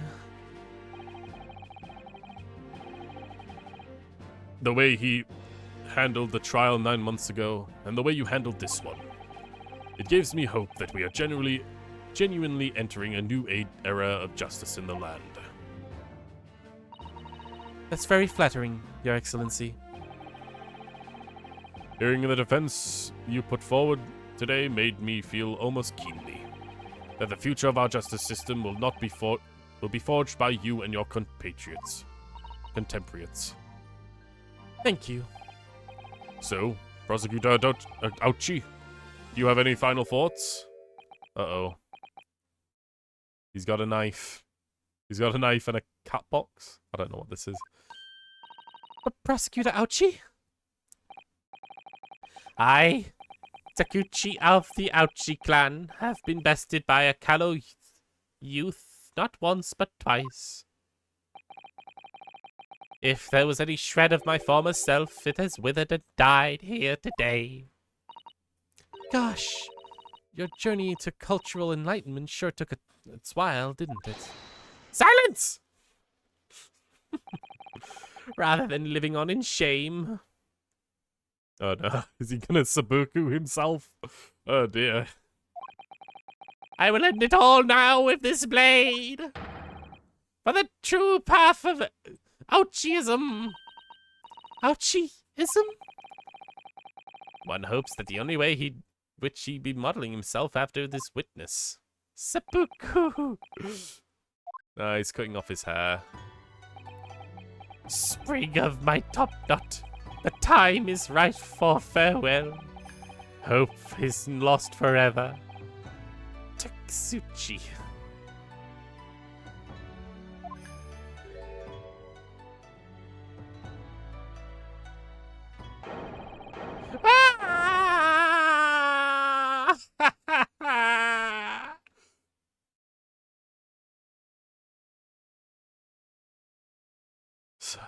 So dramatic and majestic. My God. Ah, we're all praying for it. God damn it. Really? Okay, sure.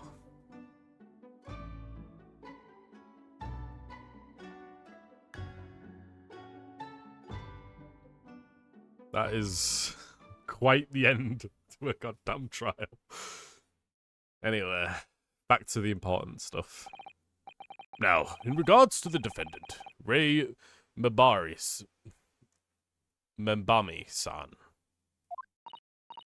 Got some spicy articles. Some booba articles, you mean? Yes, Your Excellency? I have reached my final verdict. I hereby find you not guilty. Woo! Petals! Peach tree petals coming out of the ceiling somehow. I don't know how they're doing that. Court is adjourned. And there we go. Before we end, we're going to go through this section here, and then we're going to see the first small snippet of the first part of the next trial. If it's going to give us actually something we can latch onto. Okay, Supreme Court of Judicature. Defendant's Antechamber 3. Led to 11 things Japanese women want men to know about their breasts. Whoa. They want me to know. I want to know. It's over. I mean, isn't it possible this whole trial could be thrown out the moment they find out that the defense was actually a woman? They don't have a lot of respect for him, I'll be honest. My heart is still pounding in my chest, though. It's all I can do just to stay standing. There he is. Lawyers have such great responsibility, such great burden to bear. Don't they, Naruhodo-san?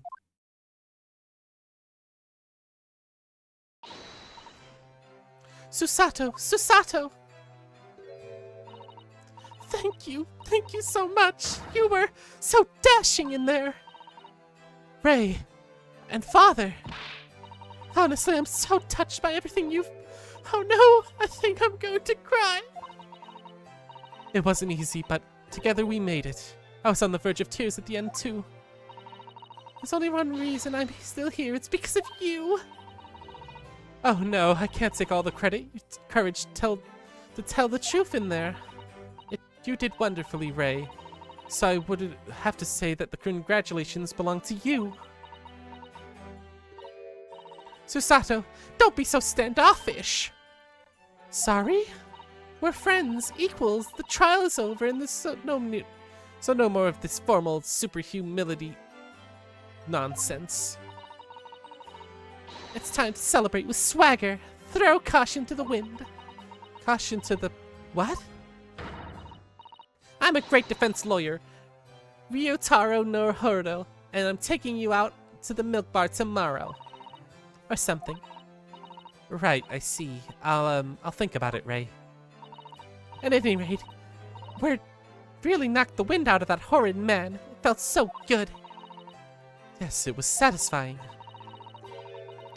Yeah, yes, it really was. Isn't there someone else who we could throw together? Oh god. I hope you're not looking at me, Ray. Oh my goodness, no, of course not, of course not.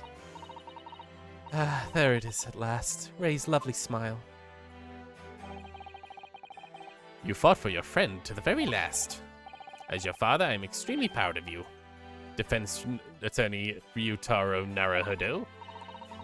Thank you, but I couldn't have done it without your help. Anyway, it's time to bid farewell to Ryotaro, I think. I shall miss him in a way, but it's back with Susato Mikotoba now. So, I'll never see him again then. What a terrible shame. What? Alright. What is this happening? Ah, Soseki-san and Inspector Hosonaga, I hope you've been keeping well. Is that really you? Right, so these guys are also from the first portion of the game, so they know who Susato is, and they didn't recognize her until now. Just so you know. Fun fact, we have something like women acting as men hearing Courtier 2. Gain rights, the most popular thing being Marijo Jurkic Zagorka.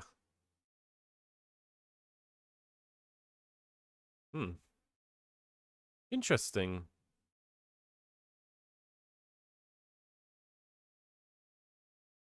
You know, you never really think about, like, because I'm living in Britain, equal rights is very much like a big thing. Like, everyone is all for it, and ultimately, I think we're kind of there. Everyone's basically got the same amount of rights. Never really think about other countries that are still getting there. It's nice to hear that things are still pushing that direction.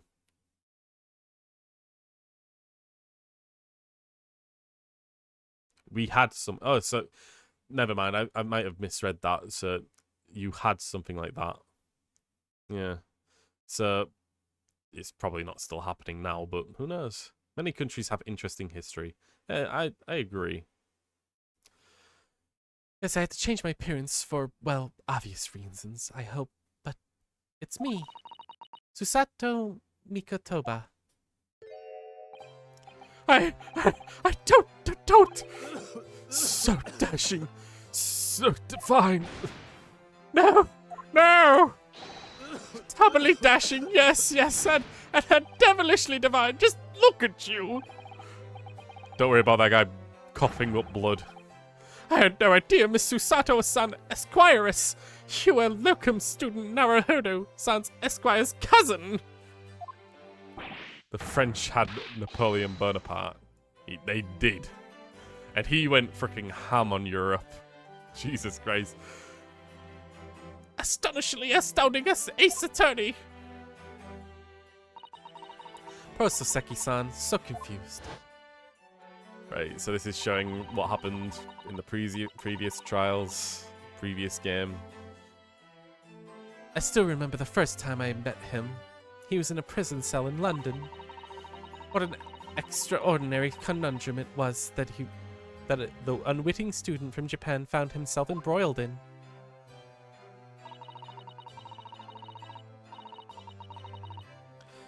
Right, Napoleon went right through the entirety of Europe. That was when the Austrian Hungarian stuff was still a thing, right? That's like before Germany was really a thing. But after Naruhodo's skillful defense of the Old Bailey, Soseki-san was free to return to Japan. And now it seems that he's earned himself great fame as an author. I'm stunned. It's truly an impressive disguise. Even I had no idea, and I'm the chief inspector of the police bureau, so I came up with Mr. Turtle, no less. Waterloo, sweet, sweet Waterloo.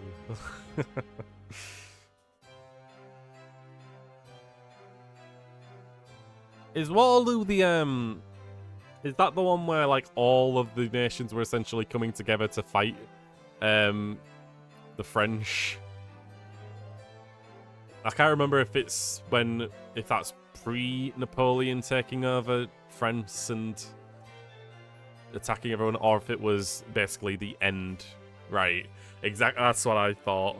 That's when everyone like came together. It was like, Napoleon is way too overpowered. We need to ban him. He's like seriously taking over everything. I'm not sure you should be admitting that to that, Inspector.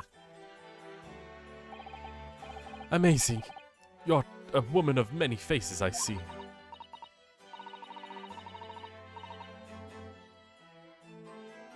Got sent to St. Helena. Mm-hmm. Just two, really. And it was once in a lifetime event, I hope.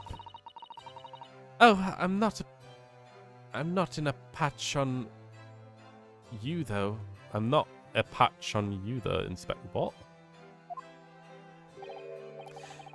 Well, I am a professional, of course. I do worry about Inspector Hosonaga sometimes. I really do. 9 months ago, when he appeared here in the Supreme Court to testify, he was an undercover disguised as a head waiter of the restaurant. Why is he coughing up blood? I'll be honest with you. It's never really explained. He just does that. It's possible he has some sort of long-lasting disease or something. Or maybe he's anemic. I don't know. He just coughs up blood because that's just who he is. He also gets beaten up a lot while still like holding this detective kind of guise to him. And he also loves freaking disguising himself. And then on the steam strip to Great Britain, of course, disguised as a sailor to keep us safe on the journey. Oh, spoilers for the second case there, or the first game there. Although it didn't help you, did it, Kazuma-sama? From my perspective, I have to admit that I have mixed feelings about all this. I mean, now the truth has been lost forever. What do you mean? I'm talking about the murder of the Englishwoman committed at the end of last year. Ah, yes. The English doctor that she killed, as I understand it. I respect this man with everything I got. Dr. John H. Wilson. Yes. That's another thing as well. This game has a very big thing about Sherlock Holmes. So Dr. John H. Wilson, that's the Watson of this world, right? Sherlock Holmes is a character in the game, and he's referred to as Hairlock Sholmes, which is ironic. But yeah, that's to keep in mind as well. He's gonna show up eventually. Dr. John H. Wilson, yes. A man I invited to Japan personally. The mystery is, why did she kill him? And now the culprit herself is dead. We probably will never know the answer. On the voyage to Great Britain, we had the most unexpected encounter. With Mr. Herlock oh, yeah, there you go. The great detective, I mean. Where is anatomy?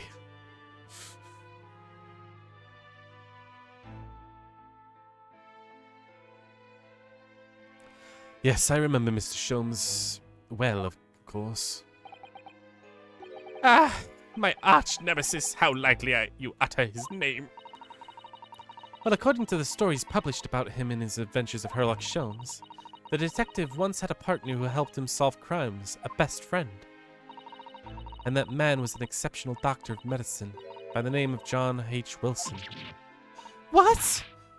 Dr. Wilson? I can't just believe that's a coincidence. They legit just switched up one letter to a different spot. Exactly. But that's the thing. I'm pretty sure Sherlock Holmes is actually public domain now. I'm fairly certain he's old enough. The original author is died, and the copyright went out.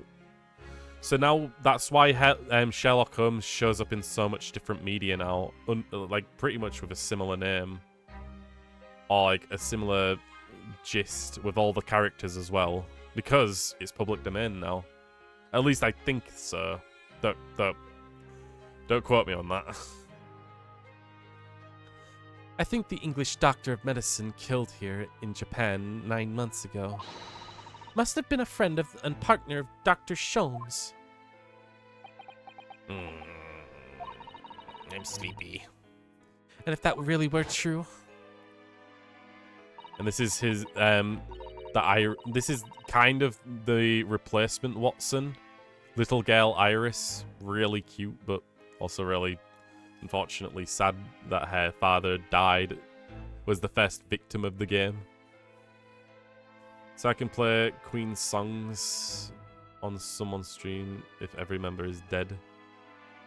The way copyright works is that the original copyright holder dies, and then about 70 years have to go by before the copyright is released. I believe that's how it works. I think so. You're not. You better not. You're probably not going to be alive by the chance you can use that kind of stuff. And also, I'm not sure whether the copyright holder gets transferred to a company or not, and what happens to it if it's being held by company. It's difficult. I can't say for sure. But it usually is the original creator is the holder of the copyright, and if they die, then the timer starts. Yeah, sorry. Then the poor girl will never meet her beloved father again.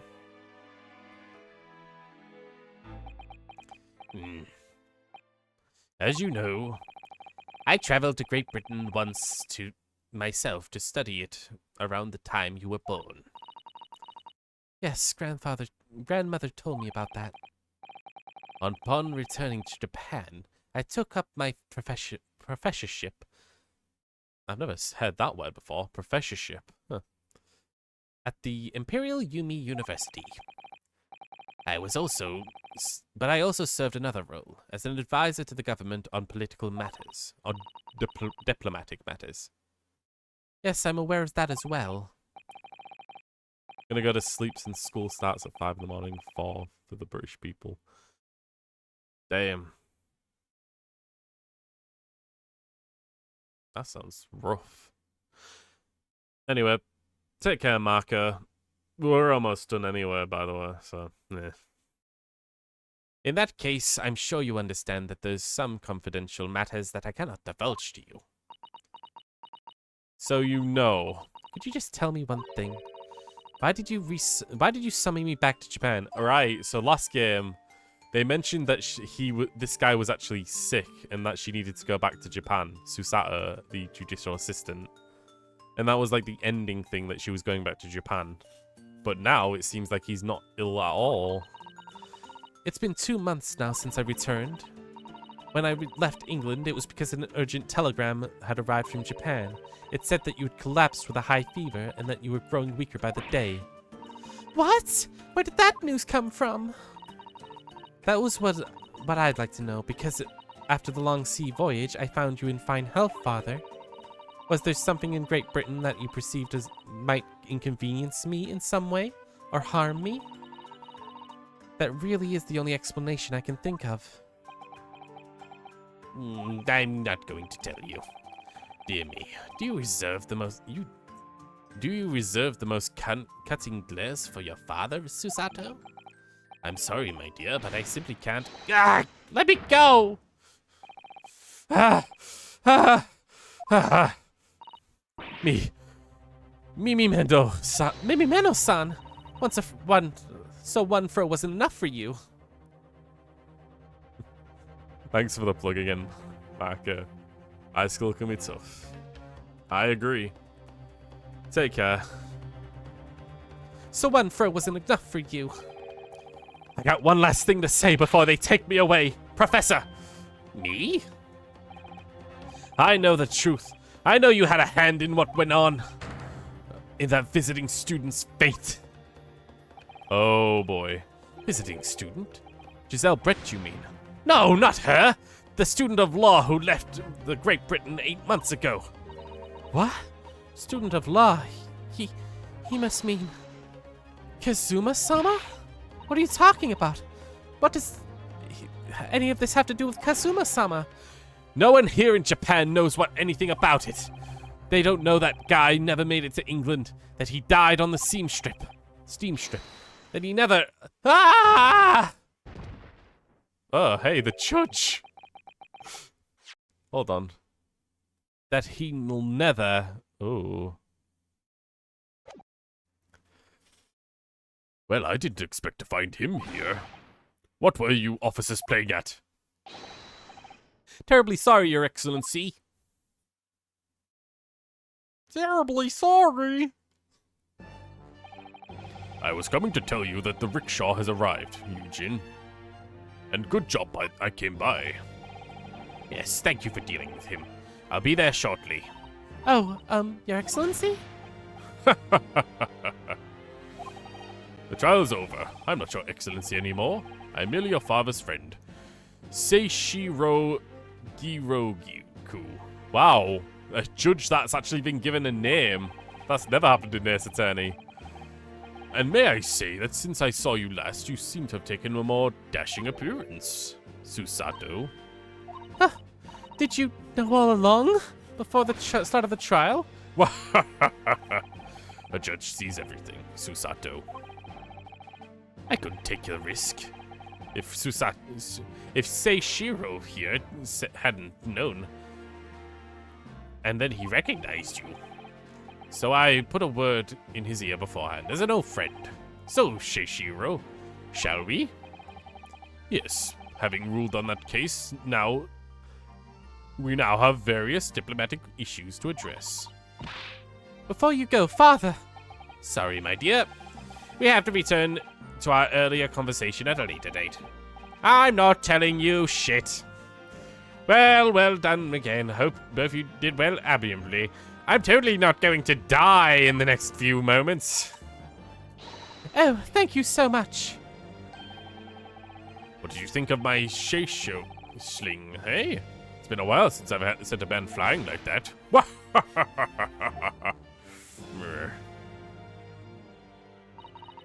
Whatever could Father be hiding from me? About Gisette Brett? About Dr. Wilson?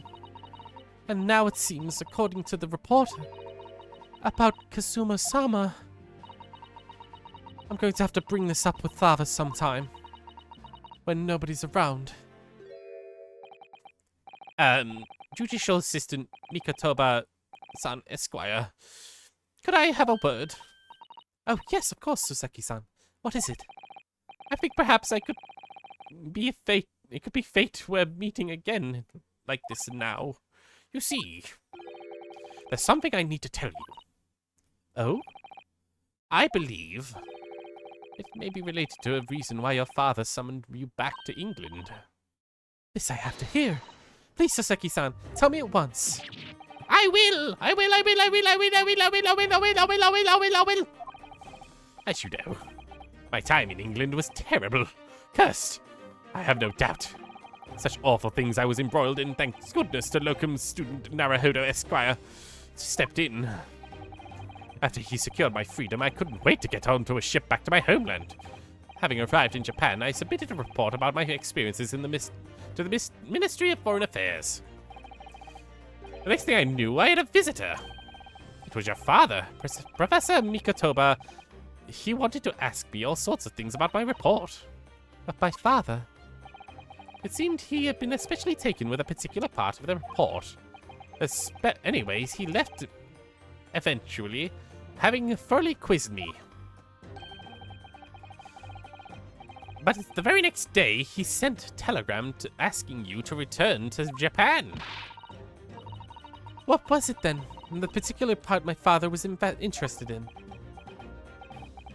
I don't really know exactly. But I do remember. But do you remember them? Those two terrible cases I was caught up in.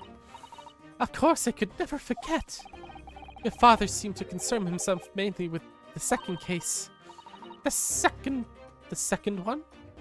You mean the one Mr. Sholmes forbade any of us from talking about in public? Which is why the only case involving you is any of them. Which is why the only case involving you that any member of the public is aware of is the first? Well, I don't care! I don't have to listen to what the dastardly detective says. Anyway, the point is, it seems that case somehow holds key to all the curious unanswered questions. A horrific, hideous, heinous case. The case of haunted lodgings. Wow. That was a lot. That was a longer epilogue than I thought it would be. But that's me not getting good times. The case somehow caused my father to summon me back urgently back to Japan. I thought that whole business was over, but it seems I was wrong. Perhaps it was only a start. Perhaps the story was not yet told. Whew. My throat hurts. But there we go.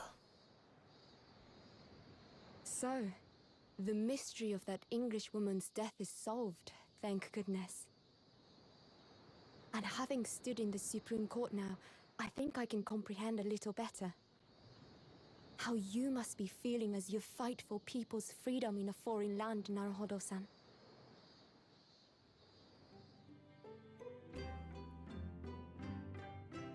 But actually, I'm writing to you today because of another matter. I met Sosik-san and we talked about that second case he was involved in. I was right in my first... Father has said nothing to me, but I feel certain of it. That case holds the key to some great unsolved mystery. My notes on the case should still be in the office, tucked away at the back of the shelves on the left. Perhaps you might like to look over them again. Today, for the first time this year, it feels as though summer has arrived. The sky is a brilliant blue. It makes me long to see you again. Yours, Susato.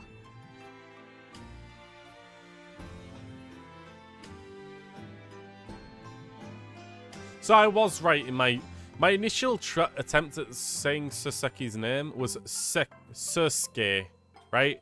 And she just confirmed that that's how it's pronounced. Everyone else says Suseki. Ugh. Do I have to start freaking fixing myself into thinking it's Susuke again? Whatever. It has been completed. The first trial is over. Let's go ahead and give ourselves a teaser of the next trial. Or the next section. Giving us a little sneak peek. Looks like we're back in Britain. That's what it looks like anyway. It was a ghastly tale of a winter's night. One of an invisible killer and a crime perpetrated on the pavement along Briar Road.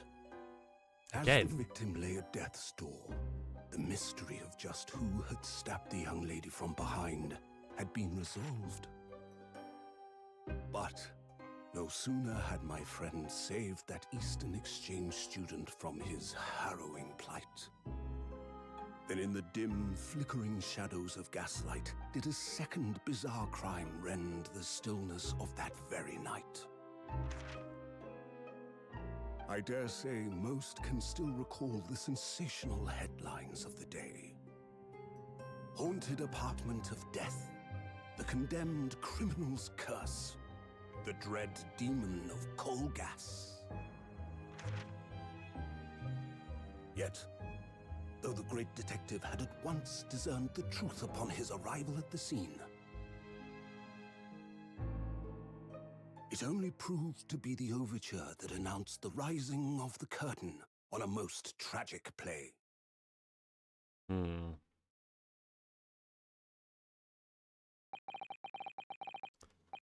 And that's it. We're not going any further than that. But it looks like we're going back to Britain as Narahurda. Ryunosuke Narahurda. And we're going back to Blair Road again. But it's probably going to be involving those characters that we saw in the last game that didn't show up in the trial or have any other relevance. Whatever. Anyway. That trial? Decent. I'd say decent. I essentially already figured out most of the twists. If not all of them. Very early on. I figured out who the killer was the literal moment he showed up in the background. And how we were going to point out how he was connected. But it was alright. There was only like one time that I got a bit annoyed by the wording. Everything else was fine. It's a bit too crazy the way that they kind of felt like they were in the winning zone. Ouchie and like the dude. They thought they were like invincible when clearly like just a ton of things didn't make sense with their stories, but whatever. It was pretty decent, I'd say. I wasn't like blown away by the characters, honestly, because since it's kind of just a repeat of a lot of the characters already, but it was alright. And the freaking painful voice lady is dead, which is great for me. But I do love Susato as the main character and as an attorney. It's honestly a really good look for her. I don't know why, it just really is awesome. Nevertheless, this case gets a 9 out of 10. There's nothing bad about it, really. There's nothing... I wouldn't say that the case blew me away. But there's nothing bad about it that really I should be knocking it for. It's a good first case. If not a bit obvious. I need to knock it down to 8. Because it's very obvious, a lot of the twists. It doesn't, like, surprise me. But everything else is fine. Okay, so that's it. Thank you for watching. We'll continue this next Saturday. Friday is going to be Fire Emblem again. If I'm gathering this correctly. Yep. Thanks for watching. Thanks for tuning in. Bye-bye.